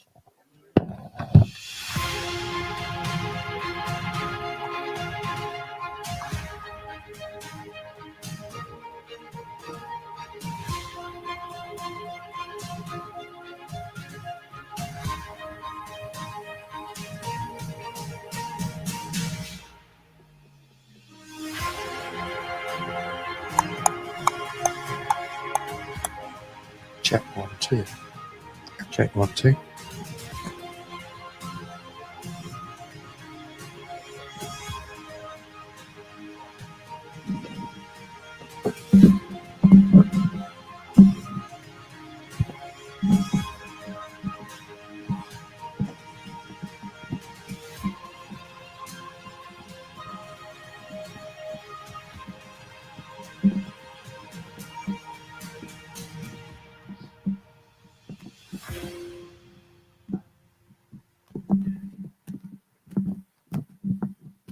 Hello there. Halal Integrated Platform, or HIP, powered by Halal Development Check 1 Corporation, 2 3. is a Test. networking platform that 1 connects to 2 global 3. halal Check. ecosystem, equipping your business 1 2 with a 3. Test competitive 1 2 edge. 3. As Test a 1 2 HIP 3. member, Check. you can 1 engage 2 3. internal Check. HDC Check. stakeholders 1 2. and external strategy 1 2 partners 3. within Test. the 1 2. halal 1 industry. 2 3. So, 1 what do you 2 get as 3. a HIP member? Here you go. You get financial facility, market access, human capital development, business capability development, and halal industry support and facilitation. How does industry players can utilize HIP? As a buyer, you can search halal products through our HIP database. As a service provider or financial institution, you can engage with Check halal 1 2 3. industry Test 1 players. 2. For government Check agencies, 1 2 3. you can offer initiatives and programs. Check or check Hey, 1 2 3. venture Test capitalists 1 and 2. investors Check can 1 also 2 seek 3. Test for 1 2. unlisted company to invest. 1 2. For halal 1 2. professionals, you can 1 2 access 2 our 2 2. database for Check 1 2 halal 3. ingredient Test sourcing. 1 2 3. Finally, Test 1 2 manufacturers and 3. sellers, Check. join us to promote your products and Check get 1 2 connected 3. to global Test. supply chain. 1 2 3. What are you Check. waiting for? 1 2 Join 3. us for Test. free as HRP member. 2 Enjoy 1 2. opportunities and exclusive 1 2. access and increase visibility in 1 halal 2. industry. Let's go. It's 1 and 2 different levels. 1 and 2. HKC 2.0 for halal-related fraternities. Check, check. Check, check. Check, check. That one's low, is it? Same, same. Interactive dashboard, Okay. infographics, halal community of practice, and features knowledge management trends in market intelligence, emerging sectors, and impact studies, as well as economic indicators. Sign up at hkc.htcglobal.com today. Halal Knowledge Center. Explore a new Everything world sounds of clear, halal doesn't it? knowledge.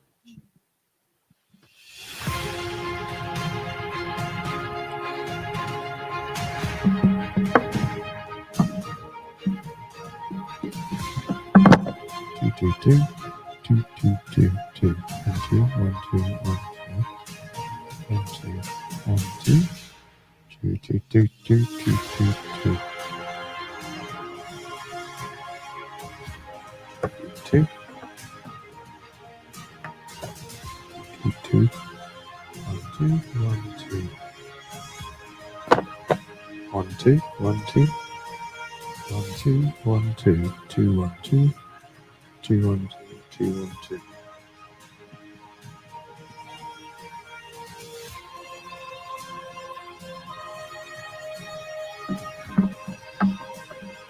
1 2 1 2.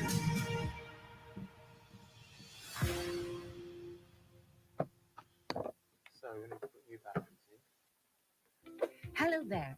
Halal Integrated Platform, or HIP, powered by Halal Development Corporation, is a networking platform that connects to global halal ecosystem, equipping your business with a competitive edge.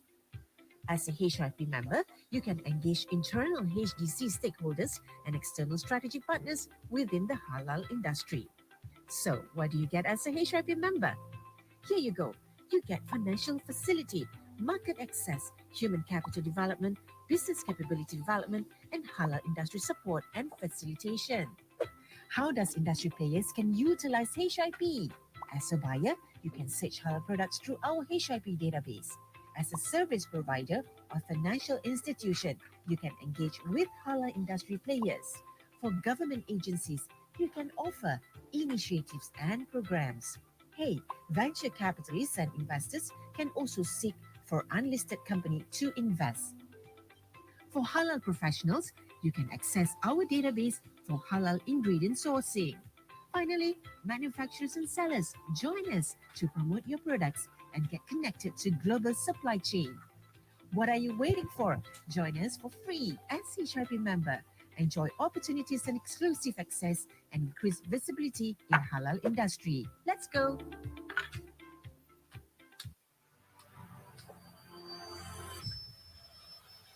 HKC 2.0 for halal-related fraternities.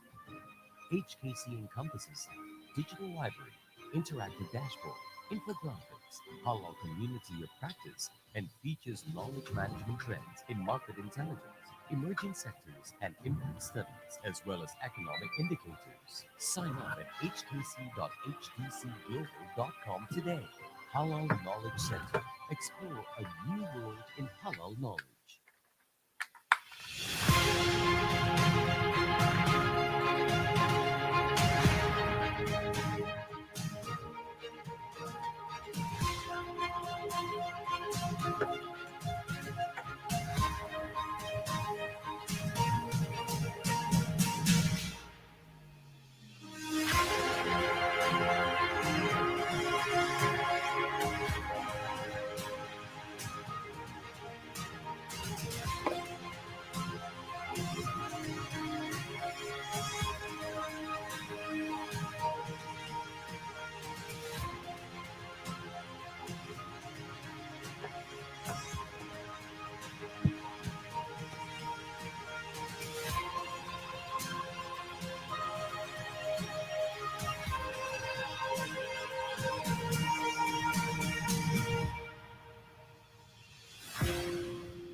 Hello there, Halal Integrated Platform or HIP, powered by Halal Development Corporation, is a networking platform that connects the global halal ecosystem, equipping your business with a competitive edge.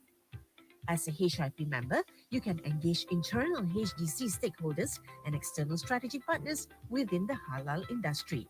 So, what do you get as a HIP member? Here you go.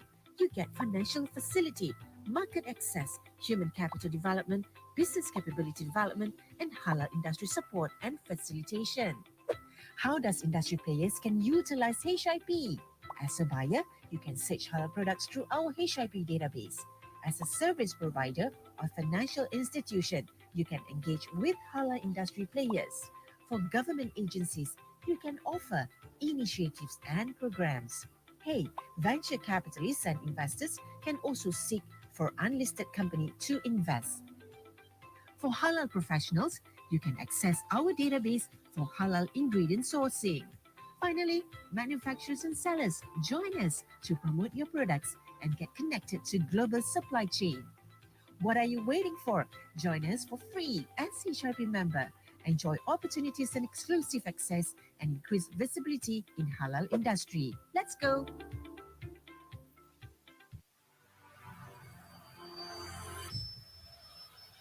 HKC 2.0 for halal-related fraternities. HKC encompasses digital library, interactive dashboard, infographics, halal community of practice, and features knowledge management trends in market intelligence, emerging sectors, and impact studies, as well as economic indicators. Sign up at hkc.hdcglobal.com today. Halal Knowledge Center. Explore a new world in halal knowledge.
Hello there, Halal Integrated Platform or HIP, powered by Halal Development Corporation, is a networking platform that connects the global halal ecosystem, equipping your business with a competitive edge.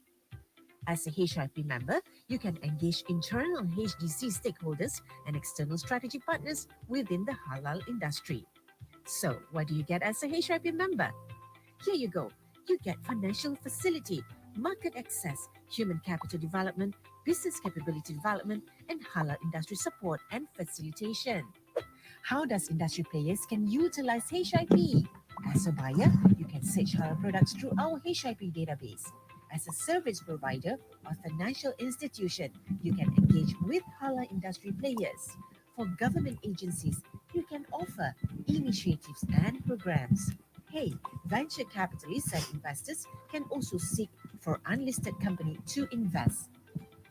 For halal professionals, you can access our database for halal ingredient sourcing.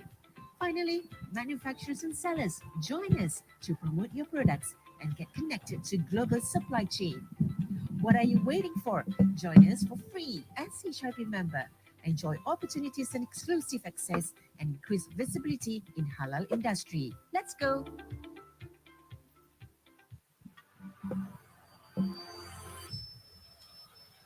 HKC 2.0 for halal. Check 1 2. Check 1 2. Check 1 2. Digital library, interactive 1 2 3 4 5 6 7 8 1 2 3 4 1 2 3 4 1 2 1 2 1 2. and impact studies, as well as economic indicators. Sign up at hkc.hdcglobal.com today. Halal Knowledge Center. Explore a new world in halal knowledge. 1, 2, 3, 4, 5, 6. 1, 2, 3, 4, 5, 6. 1, 2. 1, 2, 3. 1, 2, 3, 4, 5. 1, 2, 3, 4, 5. 1, 2, 3, 4, 5, 6, 7, 8, 9, 10. 1, 2. 1, 2, 2, 1, 2.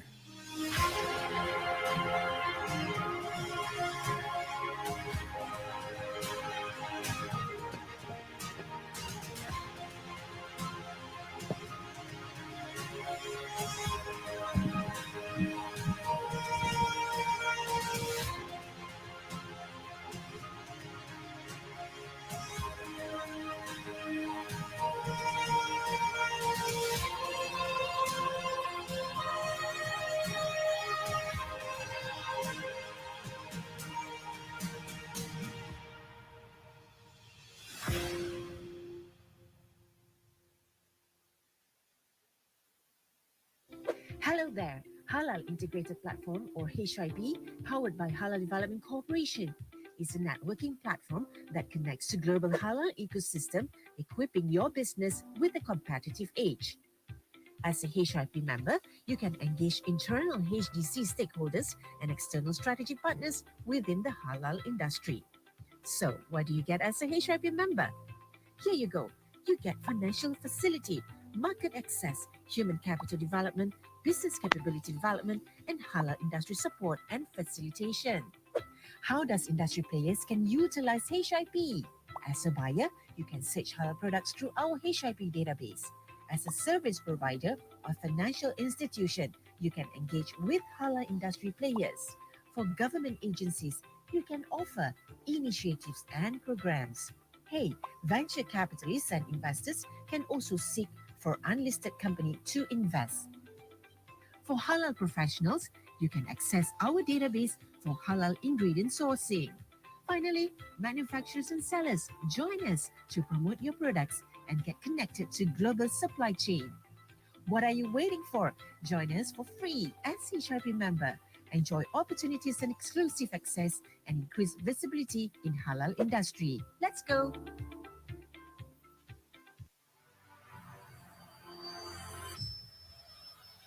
HKC 2.0 for halal-related fraternities. HKC encompasses digital library, interactive dashboard, infographics, halal community of practice, and features knowledge management trends in market intelligence, emerging sectors, and impact studies, as well as economic indicators. Sign up at hkc.hdcglobal.com today. Halal Knowledge Center. Explore a new world in halal knowledge.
Hello there, Halal Integrated Platform or HIP, powered by Halal Development Corporation, is a networking platform that connects to global halal ecosystem, equipping your business with a competitive edge.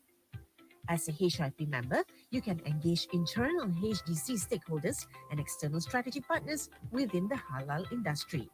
So, what do you get as a HIP member? Here you go.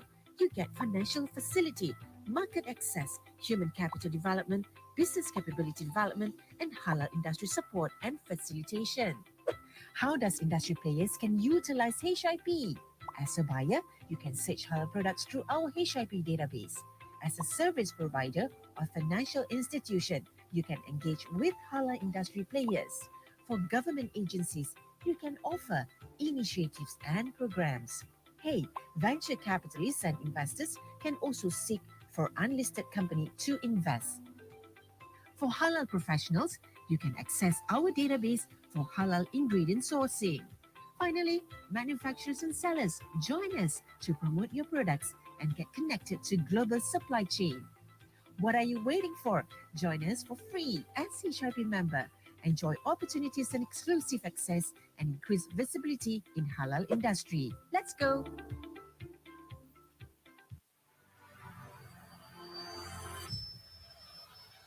HKC 2.0 for halal-related fraternities.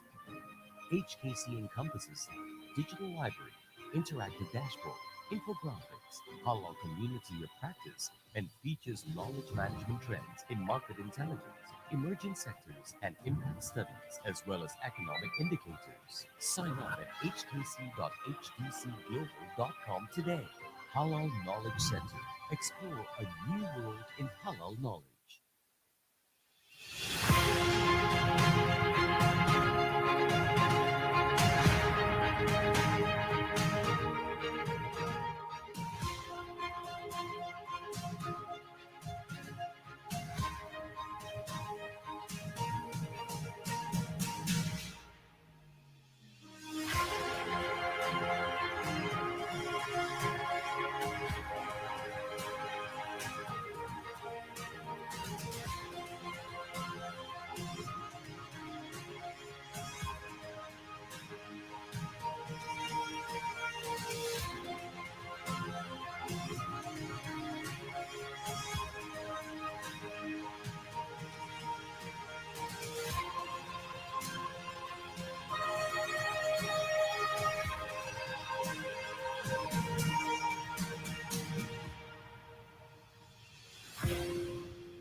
Hello there, Halal Integrated Platform or HIP, powered by Halal Development Corporation, is a networking platform that connects to global halal ecosystem, equipping your business with a competitive edge. As a HIP member, you can engage internal HDC stakeholders and external strategic partners within the halal industry. So, what do you get as a HIP member? Here you go.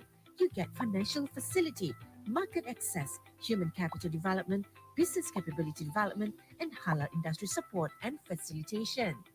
How does industry players can utilize HIP? As a buyer, you can search halal products through our HIP database. As a service provider or financial institution, you can engage with halal industry players. For government agencies, you can offer initiatives and programs. Hey, venture capitalists and investors can also seek for unlisted company to invest. For halal professionals, you can access our database for halal ingredient sourcing. Finally, manufacturers and sellers, join us to promote your products and get connected to global supply chain. What are you waiting for? Join us for free as HRP member. Enjoy opportunities and exclusive access and increase visibility in halal industry. Let's go!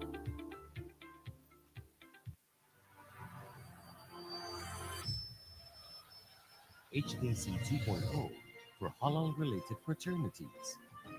HKC encompasses digital library, interactive dashboard, infographics, halal community of practice, and features knowledge management trends in market intelligence, emerging sectors, and impact studies, as well as economic indicators. Sign up at hkc.hdcglobal.com today. Halal Knowledge Center. Explore a new world in halal knowledge.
Hello there, Halal Integrated Platform or HIP, powered by Halal Development Corporation, is a networking platform that connects the global halal ecosystem, equipping your business with a competitive edge. As a HIP member, you can engage internal HDC stakeholders and external strategy partners within the halal industry. So, what do you get as a HIP member? Here you go. You get financial facility, market access, human capital development, business capability development, and halal industry support and facilitation. How does industry players can utilize HIP? As a buyer, you can search halal products through our HIP database. As a service provider or financial institution, you can engage with halal industry players. For government agencies, you can offer initiatives and programs. Hey, venture capitalists and investors can also seek for unlisted company to invest. For halal professionals, you can access our database for halal ingredient sourcing. Finally, manufacturers and sellers join us to promote your products and get connected to global supply chain. What are you waiting for? Join us for free as HIP member. Enjoy opportunities and exclusive access and increase visibility in halal industry. Let's go!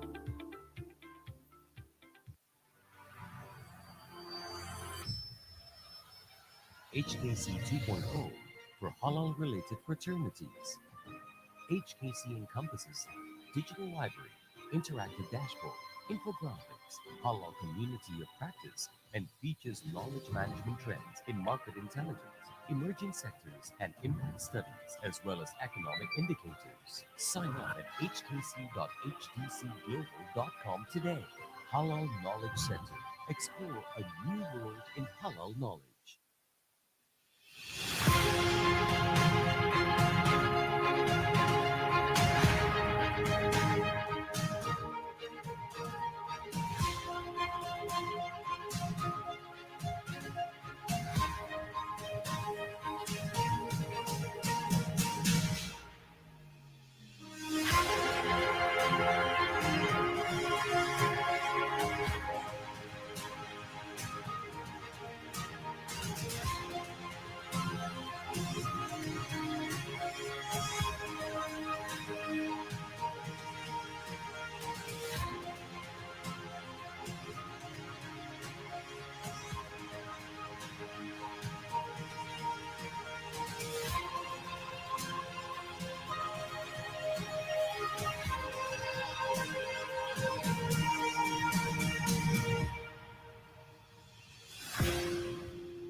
Hello there, Halal Integrated Platform or HIP, powered by Halal Development Corporation, is a networking platform that connects the global halal ecosystem, equipping your business with a competitive edge.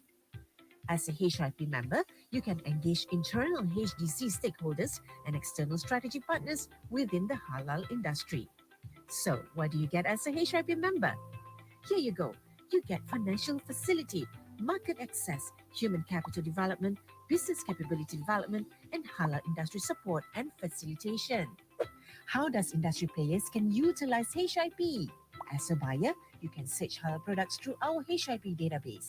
As a service provider or financial institution, you can engage with halal industry players.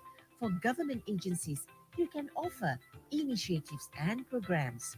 Hey, venture capitalists and investors can also seek for unlisted company to invest. For halal professionals, you can access our database for halal ingredient sourcing. Finally, manufacturers and sellers join us to promote your products and get connected to global supply chain. What are you waiting for? Join us for free as HIP member. Enjoy opportunities and exclusive access and increase visibility in halal industry. Let's go!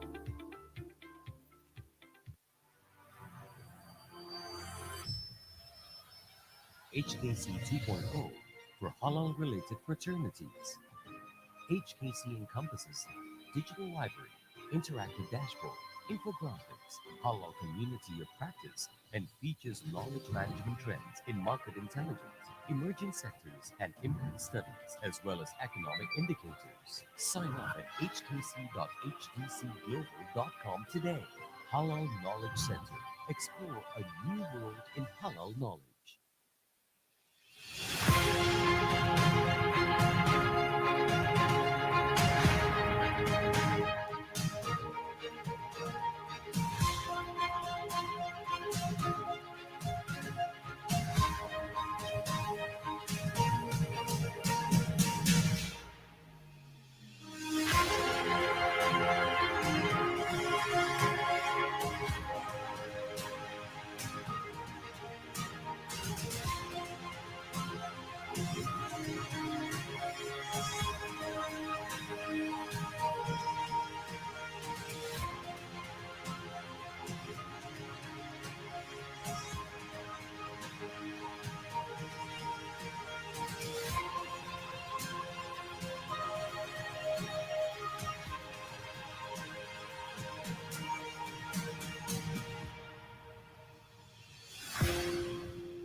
Hello there. Halal Integrated Platform, or HIP, powered by Halal Development Corporation, is a networking platform that connects the global halal ecosystem, equipping your business with a competitive edge.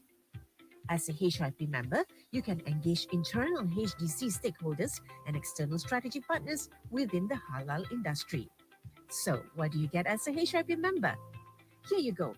You get financial facility, market access, human capital development, business capability development, and halal industry support and facilitation.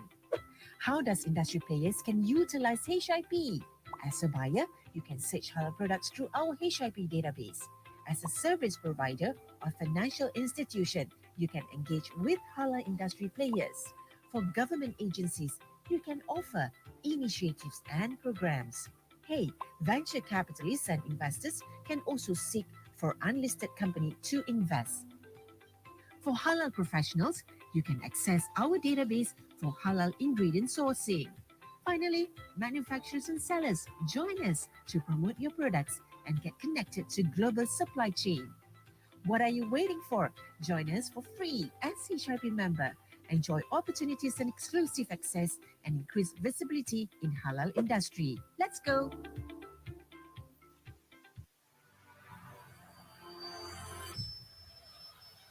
HKC 2.0 for halal-related fraternities.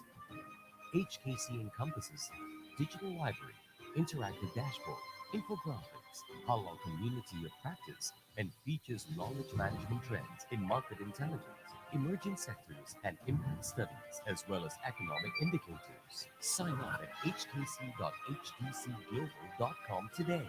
Halal Knowledge Center. Explore a new world in halal knowledge.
Hello there. Halal Integrated Platform, or HIP, powered by Halal Development Corporation, is a networking platform that connects the global halal ecosystem, equipping your business with a competitive edge. As a HIP member, you can engage internal HDC stakeholders and external strategy partners within the halal industry. So, what do you get as a HIP member? Here you go. You get financial facility, market access, human capital development, business capability development, and halal industry support and facilitation. How does industry players can utilize HIP? As a buyer, you can search halal products through our HIP database. As a service provider or financial institution, you can engage with halal industry players. For government agencies, you can offer initiatives and programs. Hey, venture capitalists and investors can also seek for unlisted company to invest. For halal professionals, you can access our database for halal ingredient sourcing. Finally, manufacturers and sellers join us to promote your products and get connected to global supply chain. What are you waiting for? Join us for free as HIP member. Enjoy opportunities and exclusive access and increase visibility in halal industry. Let's go.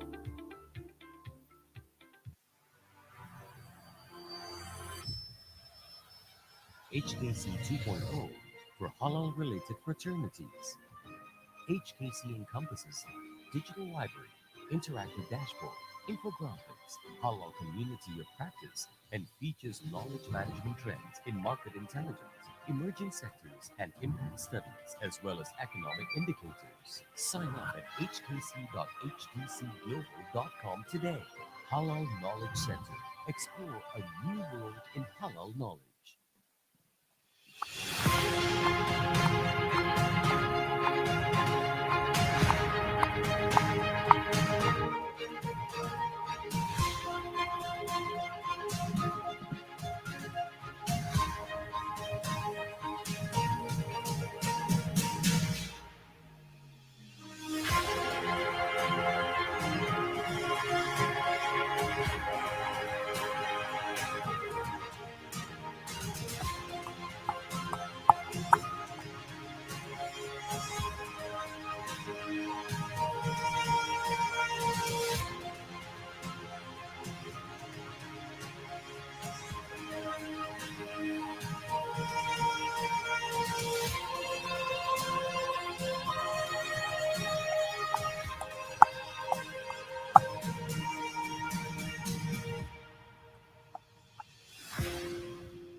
Hello there. Halal Integrated Platform, or HIP, powered by Halal Development Corporation, is a networking platform that connects to global halal ecosystem, equipping your business with a competitive edge.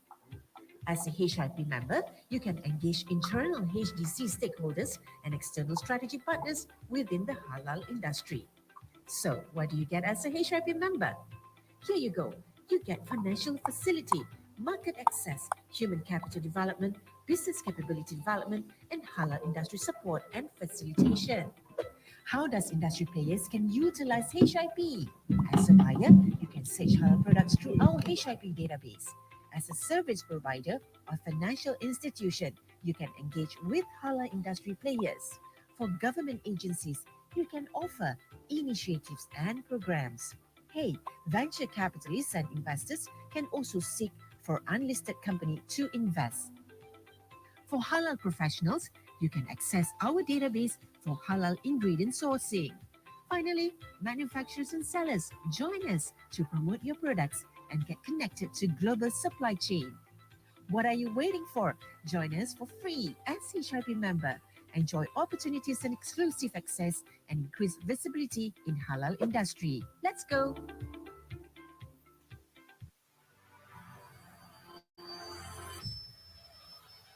HKC 2.0 for halal-related fraternities.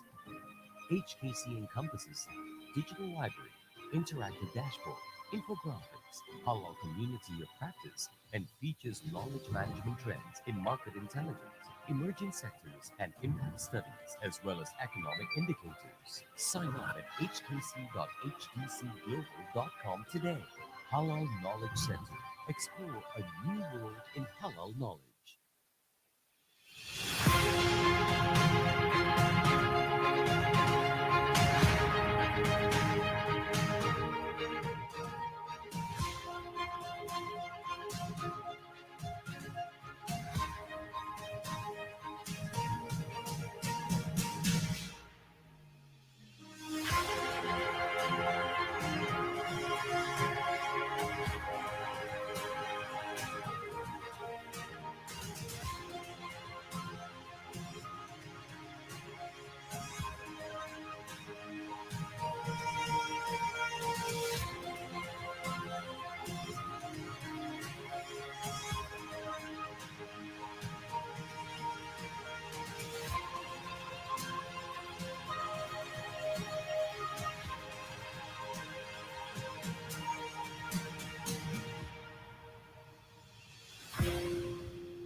Hello there, Halal Integrated Platform or HIP, powered by Halal Development Corporation, is a networking platform that connects to global halal ecosystem, equipping your business with a competitive edge. As a HIP member, you can engage internal HDC stakeholders and external strategy partners within the halal industry. So, what do you get as a HIP member? Here you go. You get financial facility, market access, human capital development, business capability development, and halal industry support and facilitation. How does industry players can utilize HIP? As a buyer, you can search halal products through our HIP database. As a service provider or financial institution, you can engage with halal industry players. For government agencies, you can offer initiatives and programs. Hey, venture capitalists and investors can also seek for unlisted company to invest. For halal professionals, you can access our database for halal ingredient sourcing. Finally, manufacturers and sellers, join us to promote your products and get connected to global supply chain. What are you waiting for? Join us for free as HIP member. Enjoy opportunities and exclusive access and increase visibility in halal industry. Let's go.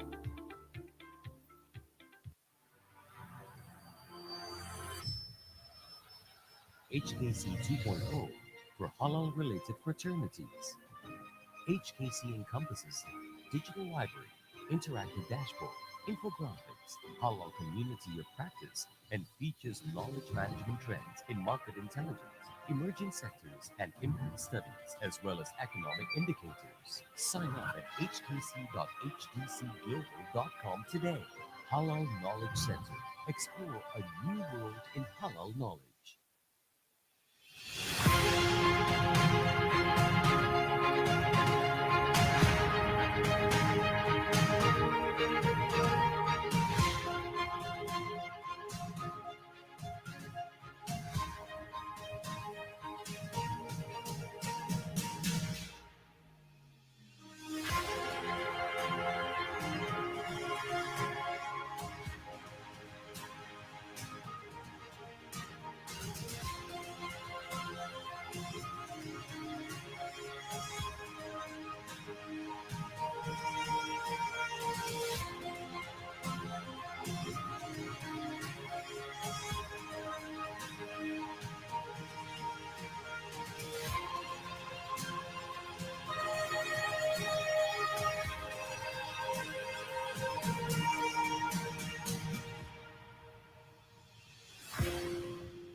Hello there, Halal Integrated Platform or HIP, powered by Halal Development Corporation, is a networking platform that connects to global halal ecosystem, equipping your business with a competitive edge.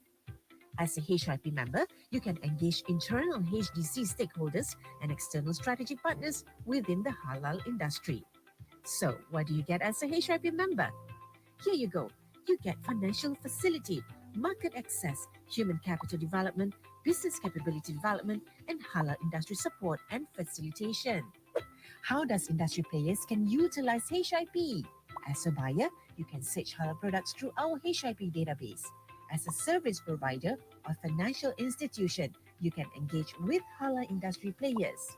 For government agencies, you can offer initiatives and programs. Hey, venture capitalists and investors can also seek for unlisted company to invest. For halal professionals, you can access our database for halal ingredient sourcing. Finally, manufacturers and sellers, join us to promote your products and get connected to global supply chain. What are you waiting for? Join us for free as HIP member. Enjoy opportunities and exclusive access and increase visibility in halal industry. Let's go.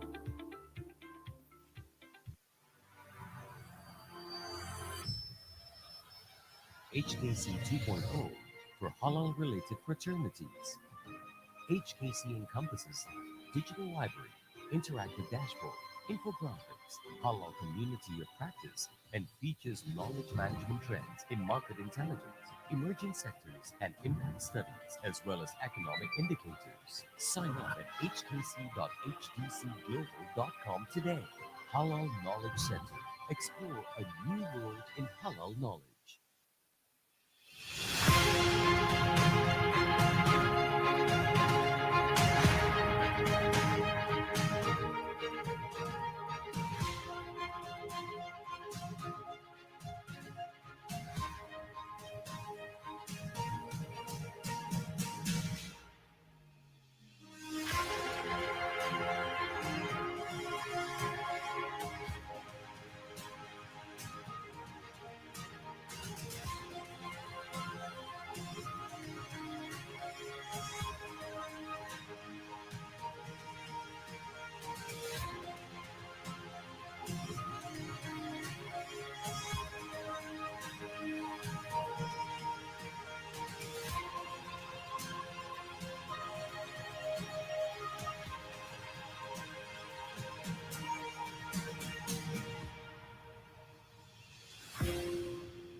Hello there. Halal Integrated Platform, or HIP, powered by Halal Development Corporation, is a networking platform that connects the global halal ecosystem, equipping your business with a competitive edge.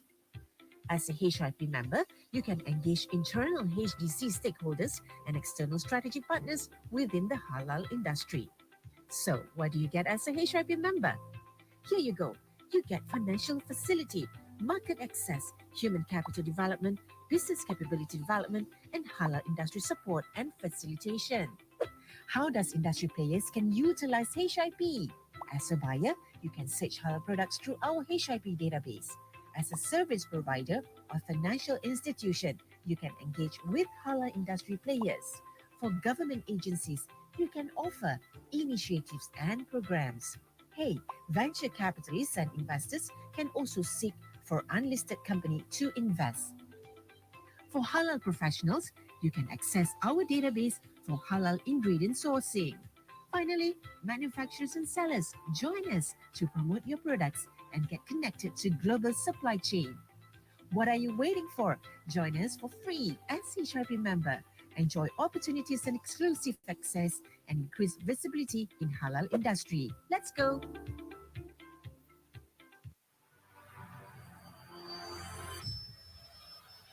HKC 2.0 for halal-related fraternities. HKC encompasses digital library, interactive dashboard, infographics, halal community of practice, and features knowledge management trends in market intelligence, emerging sectors, and impact studies, as well as economic indicators. Sign up at hkc.htcglobal.com today. Halal Knowledge Center.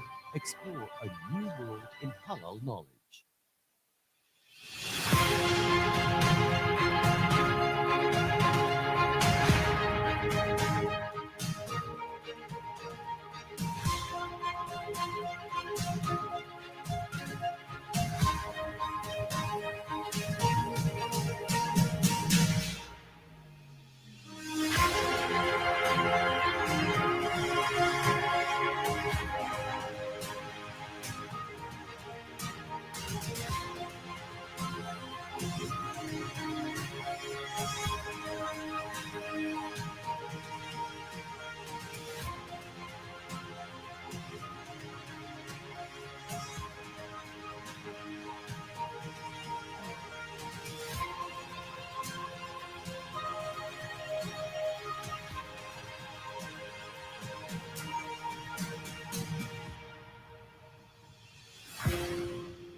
Hello there. Halal Integrated Platform, or HIP, powered by Halal Development Corporation, is a networking platform that connects the global halal ecosystem, equipping your business with a competitive edge.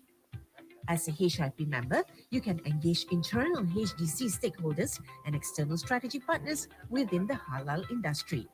So, what do you get as a HIP member? Here you go. You get financial facility, market access, human capital development, business capability development, and halal industry support and facilitation. How does industry players can utilize HIP? As a buyer, you can search halal products through our HIP database. As a service provider or financial institution, you can engage with halal industry players. For government agencies, you can offer initiatives and programs. Hey, venture capitalists and investors can also seek for unlisted company to invest. For halal professionals, you can access our database for halal ingredient sourcing. Finally, manufacturers and sellers, join us to promote your products and get connected to global supply chain. What are you waiting for? Join us for free as HIP member. Enjoy opportunities and exclusive access and increased visibility in halal industry. Let's go!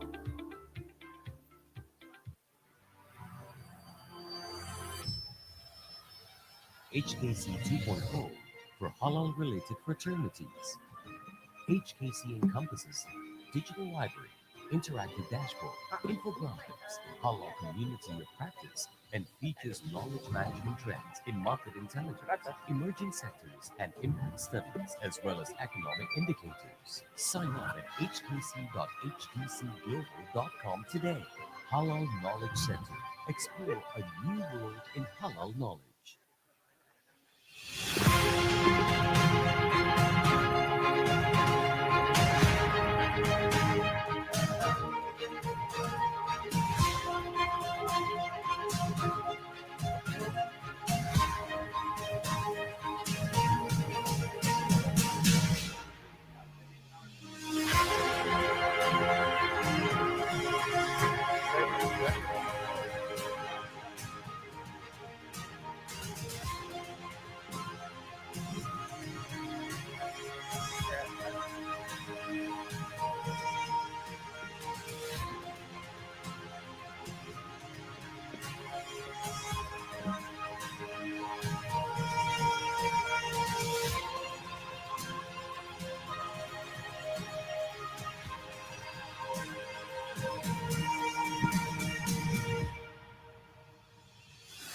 Test. So before we start, let's just test our microphone. How are you guys doing? All okay? Or HIP, powered by Halal Development Corporation, is a networking platform. So the event shall commence shortly. Appreciate guests to proceed to the hall. For your information, you can deposit your questions for session 3. You can scan the QR code. Can we have the QR code on the screen, play? You can also approach the prepared microphone for you to pose the questions. And of course, we favor short and straightforward questions. Should we not have much time to address some questions, our secretariat will attend to your queries post-event. Can we try another mic?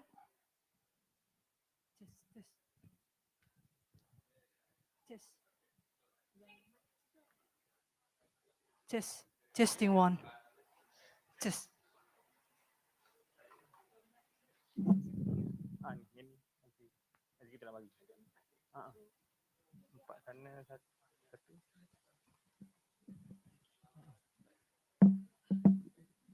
Test one. Test. Test. Test. Test. Test one. Test.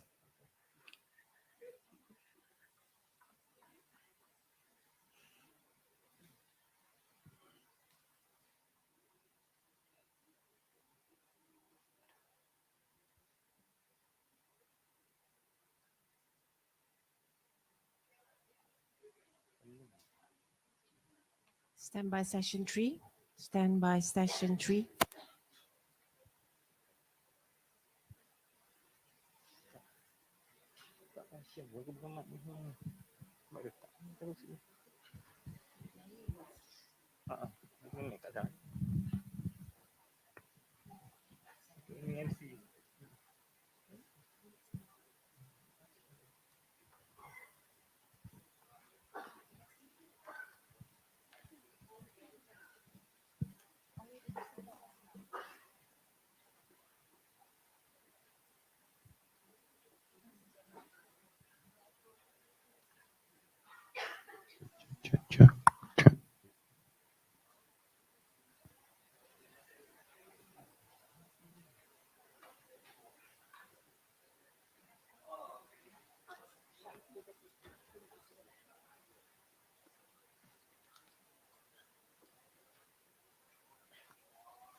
Everyone's good? Pak Akil? Assalamualaikum and welcome back to our event of Malaysia Indonesia Halal Forum and Industry Engagement 2023. So without further ado, for this, I would like to invite speakers for this session 3, Dr. H. Muhammad Akil Irham, Head of Badan Penyelenggara Jaminan Produk Halal, BPJPH Indonesia, accompanied by Frati Yana Santi to assist the presentation. We also like to invite Yang Berbagi Dato Dr. Sirajuddin Suhaimi, Deputy General of Jabatan Kemajuan Islam Malaysia JAKIM, Malaysia. Pula tangan sikit, Datuk Siraj datang ni. Okay. This session will be moderated by Encik Husamiza Hussein, Senior Director, Standardization Division, Departments of Standard Malaysia.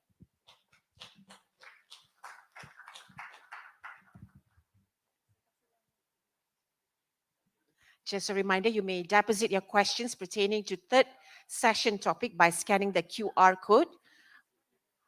Okay, QR code on the screen. As for online participants watching this online on our Facebook and social media, you may click on the link given. Our moderator will read out the selected vetted questions. So now over to you, Husamiza. Bismillah.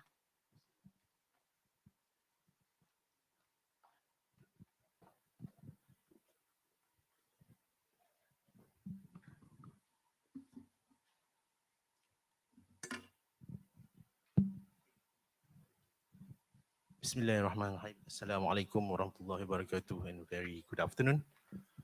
Thank you, Miss Silda. Betul. Thank you for your, warm welcome to this grand finale. I would say, yeah, because this has been long-awaited sessions, I guess, because some of the questions that I follow from previous session has been brought forward to this session. So it considered is a grand finale or summit of this all the sessions of the forum today. So at the outset, perhaps I would like to welcome all of you, the distinguished panelists, participants, either here physically or online. It's my pleasure to firstly invite or introduce our distinguished panelists. First of all, is Yang Bahagia Dato Sirajuddin bin Suhaimi, Deputy Director General of Department of Islamic Development Malaysia or JAKIM. So please give him a round of applause. Just a bit of introduction in terms of his background, educational background. Firstly, he possesses a bachelor degree of Sharia in 1991 from the National University of Malaysia or UKM, and then he pursued his study in information technology. So it's quite interesting to note that he is also an IT guy apart from Ustaz.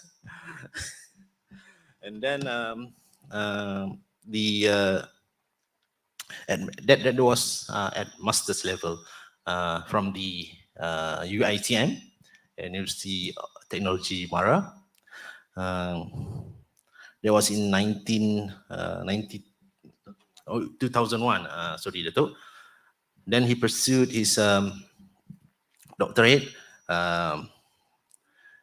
in University of South Australia and graduated in 2008.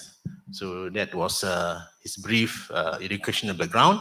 So he's very able and also one of the very respectful figures here in halal sector in Malaysia.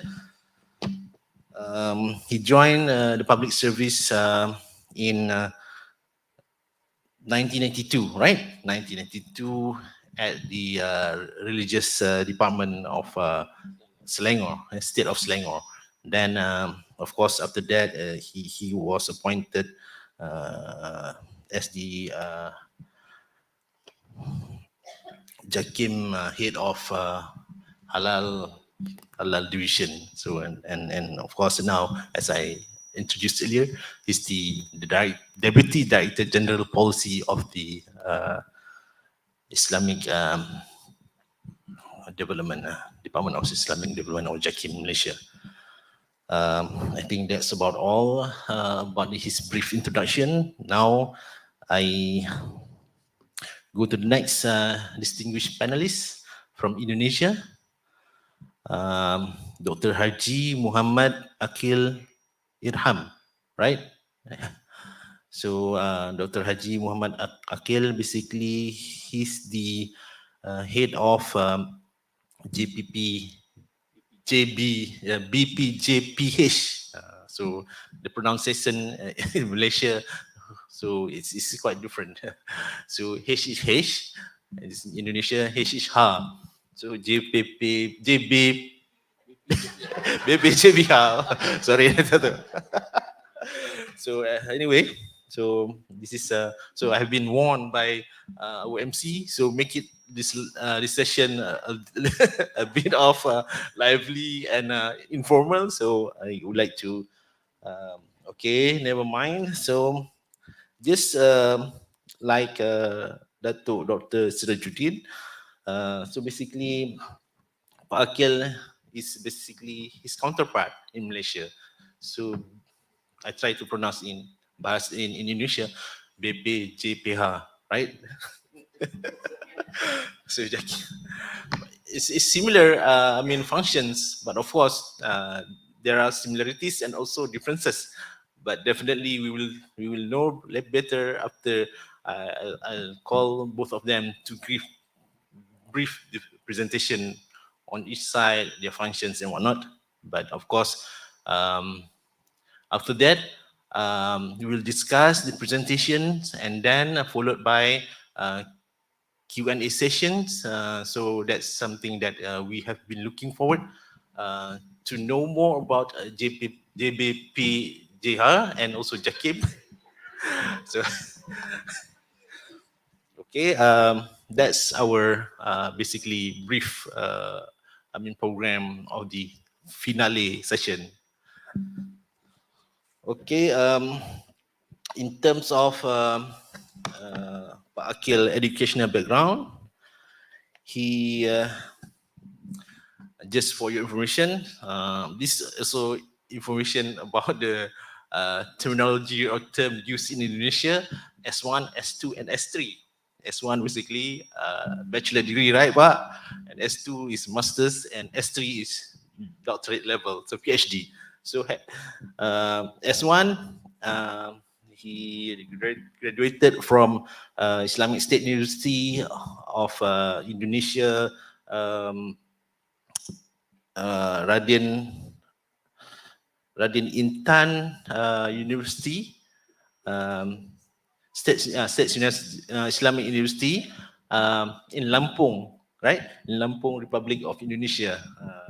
That was in 1992, right, Pak?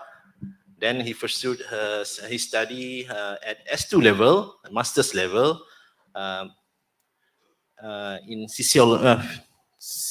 sociology. Prior to that, I would like to clarify that his bachelor degree was in Islamic theology or aqidah and philosophy. And at master's level, he possesses the master's in sociology and continued further at PhD level at the same university, University of Indonesia in Jakarta, also in sociology. That's a brief introduction of Pak Akil. So I think we'll know better after this, after his presentation, or we'd like to know more, perhaps you can directly ask him about his personal details. But for this session, I would like to firstly call upon Dato Dr. Sirajuddin Suhaimi. Yes. to have your presentation. Thank you, Dato. Yeah, please.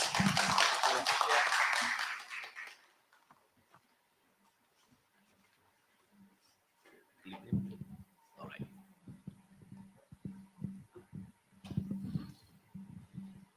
Bismillahirrahmanirrahim. Assalamualaikum warahmatullahi ta'ala wabarakatuh.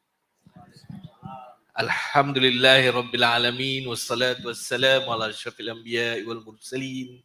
Wa ala alihi wa ashabihi ajma'in. Amma ba'd. Thank you, Mrs. Chairperson, first of all. Thank you, Mr. Moderator, for the brief introduction for both panelists for this finalization, as he mentioned just now. Distinguished guests, academicians, industry players from association, media, academician, and all the participants that either physically here in the auditorium or online. That, as mentioned by Pak Akil just now, we can't see you, but you can see us. It's not fair. Thank you, Pak Akil, to be together with us today. And thank you, Ibu Santi, to be a part of us for this finalization. Inshallah, Alhamdulillah, for this forum. First of all, on behalf of Jakim, we like to thank you to the main organizer, HDC, together with all the counterparts, including Jakim himself, BPJPH, and all the participants that to make it happen. I can say that this platform is been weighted by all the industries, especially to know more, a lot of both countries between Malaysia and Indonesia. Hopefully, this session, this platform, clear the cloud with anything that you have doubt on it. Then for our presentation, we won't take long. I'm sure that a lot of, maybe this mic don't want to be friend with me.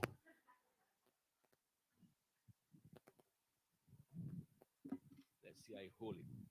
Okay. Manja. Nak dibelai, nak dipegang. Jangan biar dia sendirian. Don't let it be alone. Okay. Inshallah today I will talk a bit about Malaysia classification. I put the topic as instilling consumer confidence on it.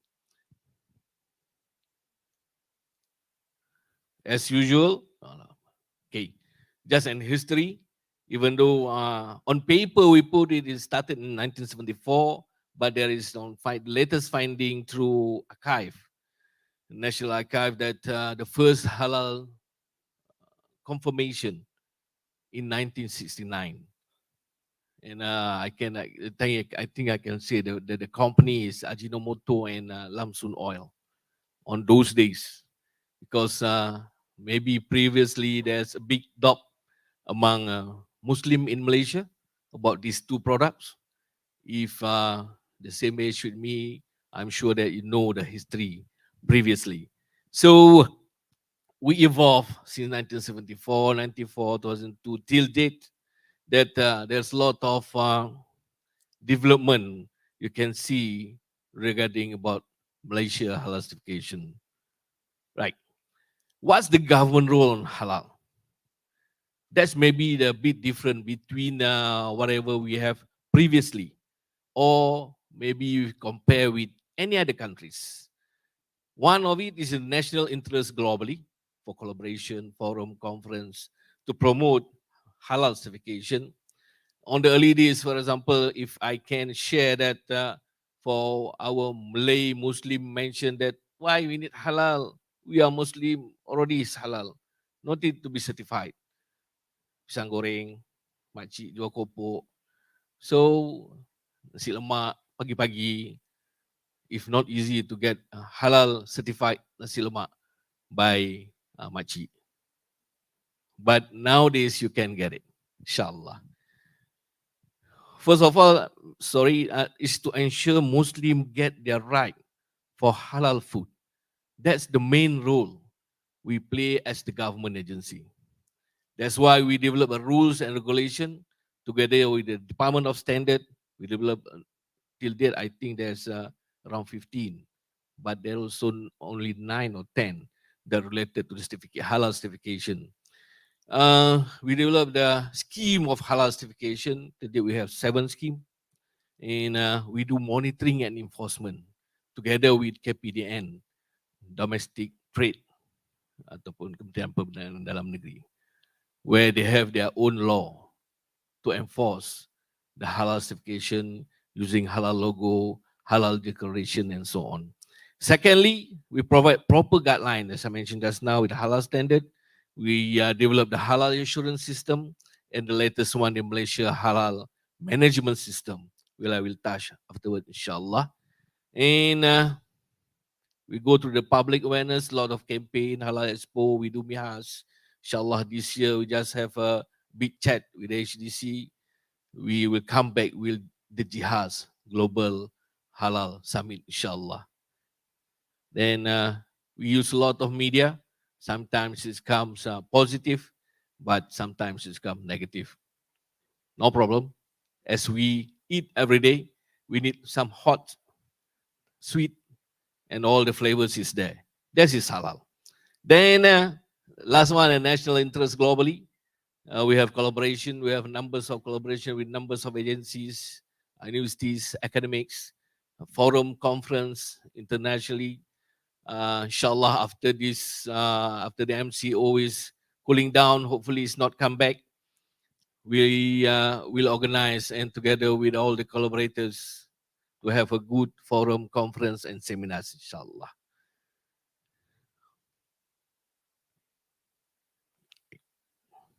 All right. In Malaysia, we have almost complete, but it still can be expanded. The ecosystem of halal, we start from just now what I mentioned about the government roles. There's 4 main government roles on halal. Start from the certification, so assurance, standard policy, promotion, and global interests. We see for the 5 aspects on production, services, structure, infrastructure, standard certification, and human resources. I will touch a bit one by one, inshallah, a bit. And there's a lot of agencies, the government agencies, MITI, KUSKOP, EPU, MOH, MOE, KPDN, Kimia, KPM. No problem. Thank you. Together with the stand. No more. Jakim himself, Bank Negara, KKD. I update a bit about all the new names with the new Perpaduan government, inshallah. So it comes the HDC, BKKM, PRA, MDA, IPT, SIRIM, Giant, IBIM, MMC, MC, and so on. So everybody have their own tasks and roles in halal ecosystem. We are not working in silo. Jakim is not standalone. If anything happen, normally if the bad one, everybody is quiet. When it's good, everybody is there. Alhamdulillah, no problem. That's a normal situation on any other situation, inshallah. Right, sorry. So where are we? We are now looking at the consumer point of view and industry. Both is our friends. Without consumer, without industry, nothing to do with halal. Nak buat apa si halal? Nobody want to look at it. If the consumer say, hantam sajalah lagu, so what for? If the industry say, I don't want to make it happen, Jakim tidur lah. Tak payah keluar si halal. So, to ensure that the consumer get their own rights, we upgrade, we enhance the halal quality assurance with halal integrity. Just now, I still remember my friend, Mr. Hani Sofian mentioned about halal integrity. A part of it is halal certification. The capacity development to support the industry, audit surveillance, not only by Jakim, in-house by the industry itself, to confirm that their product that they produce is halal. That's why we look forward and already have our MIHAG, Malaysia Halal Analysis Center in Bandar Instead Nilai, as in the picture. It's already there, alhamdulillah. Afterwards, I will talk a bit about it. Right. Just to share, sorry, this one only just to share. I think I no need to talk about it detail. Enggak mau nanti rakan saya di sebelah kiri ini terasa hati. Okay, semua paham. Itulah dia. That's the report from Dinar Standard 2022. Next. Okay. For the law and guidelines that we have in Malaysia related to halal certification, we have calculated there is 192 law and guidelines. Related to all the states, we have 14 states, Department of Halal Islamic Affairs, sorry. We have the 14 state plus all the PBT, the local authority. If you want to get halal certification, you need to have a license. From the license, you need to fulfill the requirement. That's make all the industry say, it's not easy. It means it's not halal, it's not easy, but to get all the certification, to get all the license, maybe there is the problem. Together with us is Custom, KPDN, Marquis, who control the entry point. Together with SSM, means the company need to register with SSM. MIPO, you have something that you need to register as yours. We have Ministry of Health, for sure, from the BKKM, Bahagian Kawalan Kualiti, Makanan, Keselamatan, and so on. Department of Standard, DVS, Department of Veterinary Services. All of these agencies have their own laws and guidelines, which will be used by us as the authority for halal certification. If you already got the certificate from them, so we can proceed. Right. Okay. Alhamdulillah, as mentioned just now, we already have 9 Malaysian standard updated 2019, latest one 2021, that with collaboration with Department of Standard, with all the stakeholders, academician, industry, we have meetings. I can say every month we have meeting regarding about halal standard. First of all, the very famous one, the halal food MS 1500, the latest one in 2019, on cosmetic, consumer goods, bone, skin, fur. Then one of it just now it's asked by one of our lecturers on halal supply chain, on logistic, warehousing, transportation, retailing. We have halal standard on halal pharmaceutical. Quite recently, halal medical device, and just now we mentioned about halal talent. So that's why we come with a new standard on halal profession general guideline, where inshallah by this year, we will go more further on that. There's numbers of SOP and guidelines to register whoever declared that they are halal expert. Right. To ensure the halal integrity, which is we developed that previously as halal assurance system. But it's not fair if we focus the halal assurance system for the multinational company only. How about the micro? How about the newcomers, the nano industry? So that's why we come with internal halal control system, IHCS, which govern under one umbrella of Malaysia Halal Management System. For the micro and nano, is quite only 3 main aspects on halal policy. They need to have it: raw material control and traceability procedure. So then, if they have this element in their industry, inshallah, we can move forward to be certified halal. And for the large and medium, it's normal. Then they need to have the halal assurance system in place, which covered the halal assurance system manual. This is all the aspect. Halal policy, they need to appoint the halal exec in-house. They need to establish the internal halal committee, internal halal audit by the industry itself. Then they have the halal risk control, raw material control, halal training among their staff and crew. Traceability, halal assurance system, they need to be reviewed maybe 2 or 3 years once. And if anything happen or any doubt, they need to send the sample to the lab analysis. Together, if there is any contamination, they need to have CERTU. I need to look at my watch. Takut 𝗙𝗦𝗓𝗪𝗓.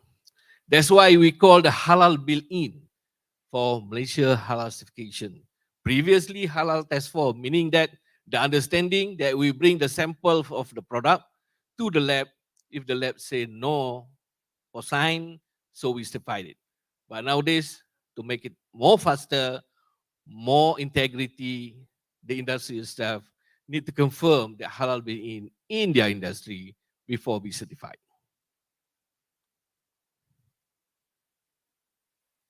For the IHCS, which is International Halal Committee system for the micro and small industries, they focus on halal policy, raw material and halal risk control, and traceability.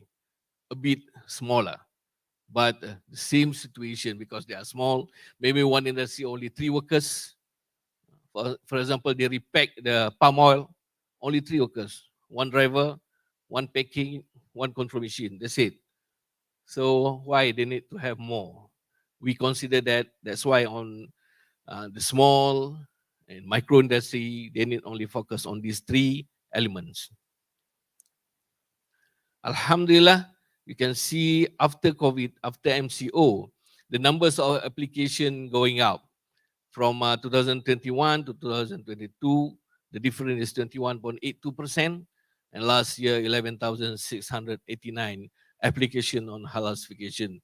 This is not include any non-conformance or any person who are not really can apply or rejected is not in the numbers. All right. I promise with the secretariat half an hour. Okay. To move forward, and what we have developed numbers of initiatives on halal in Malaysia. We have the Halal Professional Board and Malaysia International Halal Academy. Is to support the Malaysia Halal to move forward, not only to challenge the others, but to confirm the halal integrity in Malaysia. The 3 down there is what we still ongoing, which is a Halal Innovation Technology Center, International Halal Authority Board, and Halal International Research Academy. We work on it, but not promote yet publicly. Inshallah, wait for the announcement. For the Halal Professional Board, we appoint the training agencies among the universities, among the company, institute to do training. We appoint the trainers to do training on halal executive training modules and halal auditor training modules for the industries. This is to support the industry. Just now we mentioned that from the Malaysia Halal Management System or from the Halal Insurance System, the industry need to appoint their own halal exec. One of the requirements, they need to attend one of these program, certificate on halal exec. Coming soon, inshallah, there is a halal slaughterman training module together also with the department under JKM. Okay, halal certification body training modules internationally, halal supervisor training module, and halal crew training module.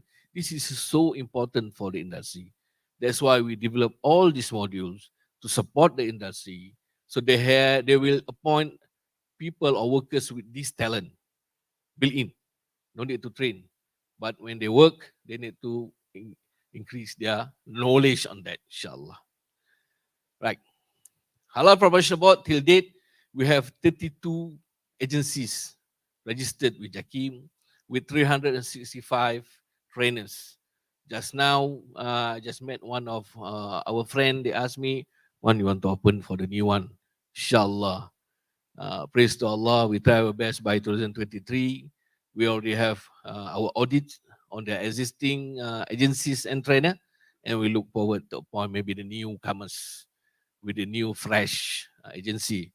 There's numbers of universities already registered. The target that will produce numbers of halal exec, halal managers, halal quality assurance, halal quality check, halal supervisor, and halal crew, inshallah. That's what our target. Not only to impose the halal certification, we support the industry to fulfill the requirement of halal being halal integrity. Right. Till last year, from 2018, we started. Till last year, we have 10,409 trained halal talent from HPB.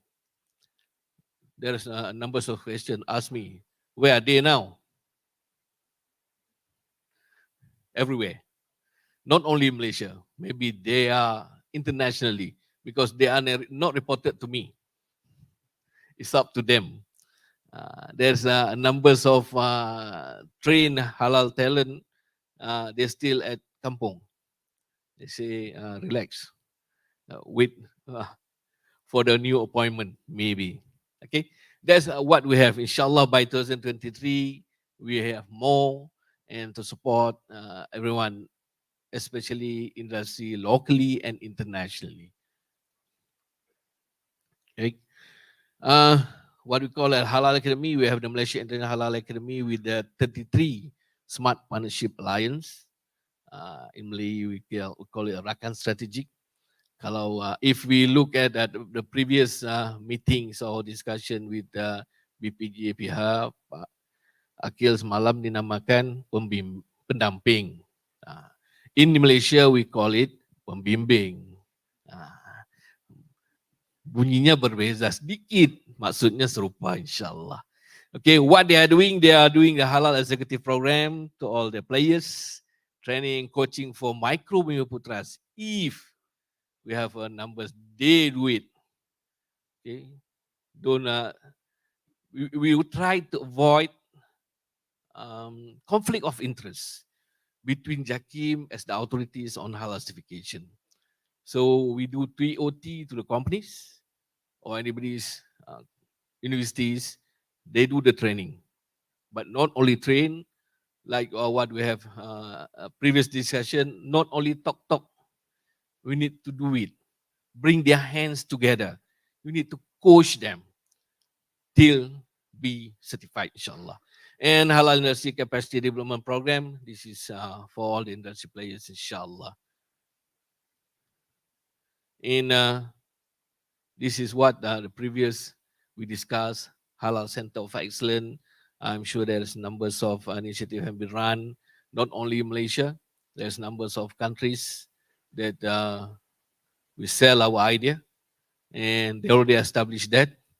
The focus is back to the HPB to train the halal executive and halal audit. Focus on halal knowledge economy under the Malaysia International Halal Academy with the same approach of training and coaching. Ladies and gentlemen, Alhamdulillah, on year 2020, even though on that time is MCO, we try our best. We have been accredited under ISO IEC 1765 by Department of Standard as the product certification bodies. Alhamdulillah. Then, Alhamdulillah, thank you. Last year, 2022, in June, our MIHAC, Malaysia Halal Analysis Center, the one and only government-owned halal laboratories, have been accredited under ISO IEC 17025 on testing and collaboration laboratories. If we have time, insyaAllah, next time, Pak Akil bisa saja kita ziarah MIHAC di Bandar Estek Nilai. It's close to the airport, but not too far. Inshallah, we will arrange. That's it. I think that I want to share with everybody. Thank you so much. Assalamualaikum warahmatullahi wabarakatuh. Waalaikumsalam. Thank you very much, Dato, Dr. Sirajuddin. As you have already started the ball rolling, as I mentioned, this is the first insight of our panel discussion.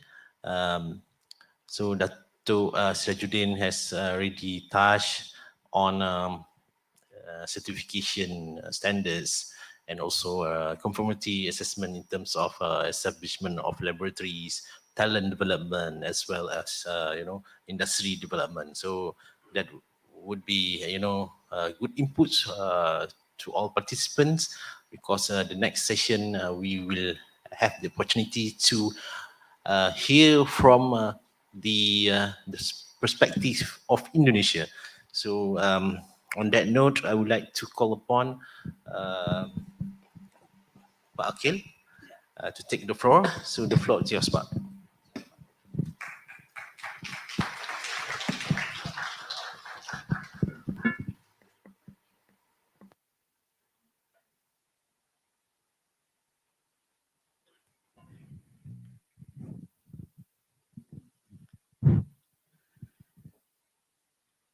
Bismillahirrahmanirrahim.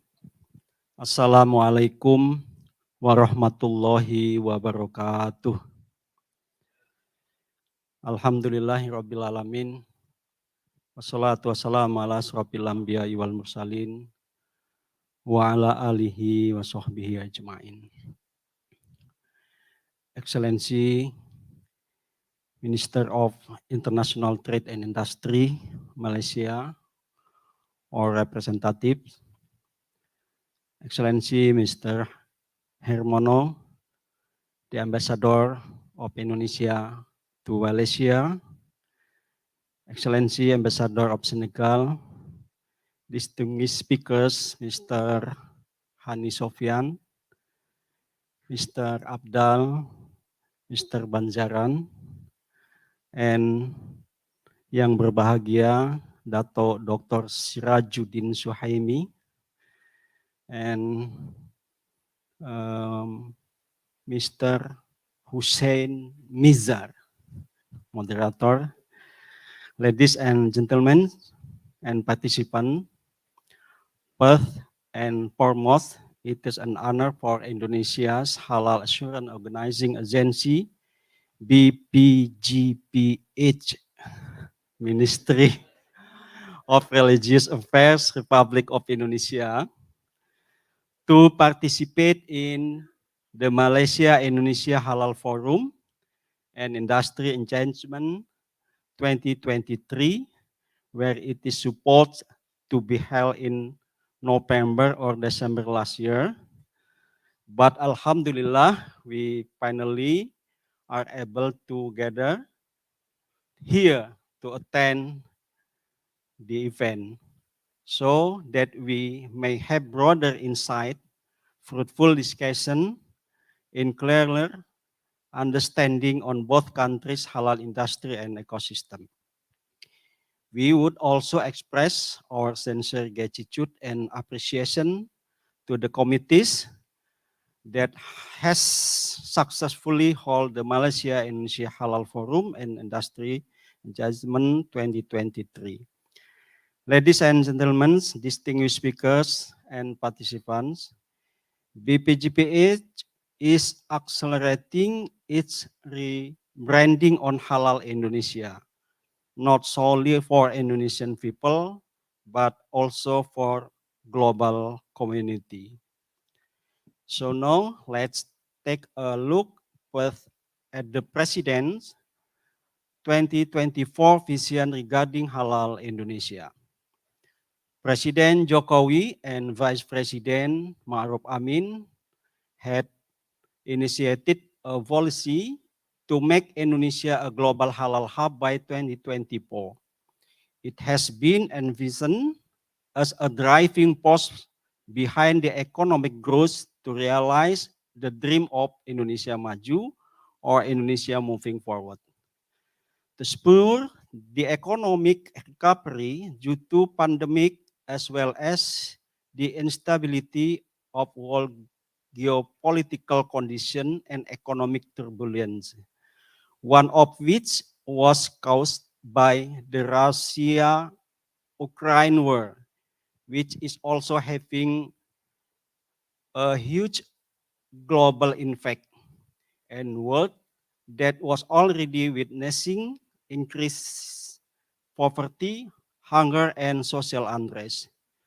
To cite from the UN Chief Mr. Guterres in one of his speech, we are now facing a perfect storm that threatens to devastate the economies of many countries.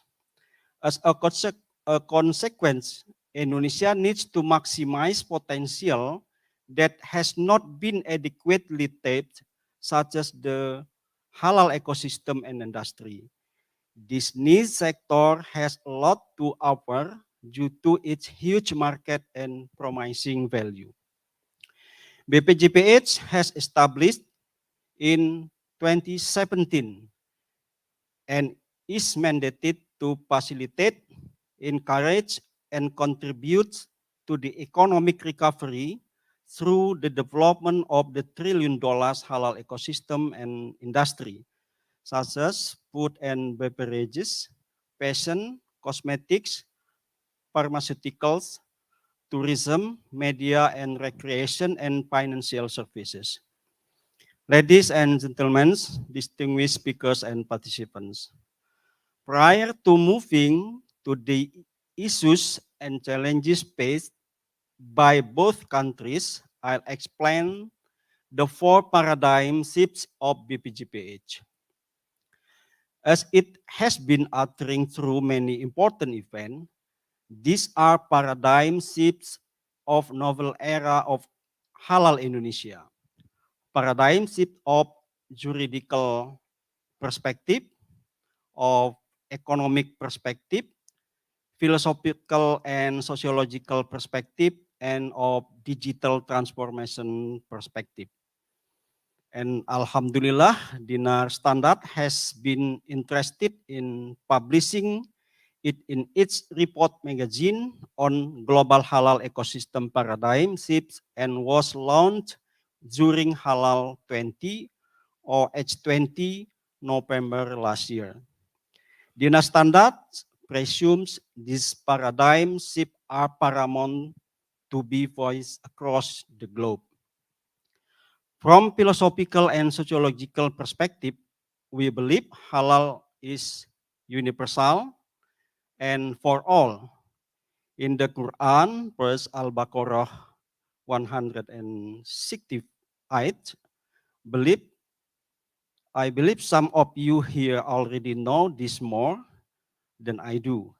Says, O mankind, eat of that which is halal and thayyibah, lawful and clean on earth. This puts emphasis on ya ayuhan nas, O mankind, instead of ya ayyuhalladzina amanu. This perspective views that halal is not solely about religion or religious compliance. No, we are not merely talking about 237 million Indonesian Muslim or the world 1.9 billion Muslim, but also other people, believers or non-believers, who are halal conscious consumers or very concerned about matters of halal and healthy lifestyle. Because halal refers to safety, health, wholesomeness, cleanliness, sustainability, integrity, and animal welfare, in which all are the hallmark of modern civilization and global standards of quality assurance. Paradigm shift of economic perspective, where there has been tremendous economic potential of halal itself. Domestically, the Indonesian Ministry of Industry highlights the potential value of halal market and economic activities reached at about 303 billion US dollar in 2022 and projected to soar at around 370 billion US dollar in 2024. And globally, Dinar Standard has estimated the figure at approximately 2.3 trillion US dollar in 2024. Paradigm shift of juridical perspective, they are law number 30/2014 and the latest government regulation in lieu of law, or known as Perpu number 2/2022 on job creation, and government regulation number 39/2021 have in effect set a new legal framework and led to major changes related to halal policy from previously voluntary to mandatory, and from religious civil society authority to state authority.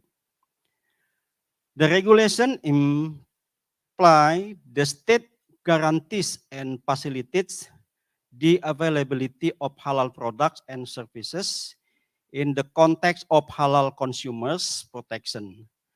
The laws also empower the BPJPH as the key government agency to oversee halal assurance for most of product entering, circulating, and are traded in the Indonesian territory. The question is which product? It is explained clearly in the Decree of Minister of Religious Affairs, KMA 748/2021 regarding types of product and consumer goods product mandatory to be halal certified, as well as the Decree of the Minister of Religious Affairs, KMA 136/2021 regarding material accepted from halal certification obligation. Another queries, can non-halal products still be exported to Indonesia? Definitely, yes. These on halal products are provided with a clear information, ingredients of non-halal. Ladies and gentlemen, distinguished speakers and participants, in terms of paradigm shift of juridical perspective, according to State Global Islamic Economy Report 2022 by Dina Standards, with the recent halal regulation, Indonesia has become the sole country that implements halal regulation on a massive scale if compared to other Islamic countries or countries with a majority Muslim population. Indonesia has amended more or less IT legislation on halal product assurance and has also established its omnibus law in order to harmonize, simplify, and to prevent overlapping laws and regulation. Notwithstanding, some may feel halal regulation discourage the ease of doing business. They have questioned unnecessary burdensome scrutiny and costly requirements for halal certification and labeling, and insist that they fall under the definition of technical barriers to trade or TBT, and a violation of the General Agreement on Tariffs or Trades and Trades. Yet, when it comes to the tremendous economic potential of halal industry and ecosystem, these barriers seems to be petite like pebbles. Therefore, Indonesian halal policy should not merely be seen as TBT, but rather a huge opportunity and great potential for an alternative trade value chain, which in turn will contribute to the economic growth and well-being of the people. One could also argue that halal tariff provisions are relatively small and far below the trade volume, transaction value, profits and benefit to company image and reputation. Ladies and gentlemen, distinguished speakers and participants, I will talk later regarding the last paradigm shift of digital transformation. To support the G20 Global Halal Forum, recently BPJPH has just held the Halal 20 or H20 international event, mainly from G20 member countries, as well as from other Indonesian exports destination countries. Obviously, we recognize great enthusiasm domestically and internationally. This event has held since BPJPH perceives G20 members countries benefited from $1 trillion halal industries, huge trade volume and transaction value of halal products, significant added value, as well as business image and reputation. In order to be boldly and globally, BPJPH also conducts international cooperation with government and private halal certifying agency. So far, we received application from 107 HCAs from 44 countries across the globe. With Malaysia, I believe we are intensely approaching each other and nowadays have reached a final drafting of memorandum of cooperation and get ready to schedule the signing in very near future, inshallah.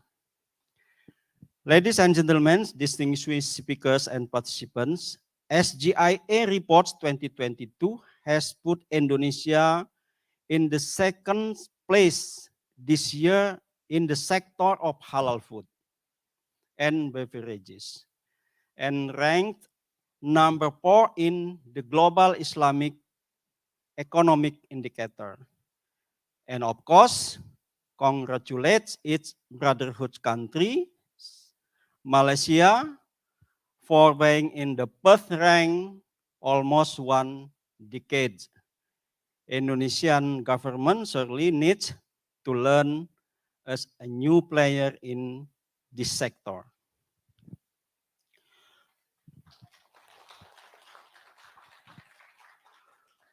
However, we're optimists to target to increase its ranking as the first in the sector of food and beverages and modest passion, inshallah.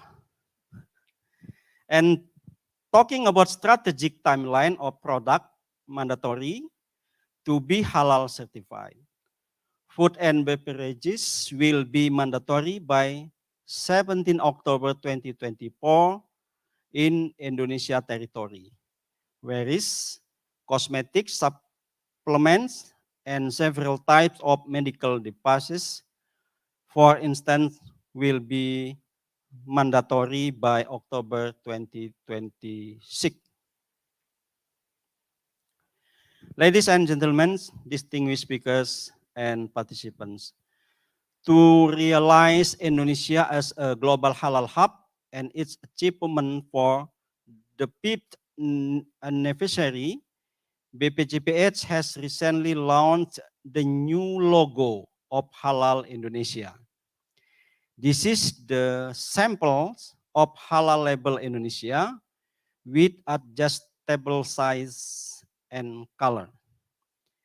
BPJPH is also making available pre-distribution of halal certificates, or known as Sahati, Certificate Halal Gratis. One of the core program of BPJPH and particularly intended for all micro and small enterprises. Furthermore, BPJPH also targets 10 million Sahati certificates. To meet the target, BPJPH has conducted self-declared halal certification for MSAs with the PPH Halal Product Process Mentoring Scheme. It approves 40 LPH halal inspection agencies implementing halal audit and inspection across Indonesia. 161 PPH mentoring institution, and training have been held for 2,000 PPH mentoring and 344 halal supervisors, 497 auditor, and 144 assessor and evaluators. Indonesia has also independently produced a COVID-19 vaccine called Halal Merah Putih vaccine, which has been certified halal by BPJPH. Ladies and gentlemen, distinguished speakers and participants, and lastly, paradigm shift of digital transformation perspective. I would love to say hello to Gen Z, or well known as Zoomers, those who were born in 97 until nowadays, or millennials, those who were born in 80s until 1966. Are they were here as well, participate in the event? I would personally to congratulate you all, because interestingly, according to the statistic, you are the biggest contributors to the growing demand for global halal products. BPJPH believes that Gen Z, Zoomers, and millennials' perspective is paramount, particularly in the era of governance and industry 5.0, where halal must intersect with the digital transformation. Around 75% of Indonesian population has access to social media, and of more than 80% are Gen Z and millennials. That signifies that halal must be managed and connected with digital platform, such as halal QR and barcodes, providing sufficient information related to raw materials, halal certificates, certificate agencies, a complete list of halal certified retail and industrial product, etc. BPJPH nowadays is strengthening the integration system of halal services between government institutions and demanded business registration numbers for export import products as one of important requirements, and developing the application base which can be downloaded in Play Store or App Store. Ladies and gentlemen, distinguished speakers and participants, we believe this event, the Perth Indonesia Marketing Convention on Halal Indonesia Outlook 2023, could also inspire and empower policymakers, governments, officials, business leaders, entrepreneurs, and the people to develop an actionable, practical, and high-impact halal market strategy, particularly to spur the economic recovery and growth post-pandemic. This obviously shows the importance of our concrete collaboration and cooperation for the future development, especially in the global halal market, as well as potentials and challenges in the global halal industry and ecosystem.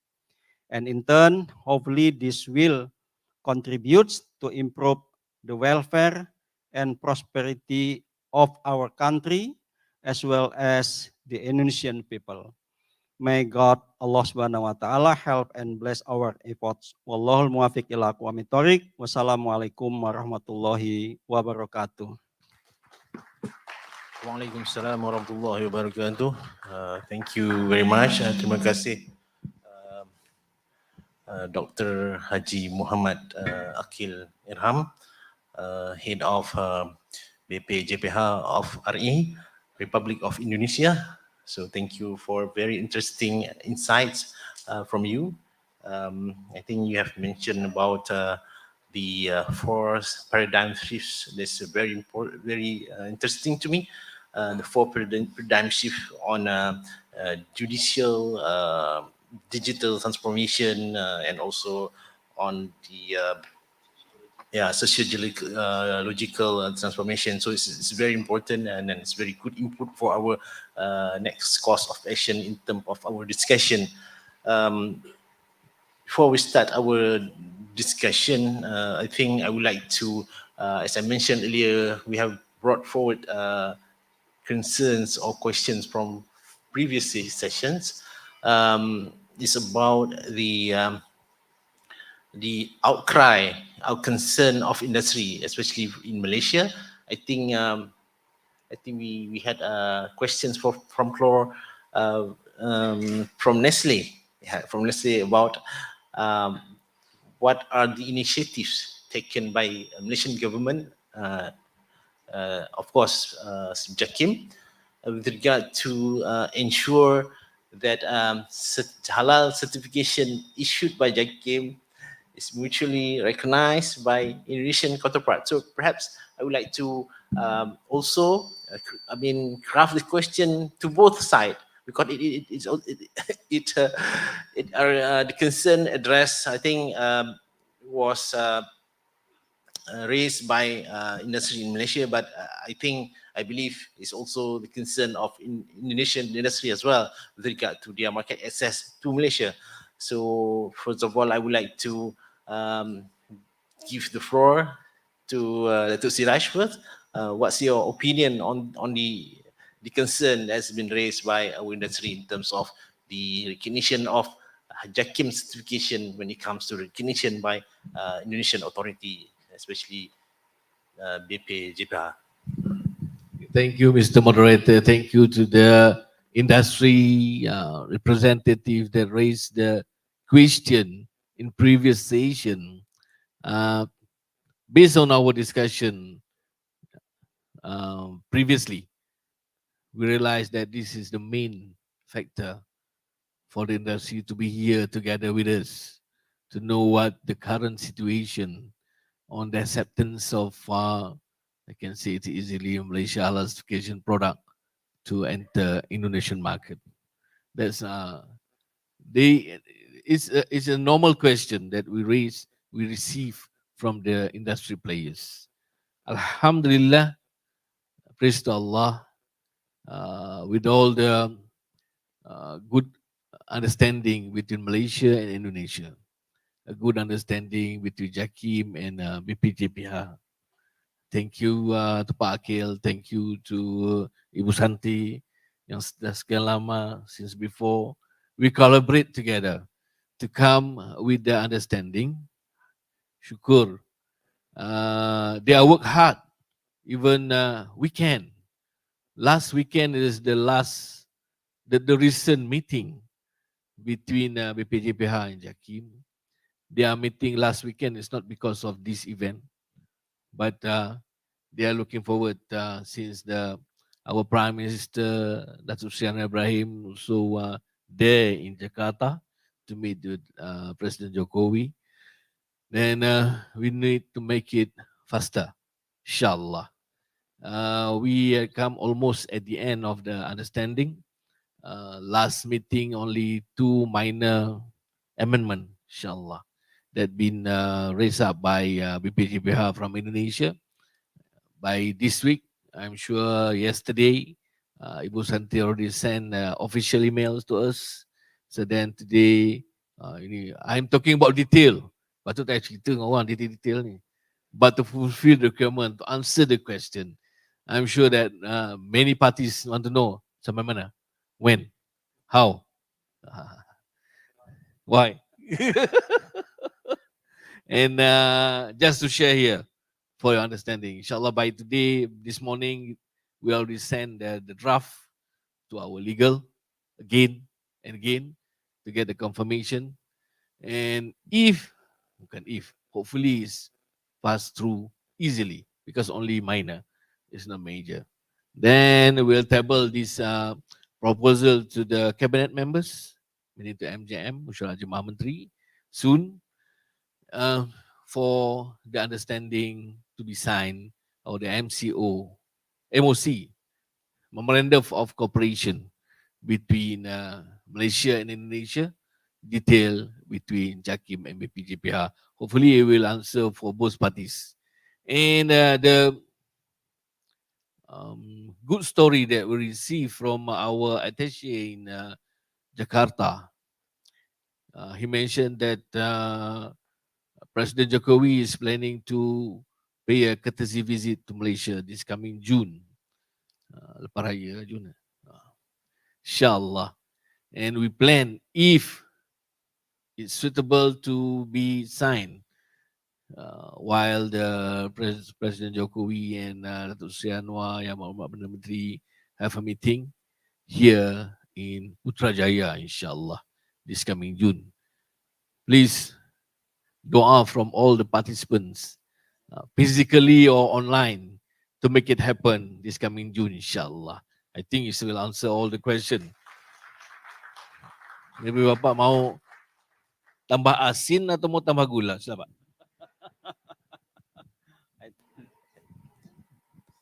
Terima kasih Dato. As I mentioned, perhaps from Indonesian perspective, to that issue has been, silakan Pak Akil. Karena yang di soalan daripada industri Malaysia itu terkait kepada market access produk Malaysia untuk ke Indonesia. Tapi di pihak Indonesia sendiri, kerana relatif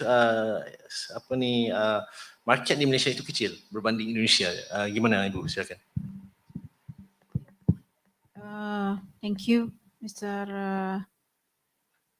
Mizran, moderator, and on behalf of Pak Akil, I would like to perhaps add a little bit more about the MOC between the BPJPH and JAKIM. It's supposed to have been signed in H20, Halal 20, last November 2022. But some technical problems and so on. And also at that time, JAKIM could not send the representative to the Halal 20 because of the election, Prime Minister's election. So the government employees could not go abroad. We received the news quite a week before the H20. So Alhamdulillah, as mentioned by Dr. Sirajuddin, that the MOC has come to the final level. So inshallah, in a very near future, as mentioned also by Dr. Akil's previous presentation, that we will schedule the signing of the MOC between the BPJPH and JAKIM. And Dr. Sirajuddin, I was called by some of the industries in Indonesia, and they also asked about the when, why, when, how, and so on, signing the MOC. And then I said it will be one of the deliverables when the courtesy visit of the President of Jokowi in Kuala Lumpur, Malaysia in June. And they said to me, why in June? Why in June? You need to accelerate. BPJPH and JAKIM needs to accelerate this signing as early as possible. So, so perhaps this is the hope as well from the Malaysian industries and business actors as well.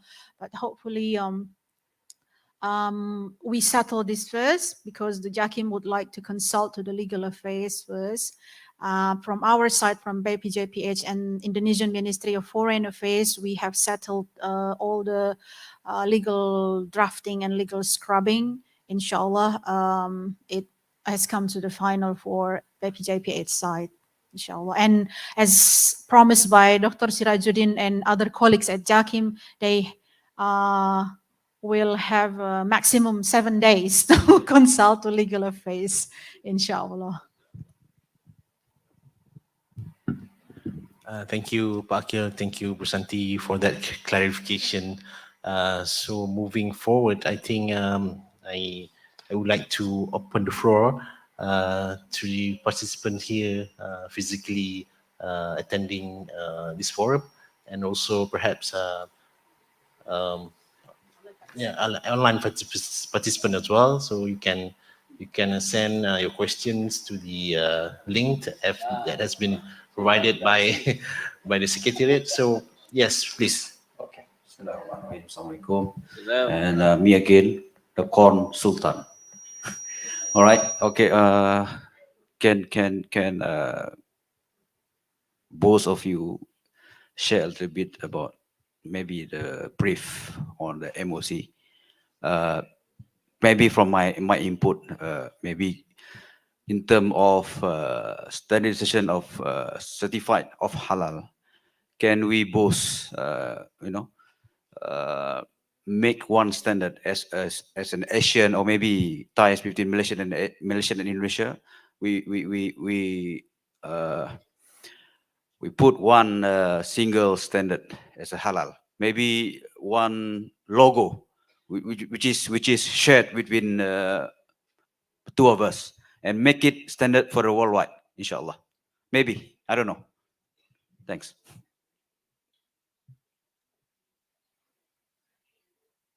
Thank you for the question. So perhaps I would like to hand the floor over to Pak Akil first, and then followed by Dato Sirajuddin. Well, actually, this issue of to have one logo not only have been raised not only by particular citizens of Malaysia or Indonesian citizens, but also ASEAN citizens.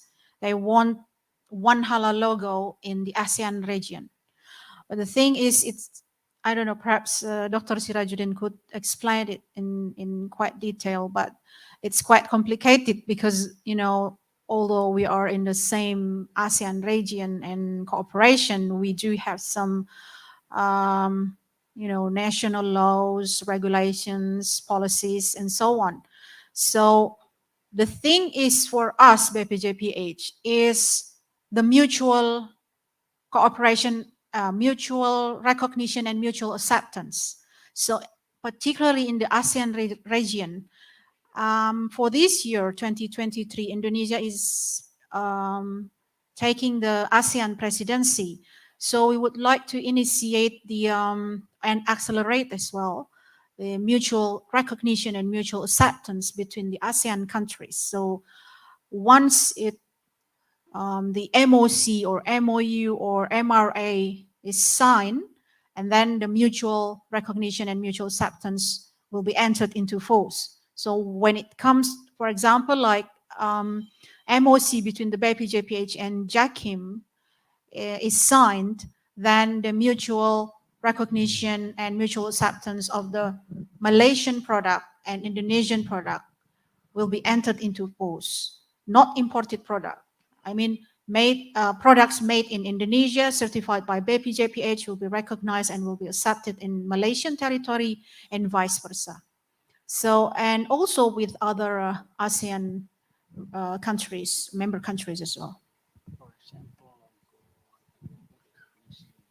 Yeah, as well as the mutual recognition and mutual acceptance between the halal logo between the member countries of ASEAN.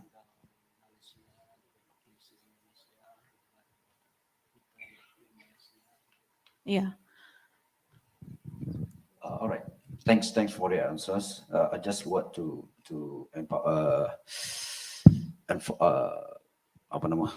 kuatkan hujah. Bermakna if you could create a mutual logo standard for the both country I mean for the initial stage. Maybe we cannot just put one logo for the Asian or Asia or world, but of course we have a tie with bilateral with both country, and Indonesia is a largest Muslim country in the world. So yeah, combined with Malaysia, that Dr. Akil had shared that Malaysian always been champion in most of the angle, right? So we both have strength, so we can introduce or you know what do you call it? Have some not some one single logos that we both agreed mutually. Then from there we we steadily goes eventually that single logo will be recognized worldwide. So we will start at our end first, bilateral. We should mutually agree, since we both have agreed to form a MOC. Why not we just start that as a base for this standard logo for both of us. Then moving forward to eventually make it one logo worldwide, like what we in European, like what I've learned, that they have a kosher right, for the European. So they have one kosher. So if you get care, means you can go anywhere. Same like what we have a Muslim country, we refer to one single kitab, Al-Quran. So I just wonder why we are looking at a very different ism. By right, we should just refer to one single kitab. So one single kitab means we Quran, one Quran. So halal also one halal. Why not that? Thank you. Thank you to Brother Sultan, Pak Sultan, On Sultan. Call on Sultan. Tak apalah. Apa saja asal bahagia. Okay. Actually, when we talk about the single logo or the harmonization of halal standard, halal logo, halal certification is not new to us, especially for us in Jakim. I'm sure the PPKP also the same situation. There is also numbers of platforms that we discuss the same situation. Just at background first. One of it is the IMTGT, we have the ASEAN, we discuss a lot on this. We have SMIC, which is Standard and Metrology Institute of Islamic Countries, under OIC. That's why SMIC come with the numbers of standard. It's not easy and it's not fast to make it one standard worldwide, for example. But inshallah, for the first step, that we can reduce numbers of barrier, the gap in trade, for example. We sign this MOC first. Then it's not stop there. We will have another discussion further to make it happen as a one nation, meaning under one serumpun Nusantara. That's what we have discussed yesterday. Together with YBhg, we look at how we can move forward to be together. Since there is numbers of conferences when we talk about halal certification in our region, there's numbers of participants from the non-Muslim countries. They mentioned that you, Malaysia and Indonesia, need to be the leader together, not alone. If you are alone, it's not easy. But if you are together, inshallah, we will go far. If you in silo, you will go fast. If you want to go far, come together in the same boat, inshallah. Thank you.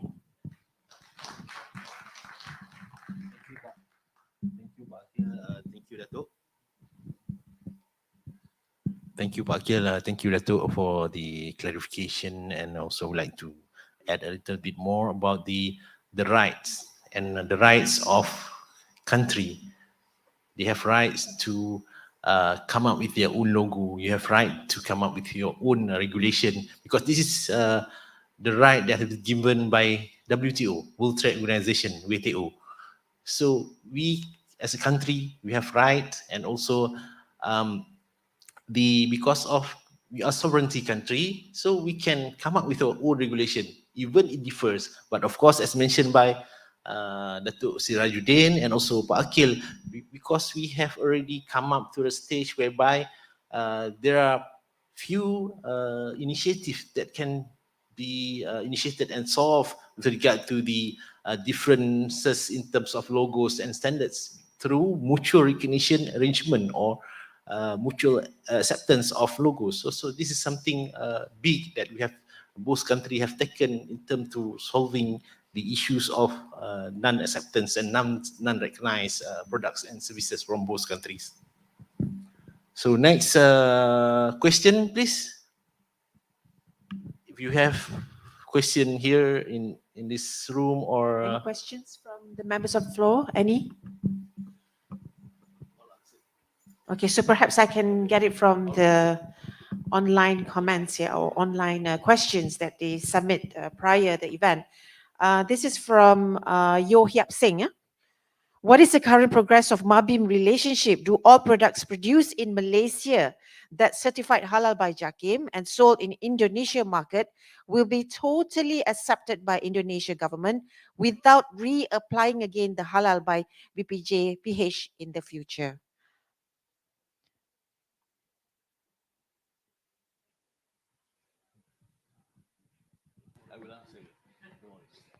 Thank you for the question from 𝗡𝗢𝗡𝗦𝗓𝗓. Yeah, 𝗡𝗢𝗡𝗦𝗓𝗓. or nama manjanya Yus.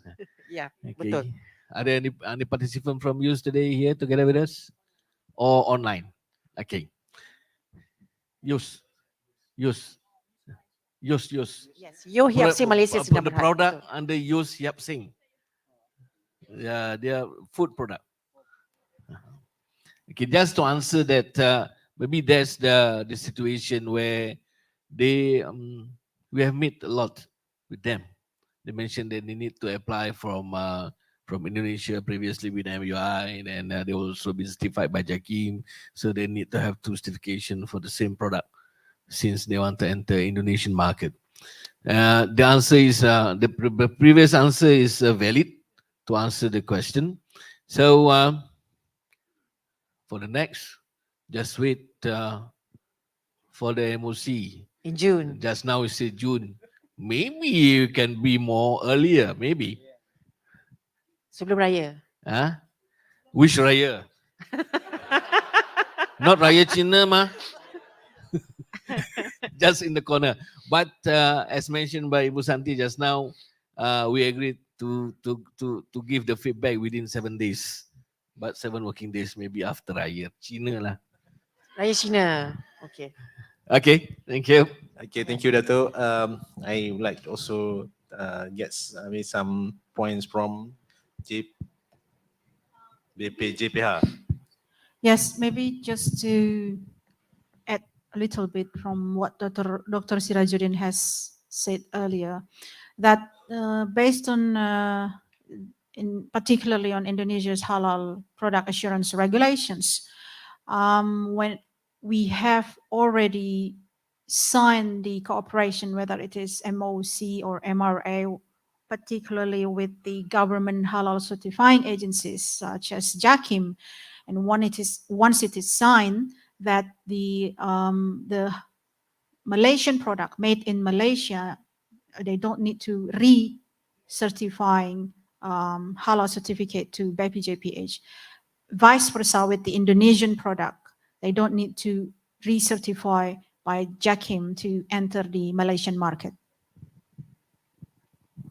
Okay, thank you. Let's move on with a few questions. That was from industry, and this is from University Putra Malaysia.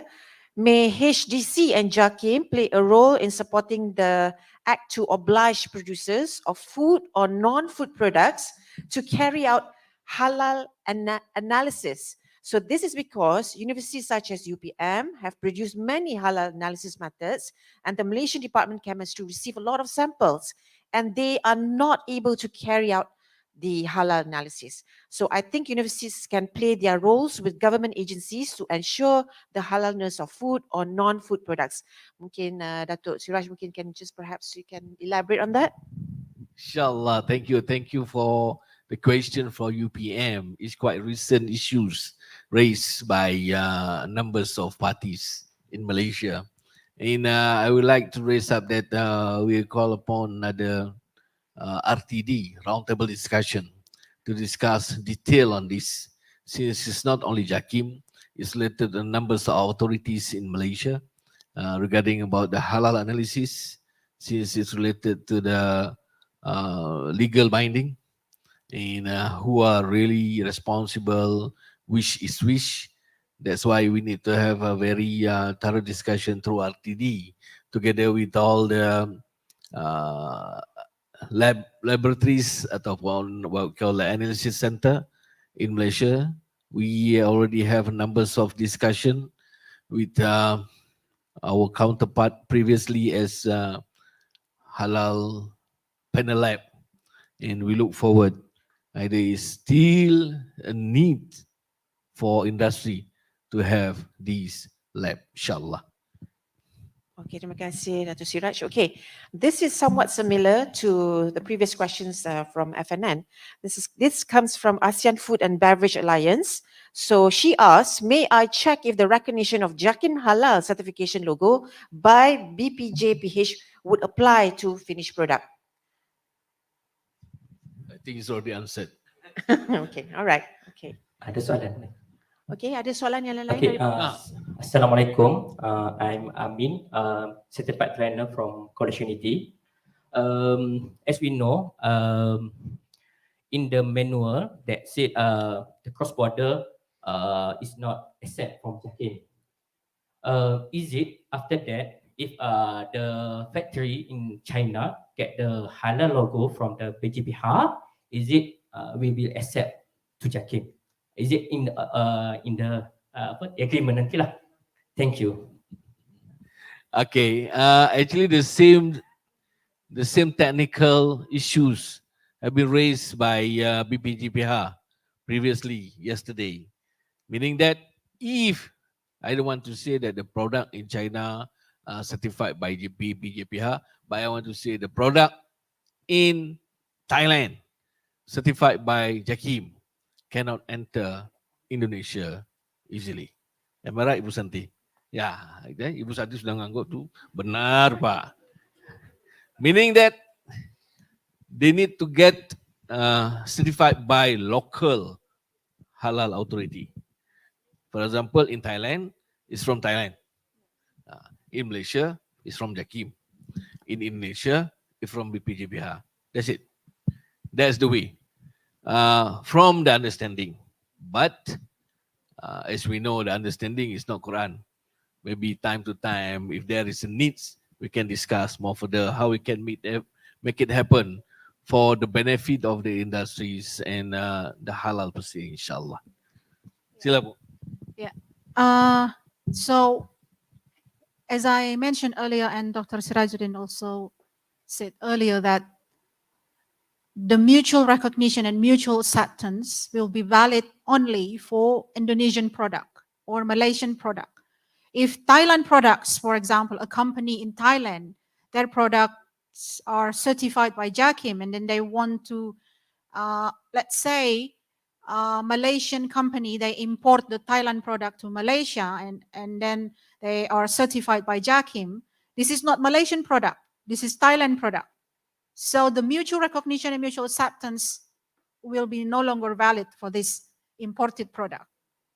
Or else, for example, this Thailand product, they are certified by JAKIM, and then they wanted to export to Indonesia with this JAKIM logo, and the mutual recognition and mutual acceptance will no longer be valid as well.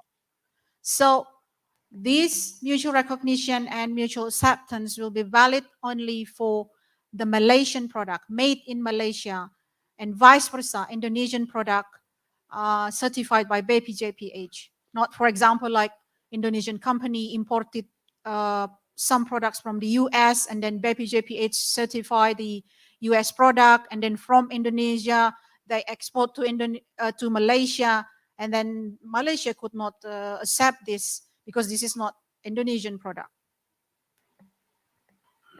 Okay, thank you, Ibu Santi. All right, we have a question with industry players also. Here we have Lee Kam Ki, Malaysia. This is done when we discuss it technically. This is done for the sake of national interest, either Malaysian national interest and Indonesian national interest. Thank you, Ibu. Thank you, Dato. I think we have to acknowledge, because also this is bilateral mutual acceptance, mutual recognition. So it does not apply. It does not apply to products other than Malaysia and Indonesia, because it complicates things. So because of the agreement has been reached, it's bilaterally between BPJPH and JAKIM, so it only about that. So beyond products comes from other countries, the agreement has been reached by both the government, so it does not apply. Secondly, I would like to touch upon the previous question about laboratories, because JAKIM, as the authority of halal, so they have a list of recognized laboratories.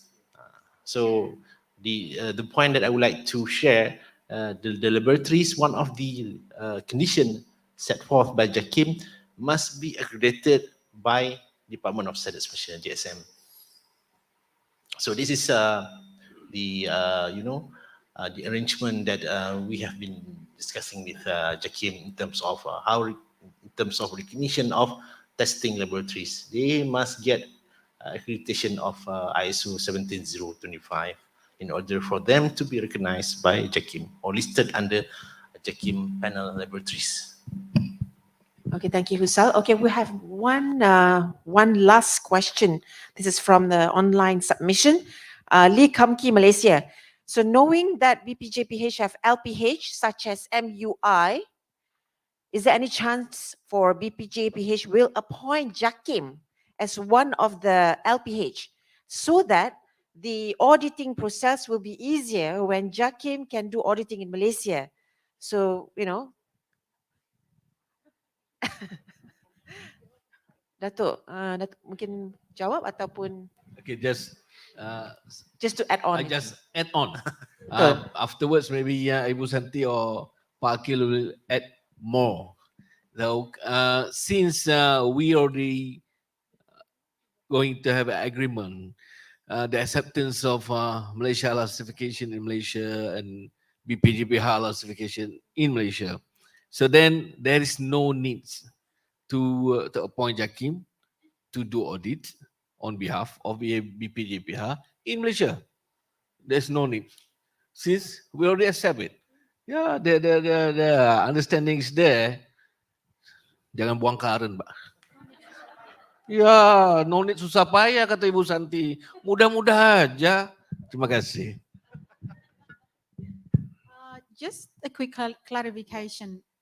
In this, because the question, MUI is not the halal inspection agencies. MUI is religious civil society, and the fatwa committee is the function of the fatwa committee MUI is to have or to issue halal decree domestically for domestic reason, for halal certification domestically. But the LPH or halal inspection agency is the LPPOM. They are no longer, they said they are no longer affiliated with the MUI, because the impartial 17065, impartiality.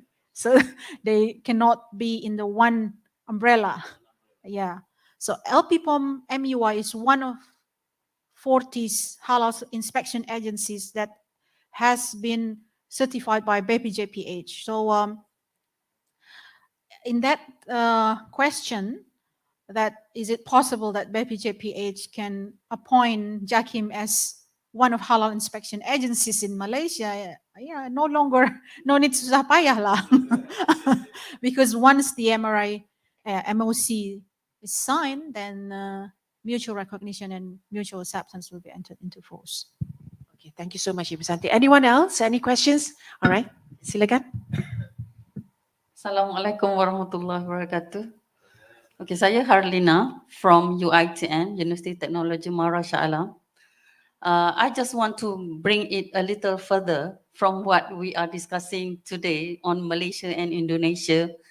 As you know, Malaysia has been the SMIC members since I think 2016, 15. And I think Indonesia has also joined as SMIC member in 2020. So I think I just wondered, how does, both countries' strategy in adopting SMIC standards so that, whatever products from Malaysia and Indonesia can be accepted or recognized globally. Thank you.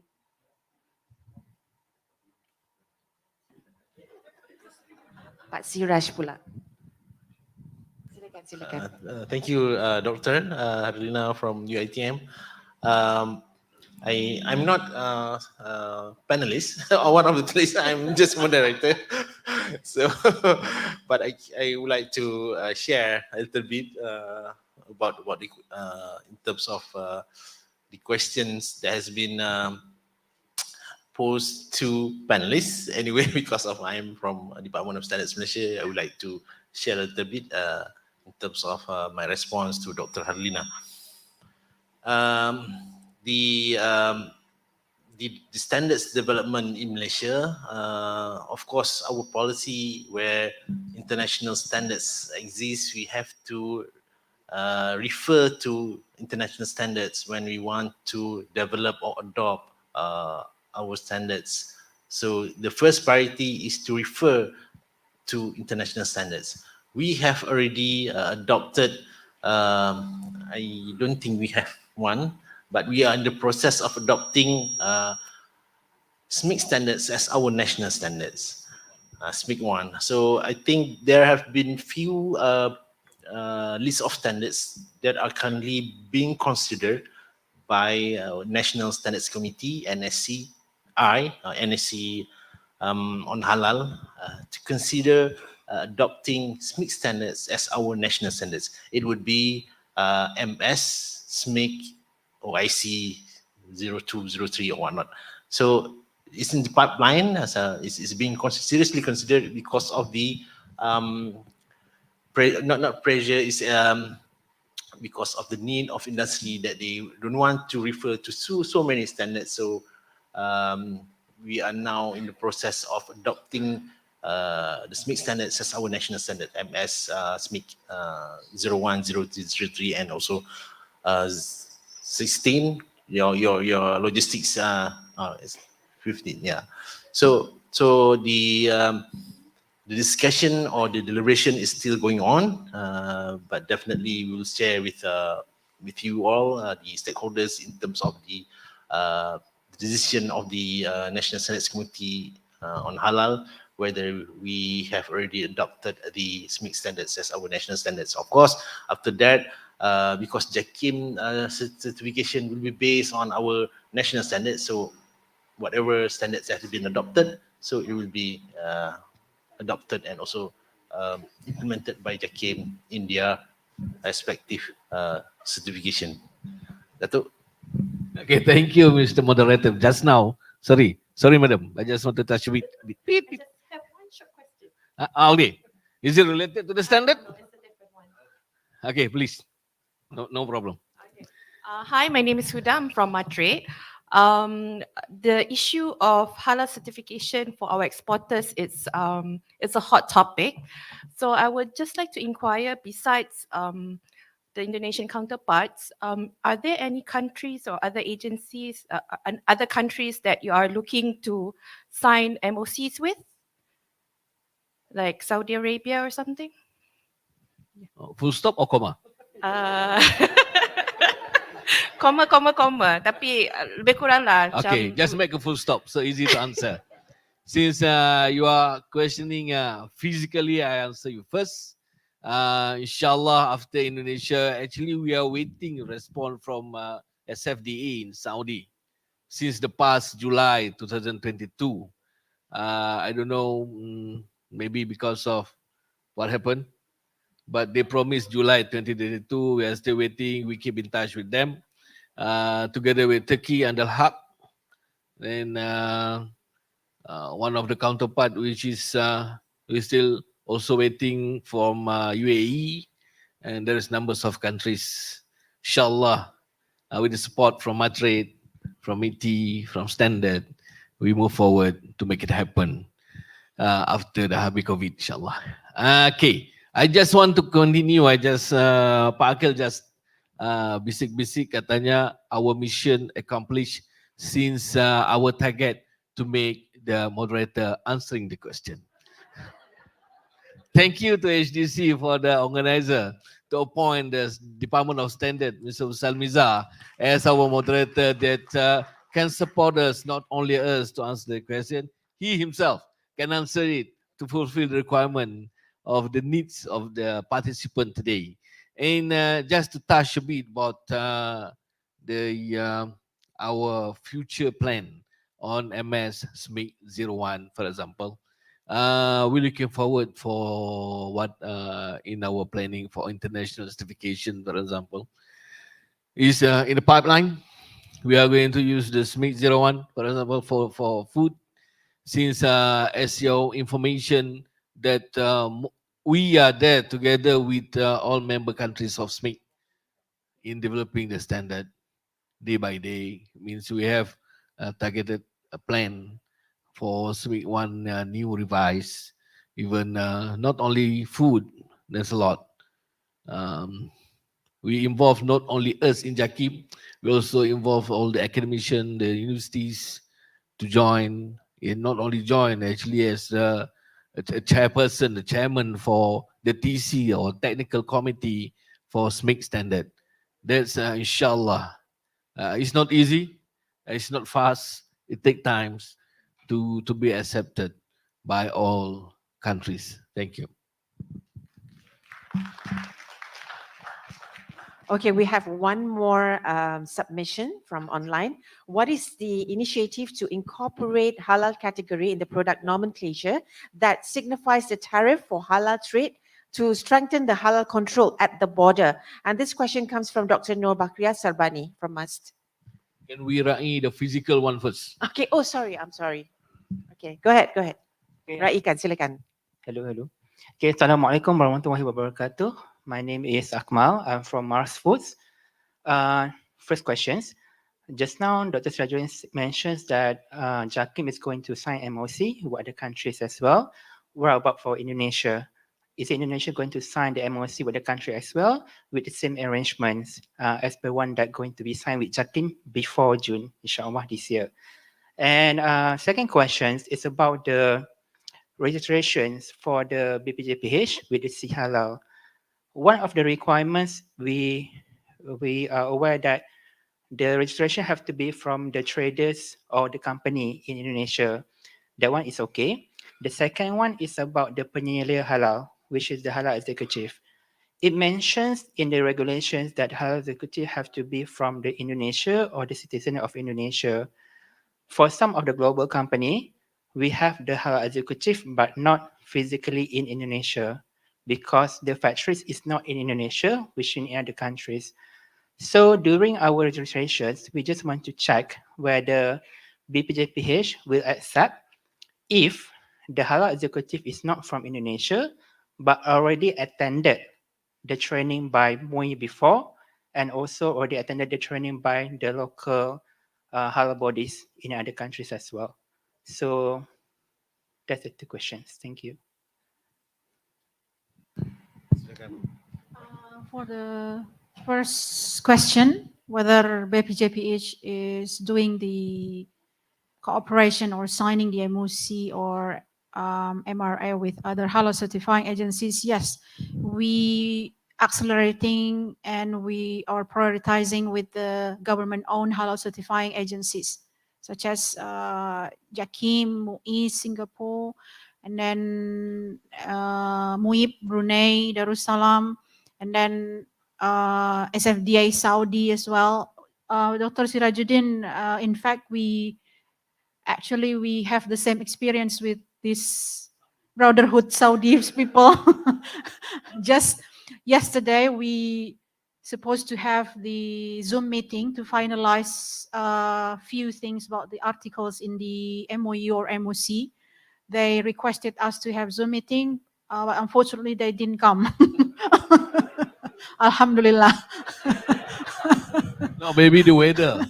The wind is so fast. That's why they gone with the wind for a while. Yeah, we need to have so much passion. So we accelerating as well with the INSO or Iran as well. I think we almost reached the final agreement, and also for with the Russia. Russia is, developing their halal ecosystem as well, and this is quite interesting. In this, and their chairman of Russia accreditation took a courtesy visit to the BPJPH office and met Dr. Akil as well, and they deliver they're really keen to cooperate with the BPJPH as well. And for the second question, I would like to clarify first that, well, what sort of things that you apply in Halal? You apply for mutual cooperation or for import or export?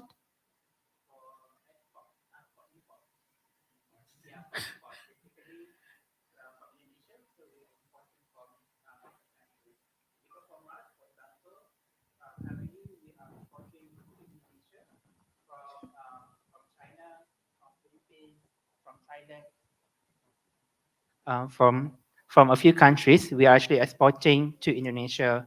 So my registration actually involved not factory in Indonesia, but for factory outside of Indonesia. So the requirement for this halal So what sort of the products?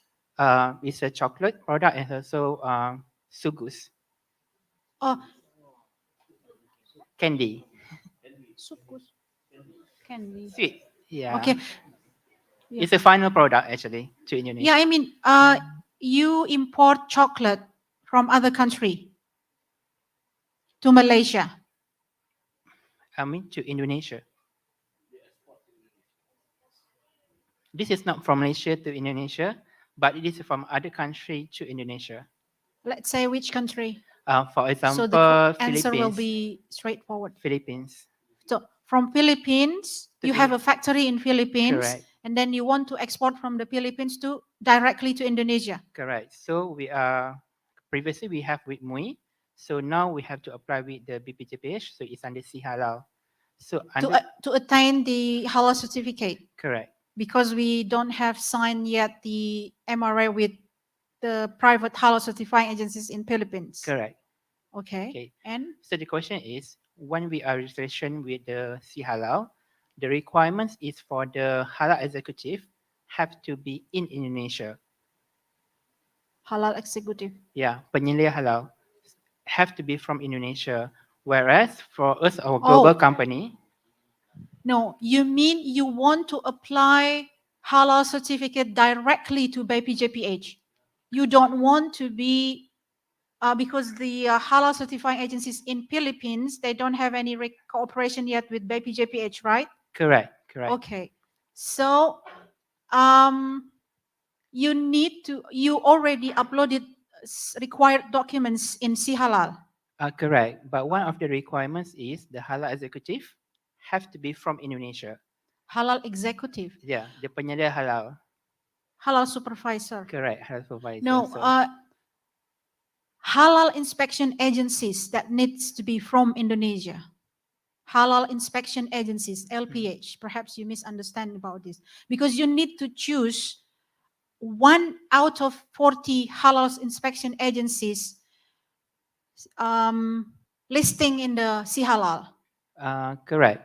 So when we choose, so we want to have to submit the documents. So the documents, which have to be in the Indonesian language, stated that this halal supervisor that will accompany the auditor, that will check for the compliance and so on, and it stated that the ID number of the Indonesia residents, kind of things, in the form itself.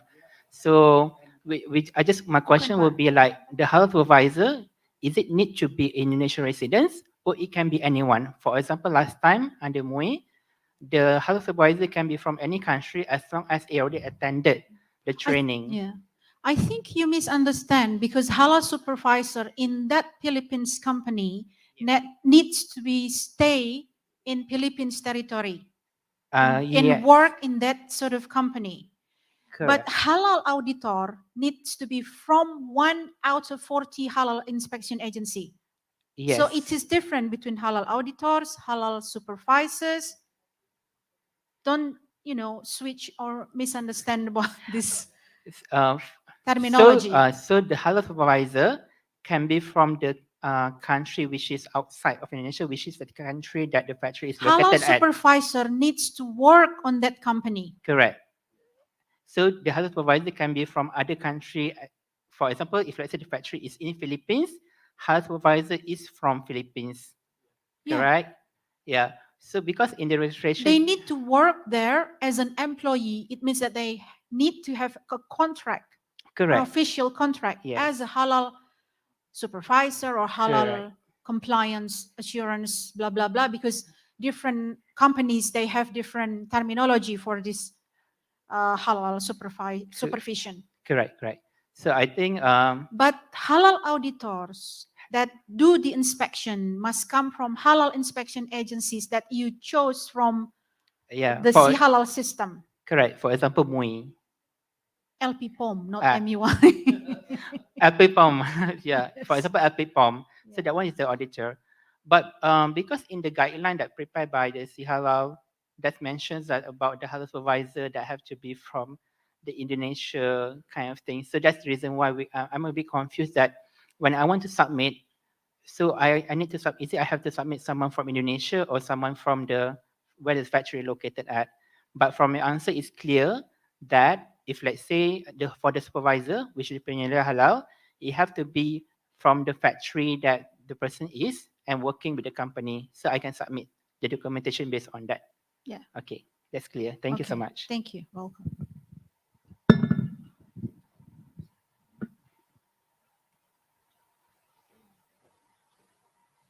Any more from the Okay, I have one more question. I'm Ridwan, representing from the Islamic Chamber of Commerce. Okay, in order to participate or market into Indonesia, normally there are two requirements that you need to pursue. Number one is the B form. Second will be the halal.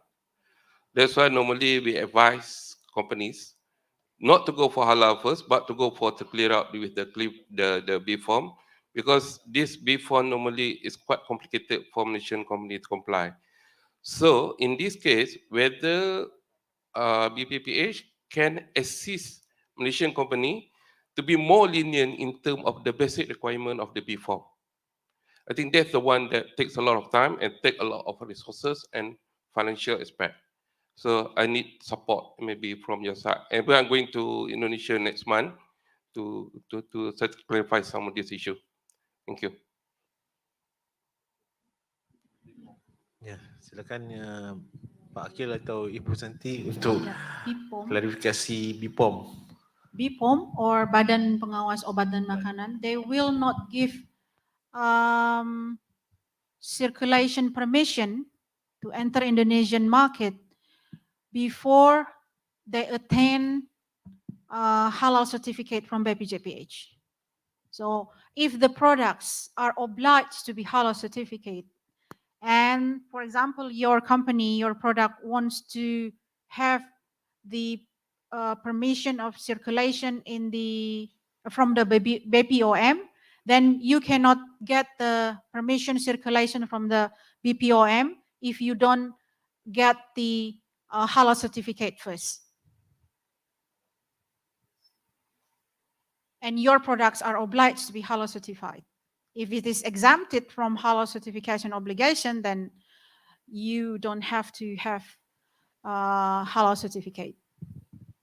But let's say, for example, if you meet all the basic requirements in Malaysia, like MITI and all those basic requirements, do we need to go through the B form again, or do we apply for the halal? So let's say we go through the halal first, and then we go and certify.